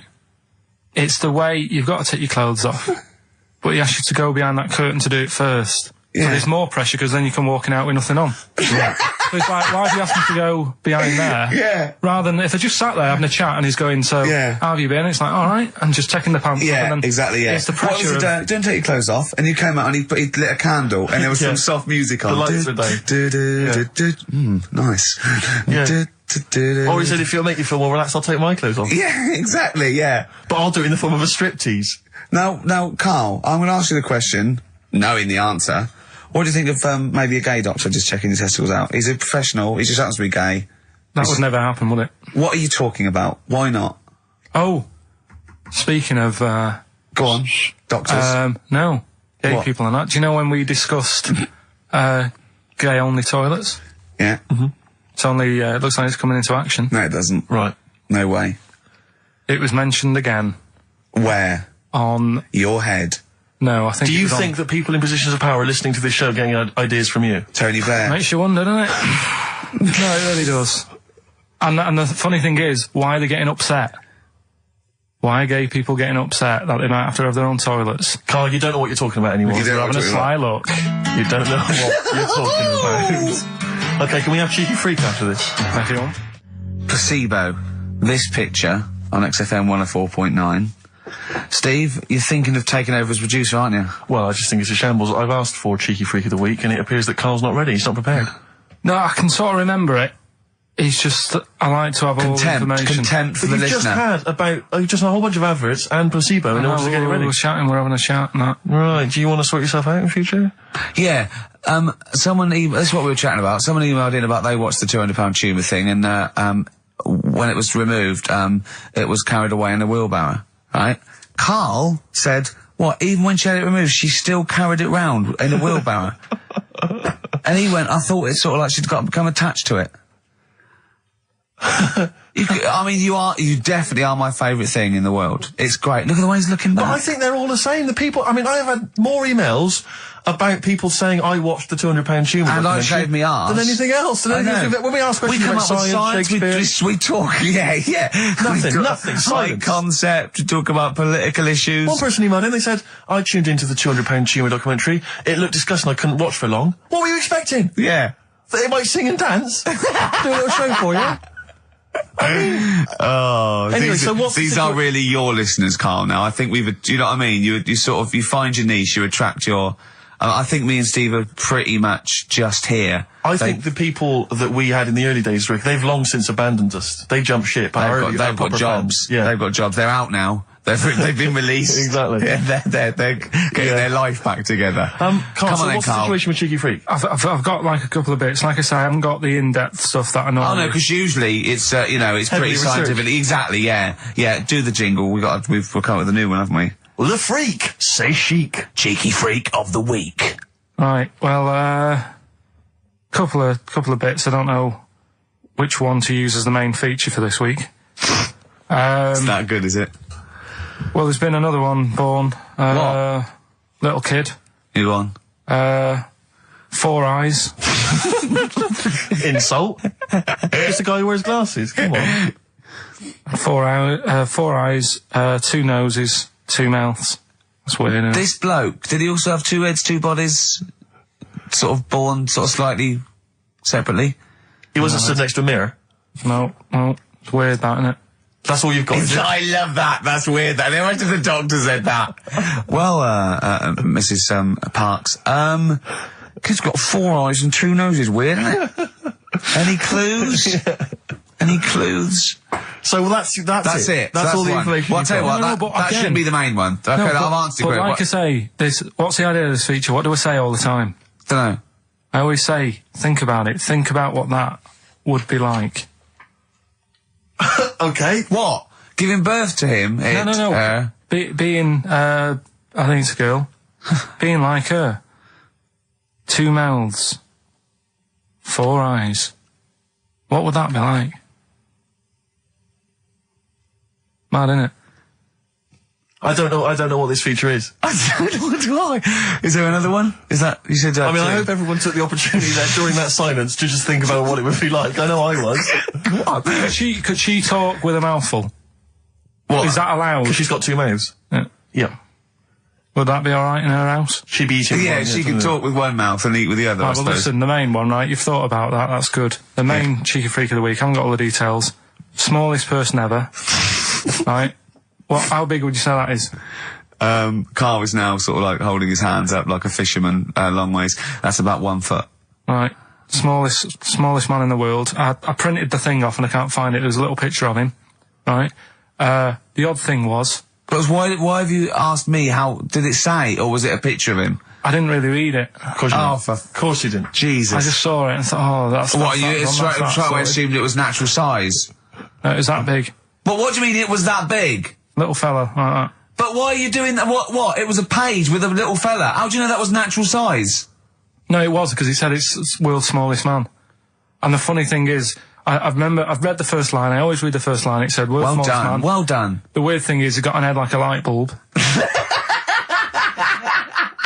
The shape of it, apparently. I don't know if that's got anything to do with his shape and size. God. That big. His name's Mr. Watts. And the annoying thing is, what got me is, if you're that big, right, don't have your picture taken next to a fruit bowl. Why was he having his photo taken next to a fruit bowl? Dunno. Whoever the photographer was, obviously having a bit of a laugh. Yeah. At his expense. Because you would just stand in the middle of nowhere, you'd look normal and that, but he was stood there, just leaning on an apple. Leaning on an apple? What is this? In what world do you inhabit? This was on the internet. Leaning on an apple? Was it Tom Thumb? What is this? Are you sure it wasn't some sort of sci-fi show they were advertising? No, it was leaning on it. Can you just lean on the apple? Just lean on the apple there. Do me a favour, you stand next to my chihuahua. You're not taking the piss, are you? No, not at all, no. Would you mind leaning on this matchbox? Yeah. Leaning on an apple. And that's what, so he just said he's the world's smallest man leaning on an apple. Smallest man, said about his head being like a light bulb, I don't know what that meant. And I just thought, right, that'll do, that's that sorted, Cheeky Rig of the Week done. I think that was on like Monday. Right? I found that, I thought that's done. Printed it off, forgot to get it off the photocopier. Someone's nicked it. Play a record. You got to... You know, it's just... Steve. No, can I just say, no, Carl, please, if I say, let's have Cheeky Freak of the Week, and you haven't done your research, you haven't got the information, just tell us you can't do it. But don't lead us on. Don't say this on radio. Hold your hand up to me and go, how tall is that? It's nothing. That's radio. Nothing. It's nothing. I think it was that big because he was leaning on an apple. It's not enough information. But, imagine Trevor McDonald coming on, going, some news, some stuff. How big's that? How big do you think that is? Yeah. Because there was a fella, coming up after Chris Tarrant. Play a record. I'm angry. I'm actually angry. And if Monkey News is in any way similar, you've really pulled your finger out with that, have you? Mm-hmm. Good. Let's have Rockbusters answers next. Supersonic. Oasis on XFM 104.9. Right. Getting through it. It's the Rockbusters. Right. It's the Rockbusters results, really, because this is a very important result. It's whether they stay in the Premiership or are relegated. This is the playoffs for Carl. Okay? You need 3 points. You need 3 points to stay up, Carl. Go on. Right, we had a lot of right answers in that. Right, okay, that's in your favour, you know. Okay. The first clue was, the doctor said part of the foot and the leg was no good, so he took them off, he threw them away. Yeah. The initials TB. Yeah. Right? Go on. Tony Bennett. Alright, that's Tony Bennett. Tony Bennett. Tony Bennett. Yeah. Okay, that's a warning, that's a yellow card. That is a yellow card, but you can still get the points. Right. Because his name's not Bennett. Tony, brilliant. Tony, perfect. A pun. Knee, his name's Tony. Perfect. Bennett, no, his name's Bennett. See? Well, he's in London this week as well, so I don't know if it's sold out. I won't mind. Are you on drugs? Or did I actually crack your head? Did I actually give you some brain damage? Because you're worse than usual now. It's like, go on. Alright, the second one. That Scottish fella. We've got to speed this show up. Hang on a minute, hang on. I've just got to make sure it's right. We don't want to look stupid. That Scottish monster has got a bit of a tan. I don't think we can look stupid with material like this. TD, that Scottish monster's got a bit of a tan. The answer there, the darkness. I'll give you that. Right. Well done. And the last one. Goal. The 60s singer, he had a heart attack the other way whilst having it away. You won't be seeing him again. The initials FNM. That's Faith No More. Adam Faith. Right? No! Doesn't count! Why not? Adam Faith No More. Right? Adam Faith No More. So, sorry, what is the clue? Is the clue Adam Faith, or is it Faith No More? Just Faith, I suppose. Just Faith No More. He's a sexy singer. So we got that. That's that. Safe for next week. Who's the winner? What do you make of it? You've got the deciding vote, Rick. Well, come on. I mean, you know my feelings. I mean, it works, Faith No More, but he's mixed up what cryptic is and that, because the fella, I mean, Adam Faith did actually die having it away, didn't he? Yeah. So it's all about him. It's all right. All the facts are right. Anyway. Okay, I think he's got a reprieve. I think I'll give it to him. I think I've got to give it to him, Steve. I think I have. He actually pulled that out of the bag, that one. There's no Jamaican fellas seeing icebergs or, Whitney Houston. The closest he came to is Binnett, and I'll let him off that. I've got to be a fair ref here. Well, fair enough, and well done to, I'm always a fan of names that for some reason just strike me or tickle me. Yeah. And this week the lucky winner is, Dave Suckling. There's nothing amusing about that. Oh dear. So well done to Dave Suckling. Okay. Suckling wins it. Suckling takes the prize. He takes the prizes, and well done to him. I guess there's more of that next week, and we're fast approaching the end of the show, Rick. I know you are excited about that, as am I. Well, I know, but the best to come, because we've still got Bruce Springsteen coming up now, followed by Monkey News. All right, Monkey News. It's amazing. What an amazing show this is. Shake.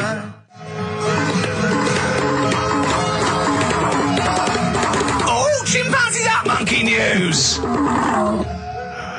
Excellent. So, Monkey News time on XFM. Karl Pilkington, the man in the hot seat. Karl, what have you got for us? Okay, Monkey News this week. We've covered a lot of stuff. We have indeed. Now, do you know, there's places where you can go for, weekend rests and stuff, Sure. and you relax, you sit in a little spa, you might have a swim and stuff. Well, they've got a place done for monkeys. Of course they have. Right? They can go there, they relax, forget about all the stuff they've got going on in their head. They can have a manicure. Right. Got nice meals. It's not called a manicure, though, it's called a chimpacure. Beauty treatments. Yeah. Right? They look good and stuff. Yeah, well, look good, feel good, yeah. Now, you might think, well, that's pretty normal. Well. The bit I haven't told you about is actually run by a couple of chimps.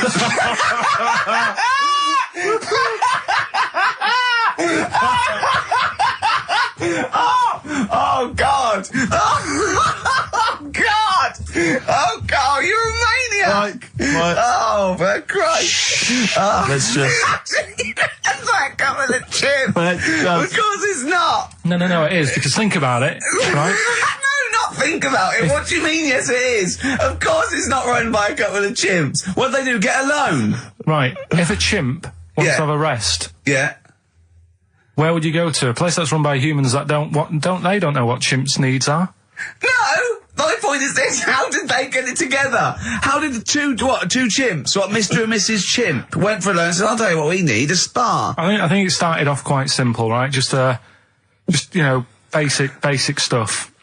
But they've expanded over time because it's become so popular. It's gone mental down there. Sure. Go! They've all heard about it. Now, the thing is, the problem is this, right? That isn't even the top and bottom of it, right? Oh, Christ. The problem is, it's been going on and on and on, right? It's been earning a lot of money and stuff. The monkeys are happy. The monkeys that go there are loving it. They're telling friends and stuff. They're all coming to it. Now, the problem is, it's this little monkey, little man monkey and a little woman monkey, right? Yeah. They were sort of girlfriend and boyfriend. Sort of. It's an open relationship, they can play around if they want. Well, the problem is they're not married, right? Now, trouble brewing. the lad monkey, fella monkey, he's getting quite old. Mm. And the problem is, because it's his name that's down on all the stuff. All the forms. Let him finish. I'm getting scared now. Let him finish. It's his name on the business. And the problem is his missus is kind of like, what's going to happen? Sure. Where are you getting this from? Internet. Oh, I don't know where to start. No. This is the... Can we just hear the end? This is ridiculous. So the problem is, The female monkey is worried that the male monkey she's worried. What's going to happen with the business? What's going to happen? Of course. Right now. What do you mean the business? The health There isn't a business. It's a joke. Rick, you're not listening. His name's on the form. The male monkey's name. It's in his name. Now the problem is the woman monkey has got some kids, but because they're not blood relatives, it's not going to be handed down to them. And the court, they're kids from a previous monkey marriage. Yeah. Right. So that they're not going to get it. Let me just check this out. Yeah, otherwise you don't want to check the facts, otherwise you could look like a twat spouting shit on the radio. Please check the facts for scientific security. And they're just a bit worried because they're saying that the people in Ohio, which is where they've got the little health thing going on. So that makes it more believable that it's Ohio. Mm-hmm.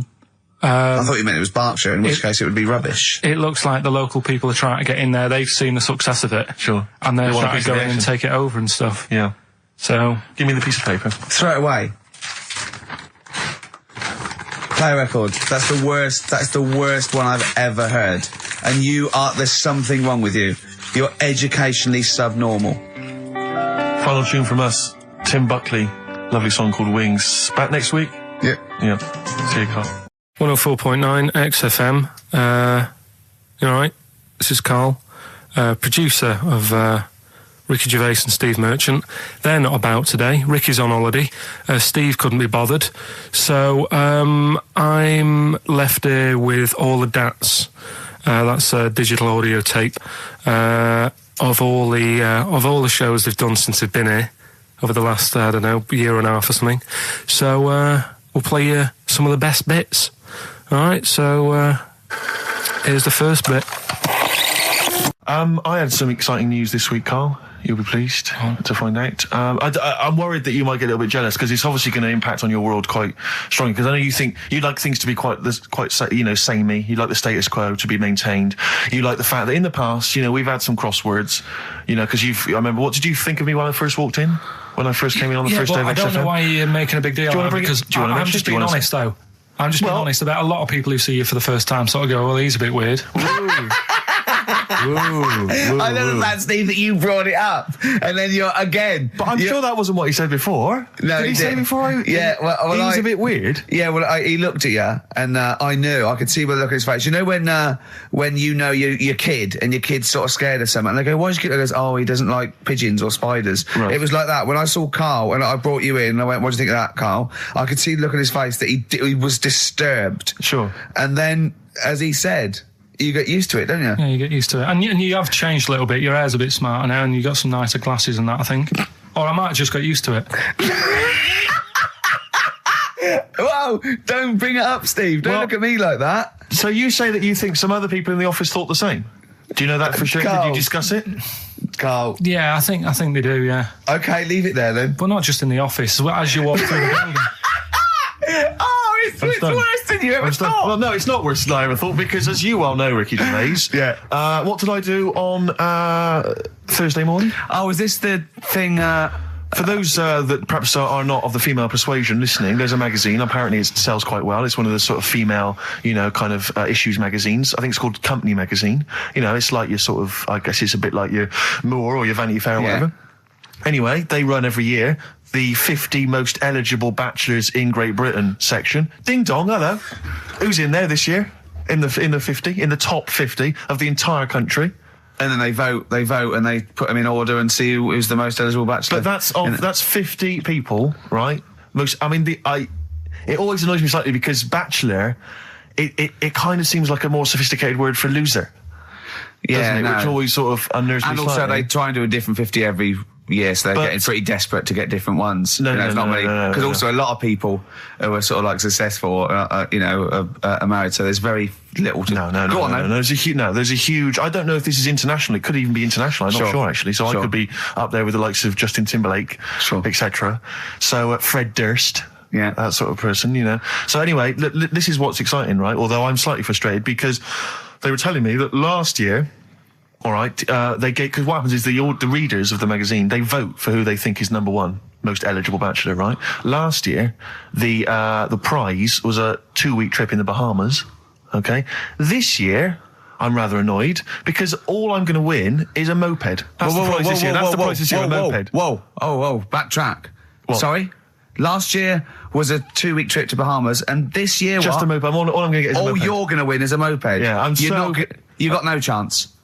You've got no chance. Who else is in it? Who else in it? Well, I mean, I don't know lots of people you'd never heard of. I know Duncan from Blue. Dean, so you're second to him at least already. I imagine you're going to come behind the other 49. Because there'll be people voting for me. They get to vote for me. Yeah, Steve. They'll see my photo and then they can vote for me. Yeah, according to Heat, I was 22nd most sexy man in the world.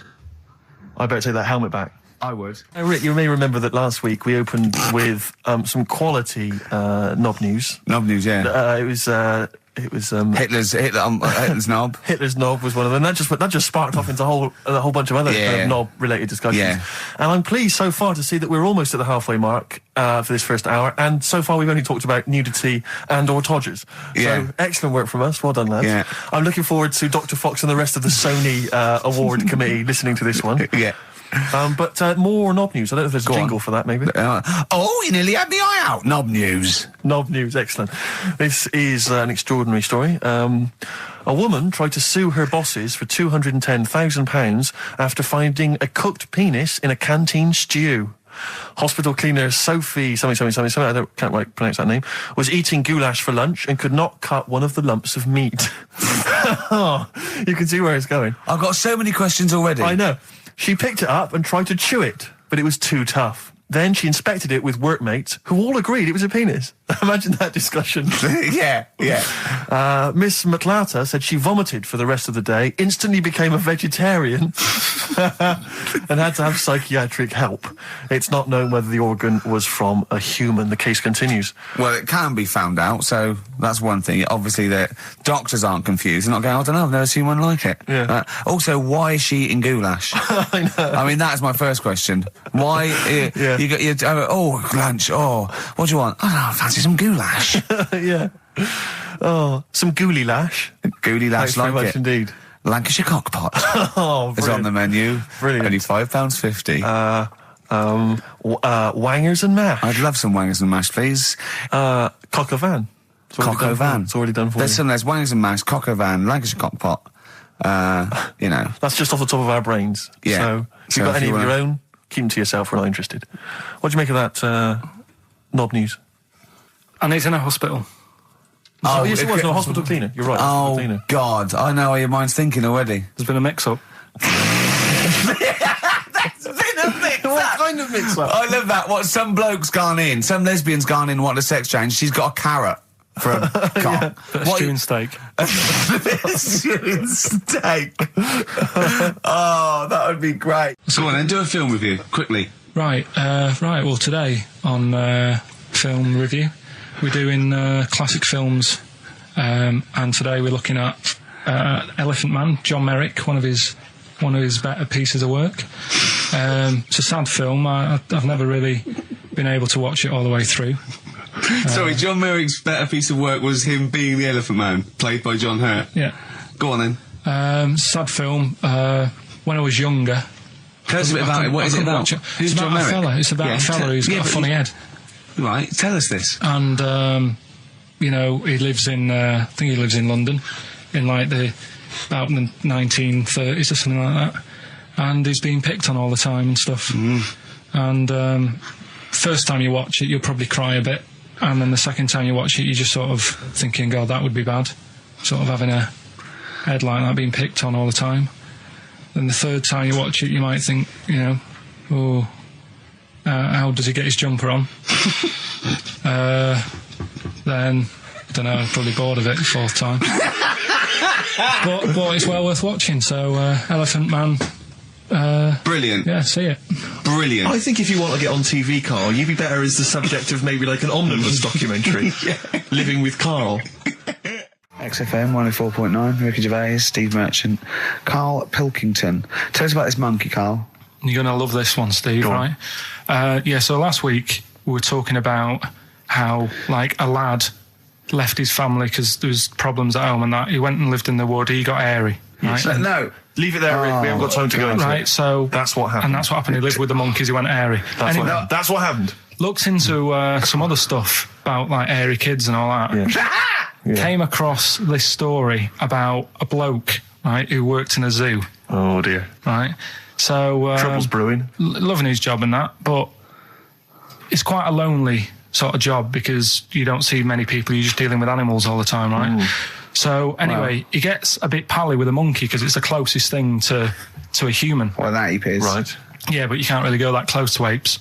It's dangerous. What do you mean? What type was it? Do you Just mean let him tell the story. Was it a chimpanzee? I reckon it was a chimp, yeah. Yeah, it was you a don't chimp. even know, so it was that's a an chimp. ape. It was a Okay. chimp. Yeah, but it doesn't matter, does it? So he It's the gets story. pally with him. Right, so he gets pally with What, him. do they go on holiday together? Well, no, I mean, it starts On the off. pool It together? starts off just checking each other out and probably sharing lunch and that together. Yeah. Right.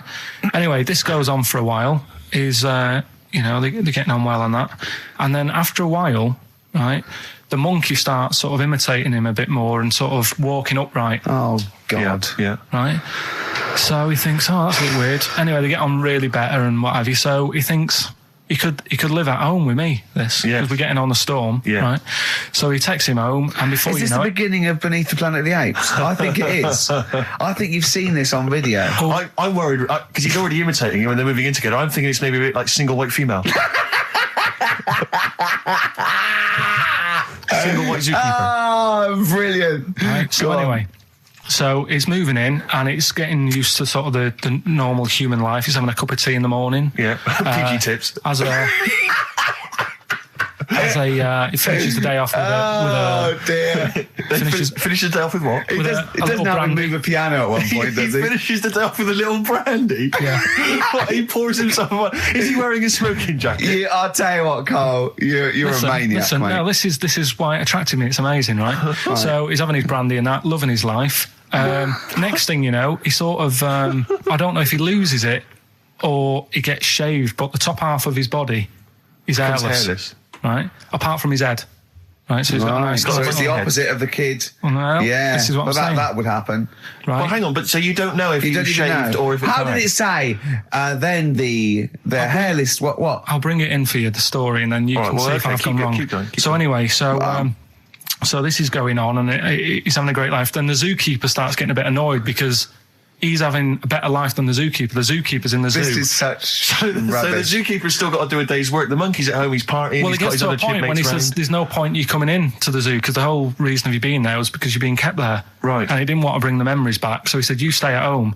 So you're talking such. Just let him finish. God, I don't know if I can sit here and listen to this drivel. I'm fascinated. It's nearly over anyway, right? It sounds extraordinary, Carl. So he's walking upright, he's having a tea in the morning, finishing the day off with brandy. Gets a bit out of hand, only tries it on with the zookeeper's wife.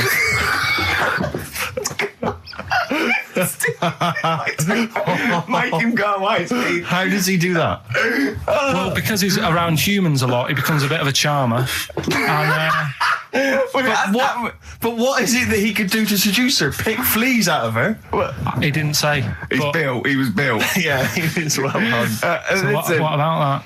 What do you mean, what about it, Carl? It's obviously not true. I don't understand how... I love the fact he becomes a charmer. He's got better taste in brandy. Exactly. And what was it that he was doing that seduced her? I don't know. I thought maybe because he was at home more than the zookeeper was. But what would he be doing, Carl? He's not going to be talking with her. They're not going to be playing like Trivia Pursuit. Maybe she liked the silent type. He didn't go into that. He just said that's when the trouble started. Carl, play a record. Right. Is that what Suzanne did when she brought you in? That was Radiohead and They're There. We're Not Here, all right? Pre-recorded. Coming up is one of Carl's little things. Enjoy it.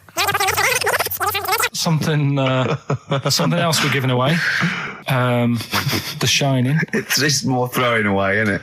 Once again, is it on video? Once again, it's on VHS. Just because you buy it out of your own money, Carl, stop being so mean. And I want to watch it tonight because it's one of those films that...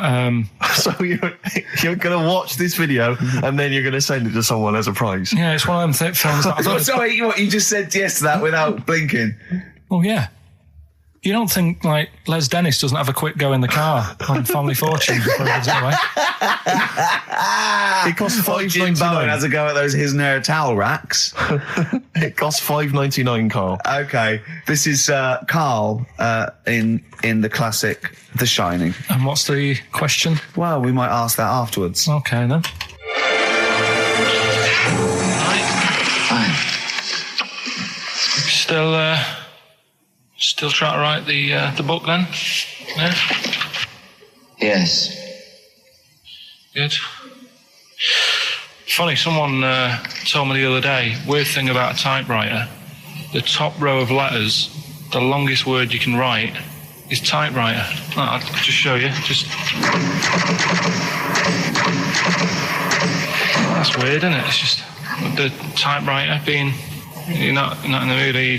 You're in one of those grouchy moods again, like you get into when you're writing. I'm not being grouchy. I just want to finish my work. Yeah, just being a bit funny, a bit offhand and that. Let me explain something to you. Go on. Whenever you come in here and interrupt me, you're breaking my concentration. You're distracting me. And it will then take me time to get back to where I was. Understand? Yeah, but I just was coming in to try and cheer you up. You know, I'm full of ideas as well. You know, if you're having a problem coming up with stuff, got loads of ideas you could write about. The other day I read about this airy Chinese kid. What do you want me to do about it? No, it's just that it could make a good book. Do you know what I mean? Sort of following round.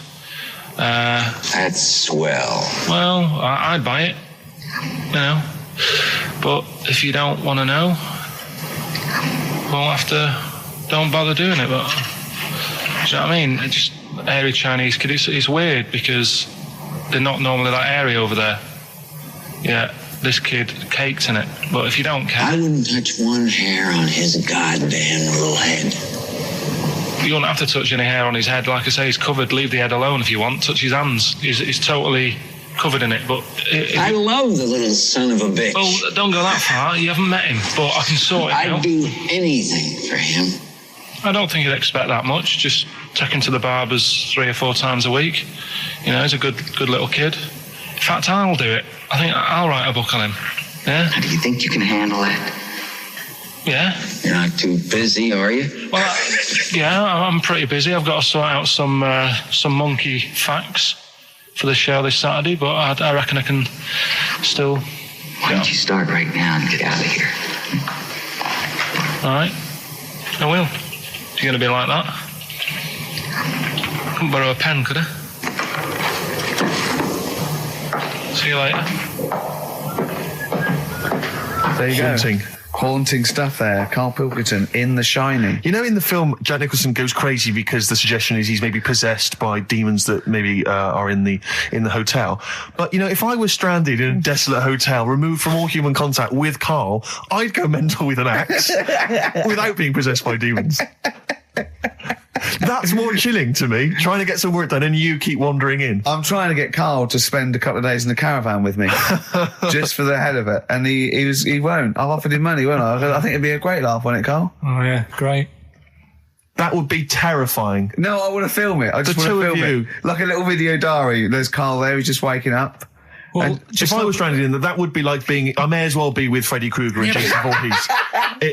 That's more scary. The thing is, Ricky doesn't mess you about as much as he messes me about. No, you see, you've given him an inch. You've given him an inch and he's taken a yard. 12:30 you got in today.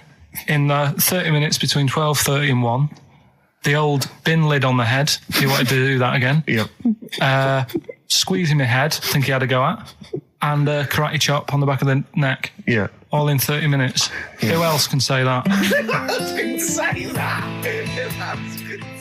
Anyway, Karl, look, you almost let it slip then as you were talking about your filling out that application form. There's some big news that everyone needs to know, which we were stunned by in the week, although the more we sort of talk to you, the more it starts to fall into place. Yeah. But, Karl, what's the story? That I haven't got me exam results from the GCSEs. He never turned up to get his exam results. I was working. And so, how many did you take in the end? Because you weren't even sure about that way. You think you took maths and English, don't you? Yeah. And You think you've handed in the artwork for art? Now, art was continual assessment, wasn't it? Coursework. And what was it that you made? I made a man sort of putting his arms into a car. You made a model of a man putting his arms into a car. What was this? So that one's passed. Was that this is a homage to break-ins in Manchester? Was this? What was this? Oh look, he does what he sees. Yeah. So you've got that. That's safe. You definitely got that one. So you've taken art. You've taken English and maths. You think? So this is what we're going to do, listeners. We're going to try and find out his exam results for him and tell him next week. Live on air. We're going to call his school, we're going to try and track him down, and we are going to have a little envelope, and we are going to give Karl, at the age of 29, his O-level results. GCSEs, yeah. Now, Karl, so you took maths, yeah. You think, you took English, do you remember turning up to do those? Do you remember sitting in the room filling in the forms? Yeah. Okay, and how did you feel you did? I don't think I did well. You don't think you did well? Did you revise? No. Why didn't you revise? Because I don't really believe in it. Okay. Well, it's just that if you don't know it, then you don't know it. You shouldn't have to start looking at a book. If I went to like the hospital, yeah, and the doctor said, "Oh, you need your appendix out," but hang on a minute, I've just got to read up on it.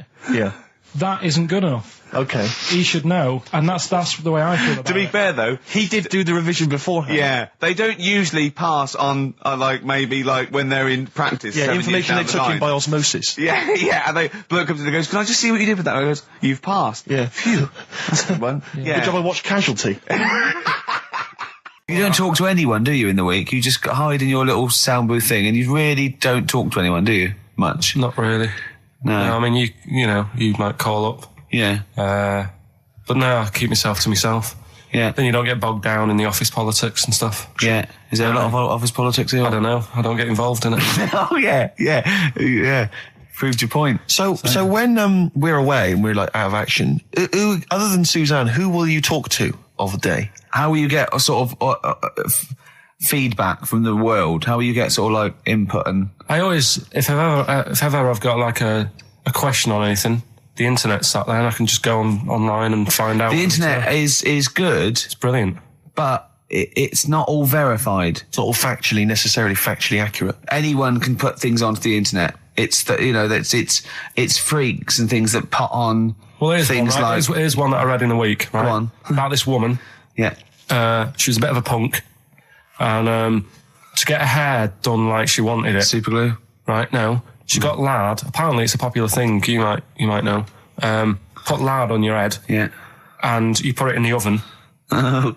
Now, apparently the heat that you get from the oven is different from the sort of heat you get from an hairdryer. Right? And she had to do that to get the style that she wanted. But anyway, she comes into money or whatever, treats herself to a microwave.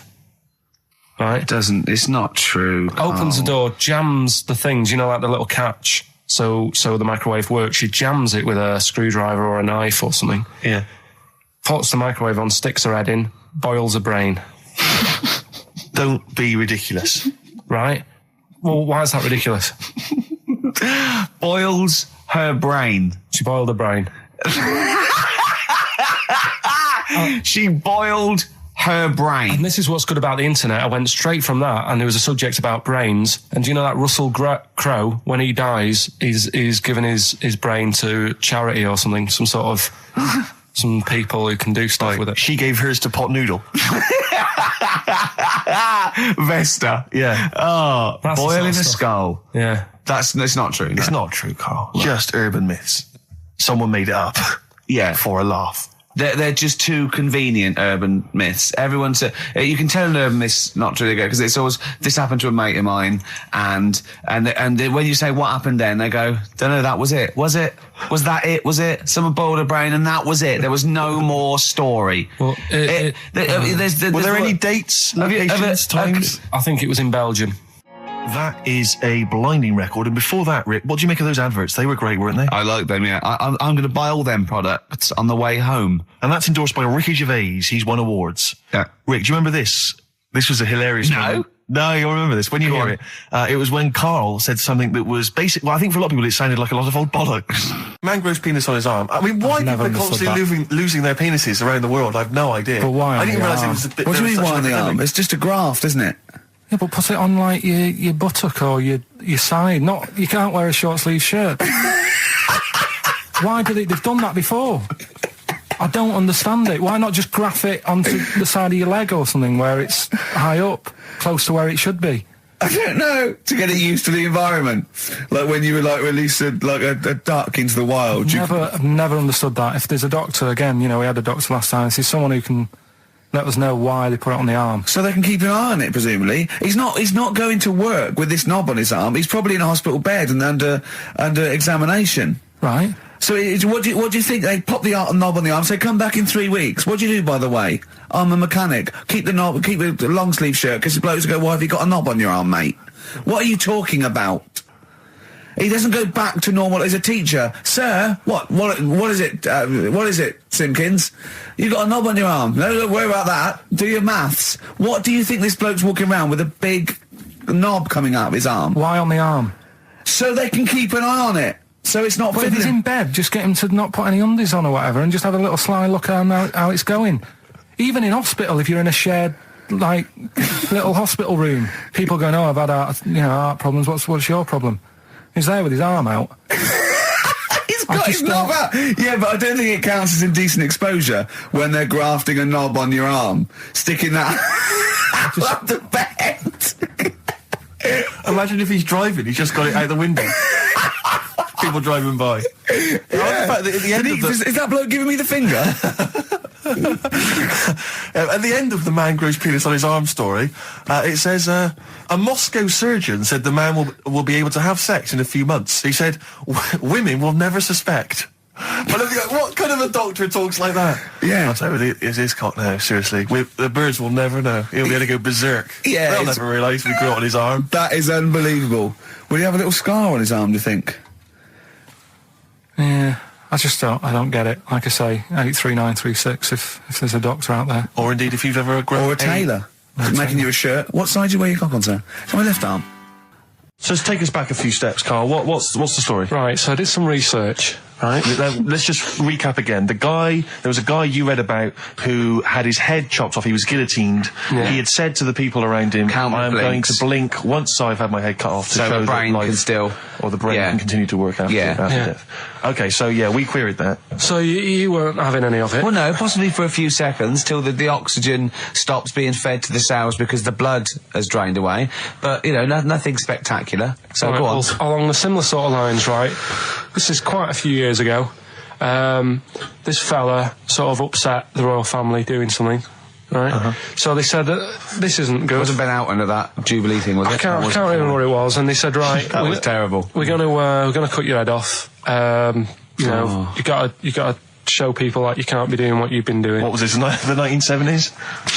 What you said a couple of years ago? You mean maybe sort of? Was it the olden days when the phones weren't very good? Ages ago. Yeah, ages ago, sure. So yeah, fair enough. Yeah. So very philosophical. Yeah, imagine that when you wasn't here doing this was literally ages ago. Yeah, exactly. Yeah, Simon Sharma's History of Britain. Yeah. Oh, and even before that, which is yonks before, when it was all mental and different. Sorry, Carl, go on. So he's having his head cut off, and he's resigned to it. It's the day before. He's kind of got it into his head now that I'm not going to have my head much longer. Sure. So he said, let's make use of this. Yeah. He said, I wonder how long, like, the body can stay alive without my head on it, right? So they were like, oh, I don't know. So, who were? So... The jailers? Whoever he was asking. These jailers with one eye. Yeah. Get out, pal. So he said, no, wait a minute, I've got an interesting scientific experiment, jailer. Well, fair enough. What is it? So, he said, what I want to do, right, he said, you know, surely it's my last right. You know, I'm gonna be dead tomorrow. Sure. So let's do a test. He didn't draw it out this long, did he? Yeah, and he said, let's test this out. You know, he said, do us a favour. He said, you know, it's my last day. What I want you to do is, you're gonna cut my head off. Let's put a white line on the floor. Right. And see if, you know, because there's no point asking how far he can sort of walk without an head if there isn't a line, because you don't know what to count. Do you know what I mean? If he loses his head and he's running around all over the place, you can't really count That's that. not impressive enough, yeah. So they said, let's make a white line. Sure. Yeah. Who said this? He did or they did? I think they started to join in with him and saying, well, let's make this a... Sure. You guess it. Go on. So, they got Norris McWhirter down. The Guinness people. Oh. Yeah. So they said, let's get this white line. Yeah. And dedication's all he needs. We'll do this tomorrow. And he said, all right, then I'll see you in the morning. I'll see you in the morning. Night, sleep tight.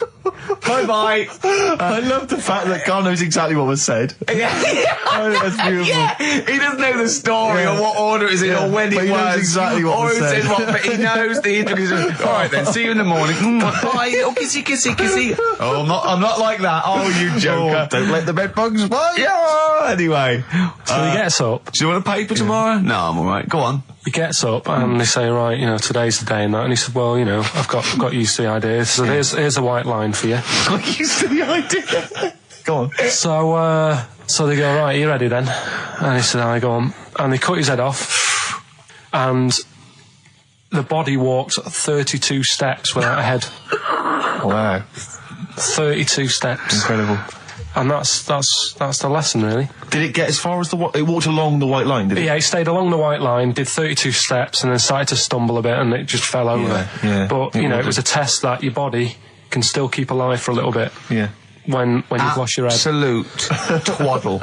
Absolute twaddle. What do you reckon you can do then without an head? How many steps? Nothing. There'd be muscular spasm, right? Yeah.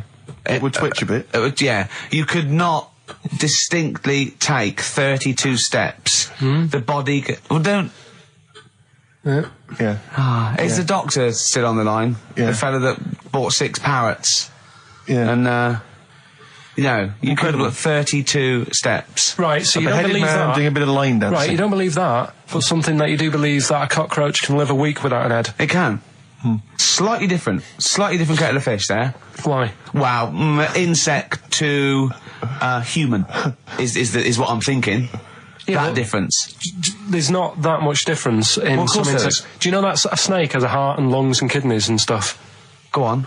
No, well, I'm just saying. So? You're making out as if they're a totally different, species. I am making out. I mean, call me old-fashioned. Do you know what you're talking about? I don't want you embarrassing yourself, Rick. Yeah, I am suggesting they're totally different beings. Yeah, that is. Yeah. Now, Carl, the cockroach is a very different thing. The interesting there is that it lives without its head, because a lot of it's on. There's some of them are phototropic, chemotropic. Some of them just literally have irritation and muscle memory. I mean, they do have a central nervous system, but it's very different. So if you lose the head, it bypasses a lot of that anyway. All this is running around. The reason it dies is because it can't take on water. But it's very different to a man, right, having consciousness and then losing that, and the body still going, no, I think I remember what I was going to do here. Yeah, so I'm going to carefully walk 32 steps along this white line. Imagine just looking down going, oh, missed a bit.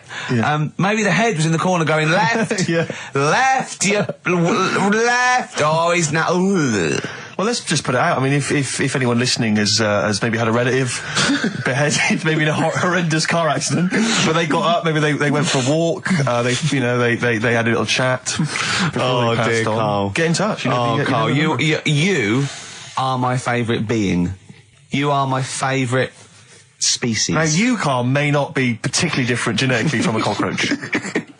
You are. Why can cockroaches do that? Why whoever made them went? Let's play a record. Do you know what? When I told him this fact, I send him little facts on text messages just to inflame his, interest. I just sent him a cockroach can live 9 days without its head. He texted back, "What's the point of that?" Yeah. What's the point of They're that? not doing experiments. These cockroaches. He's a boring last week to have. And he went, and on top of all that, you're thirsty. So it's the worst week of your life, isn't it? That week without your head. Play a record. Carl. Competition time next. Look at his little face. Look at his little face. You've not heard Carl's competition. He could live without an head. Made famous, of course, by Jimi Hendrix. Yeah. That's All Along the Watchtower, as originally done by Mr. Bob Dylan. On XFM 104.9. So, Carl, just take us through the moment where you gave this gift. Firstly, so you went into Boots, right? You thought, all right, 100 condoms, brilliant. Okay, did you wrap it up? I don't know if it was 100, probably 80. Right, okay, yeah. Right. You don't want to go mad, do you? Wrap them up. I'm just resting easy knowing that he's not trying to breed. Right. No. Yeah. So, I got her them. I got her Grease on DVD, because she's always watching that. Yeah. Right. Yeah. So just think of when her mum said, what did Carl get you? Some condoms and grease. I was just, I'm glad he said on DVD.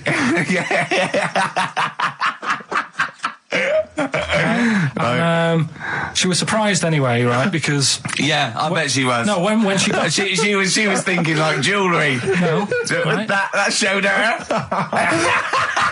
That surprised you, hasn't it? All right. So hang on, wait a minute. You thought it was a holiday, didn't you? Yeah. Look at your face. You don't know me at all. So hang on. So did you give these on Christmas Day? Right. What happened is she got in from work that Saturday, right? And I said, look under the tree. Knackered. Right? At least it's Christmas. Yeah. At least I'm going to get a little bit. I said, look, you got some stuff under the tree, right? So did you give her a sugar lump? Right, she was really chuffed with that. But she said she was a bit puzzled because I didn't know we had any wrapping paper, right? So I ended up using wallpaper.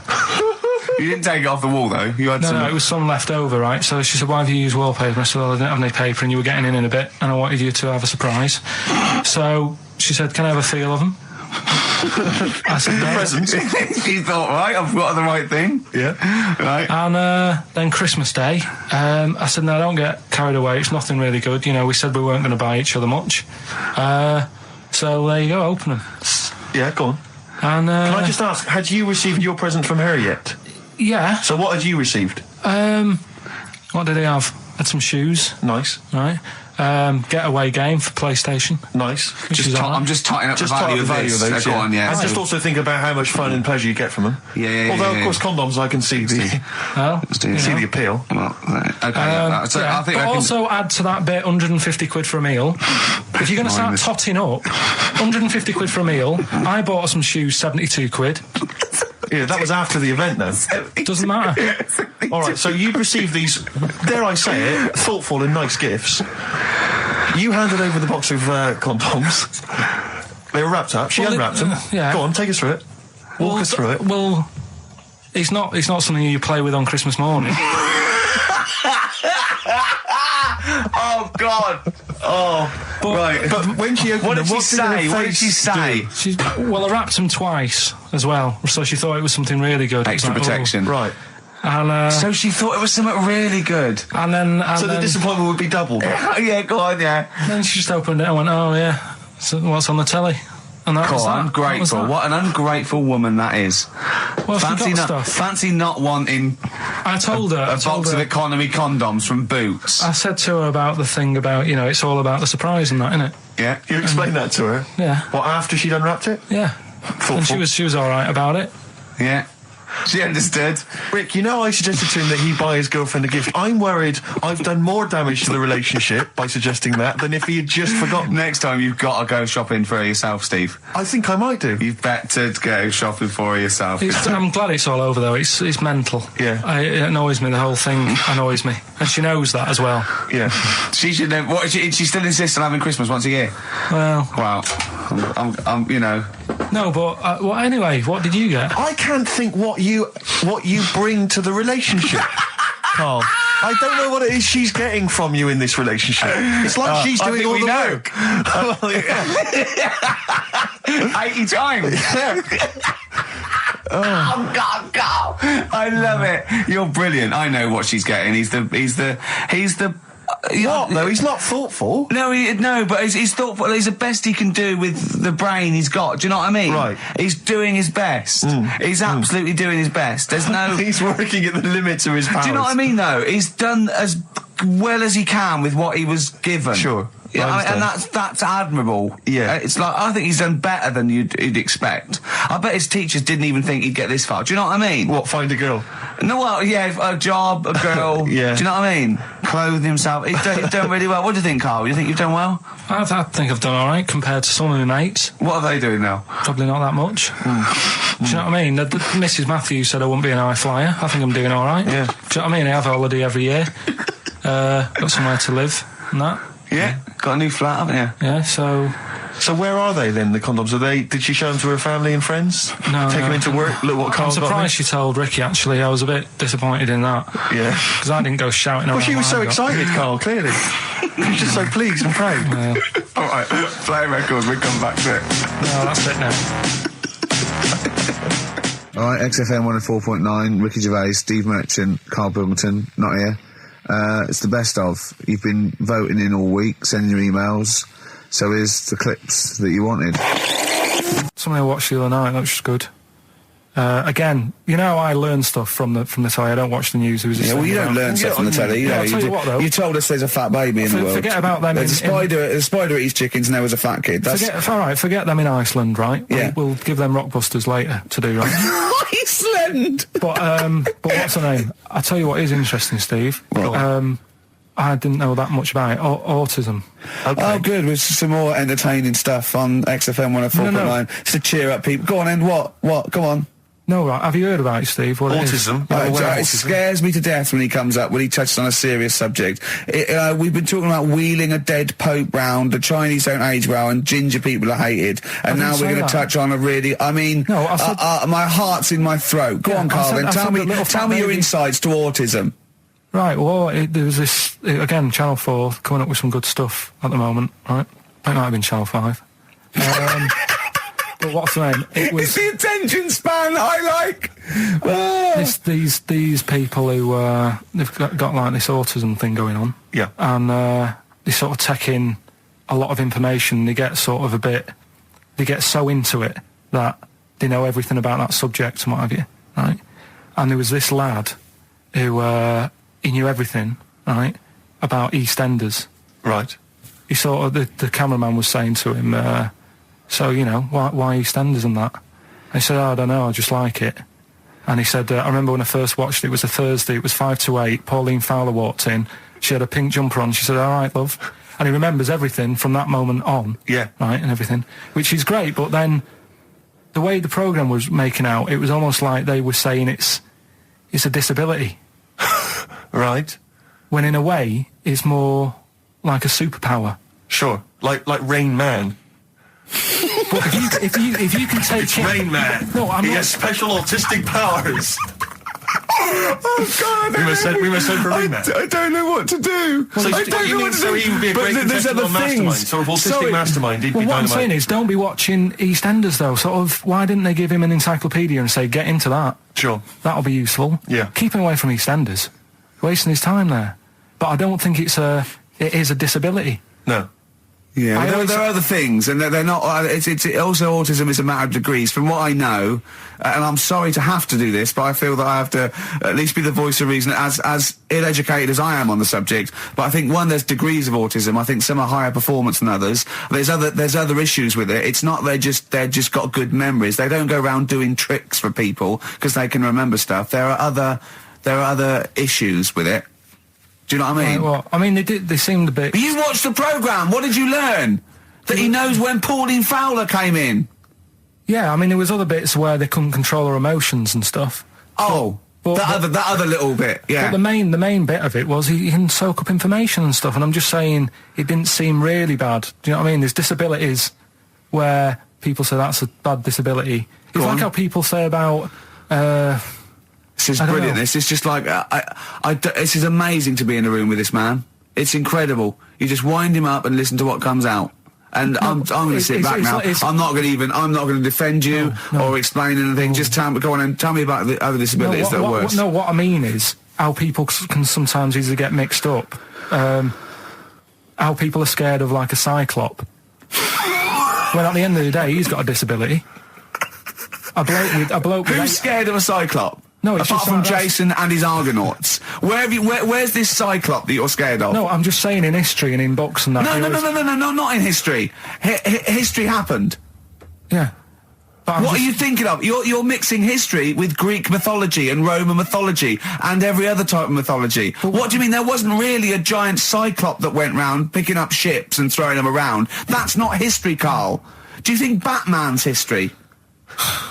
No, but it was ages ago, wasn't it, when we were sort of No, I'm not saying it didn't happen ages ago. I'm saying it didn't happen. Well, it might have done. I mean, what's so ridiculous about a fellow with one eye?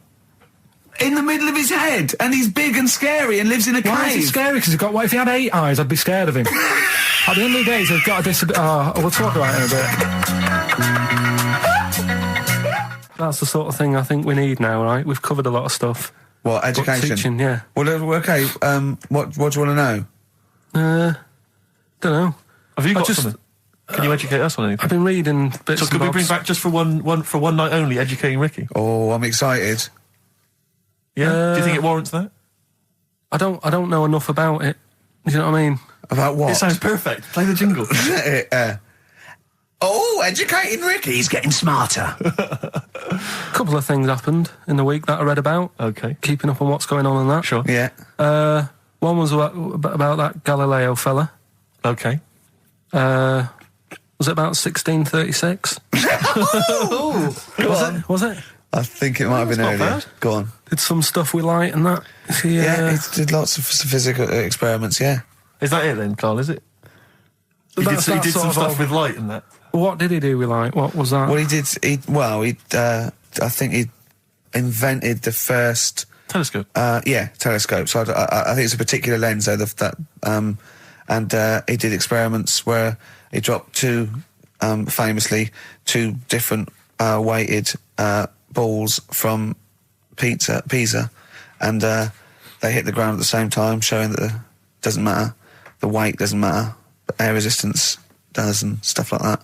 I think he probably explained it a bit better than that. Yeah, but I'm talking to Carl. Sure. Did they need to know He's stuff? just thinking about pizza. Yeah. Did they need to know stuff like that back then? What do you mean, did they need to know stuff like that? It's just... There weren't people going around going, I've got to drop these two things off the bleeding tower of pizza. I just don't know which one's going to land first. Yeah, I need to know. Why do you need to Bring know me that? Galileo. Yeah. It's for a bet. Yeah. No, but if I was knocking about then, I'd be like, stop messing with that. We need a telly. Or, do you know what I mean? I bet he thinks the Flintstones is real. I know. That'd be brilliant. That's what I'd do if I was a caveman. I'd make a telly out of rock. Yeah. And a pelican and a as car a cement that I just mixer. ran along the road with. Yeah, exactly. Yeah, we need a car. Yeah. Well, we haven't really got the internal combustion engine. Can you stick your feet through the bottom? Yeah, just get me a car, for Christ's sake. Anyway, so I learnt that. And then, What? You learnt his name. Yeah. Other people I learnt the name of this week. Oh, if a chimp could watch telly. Go on, Carl, go on. Right. Badly drawn boy, born again. Right, just get this educating Ricky out of the way. So, Turkey, yeah. So what is this again? This is educating Ricky, is the tip included. Right. Apparently a fellow was on holiday in Turkey. He's just having a normal holiday. Weather's good. You know, he's having a good time. Waiters are all normal height. Yeah. He's having his meal. He hears a load of screaming going on in the kitchen. No. Has his girlfriend wandered in there? And they do, With a stepladder. Yeah. the circumcised people in the kitchen, and apparently... What are you talking about? Whoa. Slow down. We were sidetracked there for a minute. What are you talking about? I'm excited about two things at once here. One, they circumcised people in the kitchen. Two, I guessed it was someone losing the end of their knob. He did, yeah. I started thinking like Karl Pilkington. Extraordinary. That is amazing. Apparently it was going on. It wasn't just a one-off either. Well, when I say a one-off, I mean they did it more than once. Yeah. Right. And there was it was there for a week, and apparently the first night it was quiet, and then the rest of the week, every day it'd be like having his breakfast, or even his lunch, or even his tea. Yeah. Right? He'd be doing it all day. Oh. You'd be hearing Lunch and screams. breakfast, fair enough, really. Yeah, Circumcision at tea time. Don't do that. And apparently it's a tradition over there. You can't even make a complaint about it. It's like, well, you should have found out before you come over See, it. I can't believe this is Sorry, true. I'm a little I bit can't lost. believe this is He was in true. a restaurant, in a hotel, and there were people having circumcisions in the kitchen. Yeah. Is that right? I'm even worried that we're bordering on the racist here, suggesting that is tradition, that Turkish people cut the end of their cocks off in the kitchen. Yeah. At meal times. I think you're wrong, Carl. This just sounds ludicrous, Carl. No, I don't think it happens everywhere. Right. I think this Just in Oh, this at this hotel. certain places, Certain hotels. certain hotels. What, is it like 2-star? Yeah. Why did he go to the Foreskin Inn? It was his own fault, wasn't it? So that Sorry, that's it, is it? Have they closed? Sorry, no, wait. That's the story. You educated me, right? Once a fella saw some Turkish people cutting the tip of their knob off in the kitchen. Thanks very much. Thanks very much, Carl. Got any more? Well, there's things you can learn from it. Either don't go to Turkey. No. Don't have calamari when you're over there.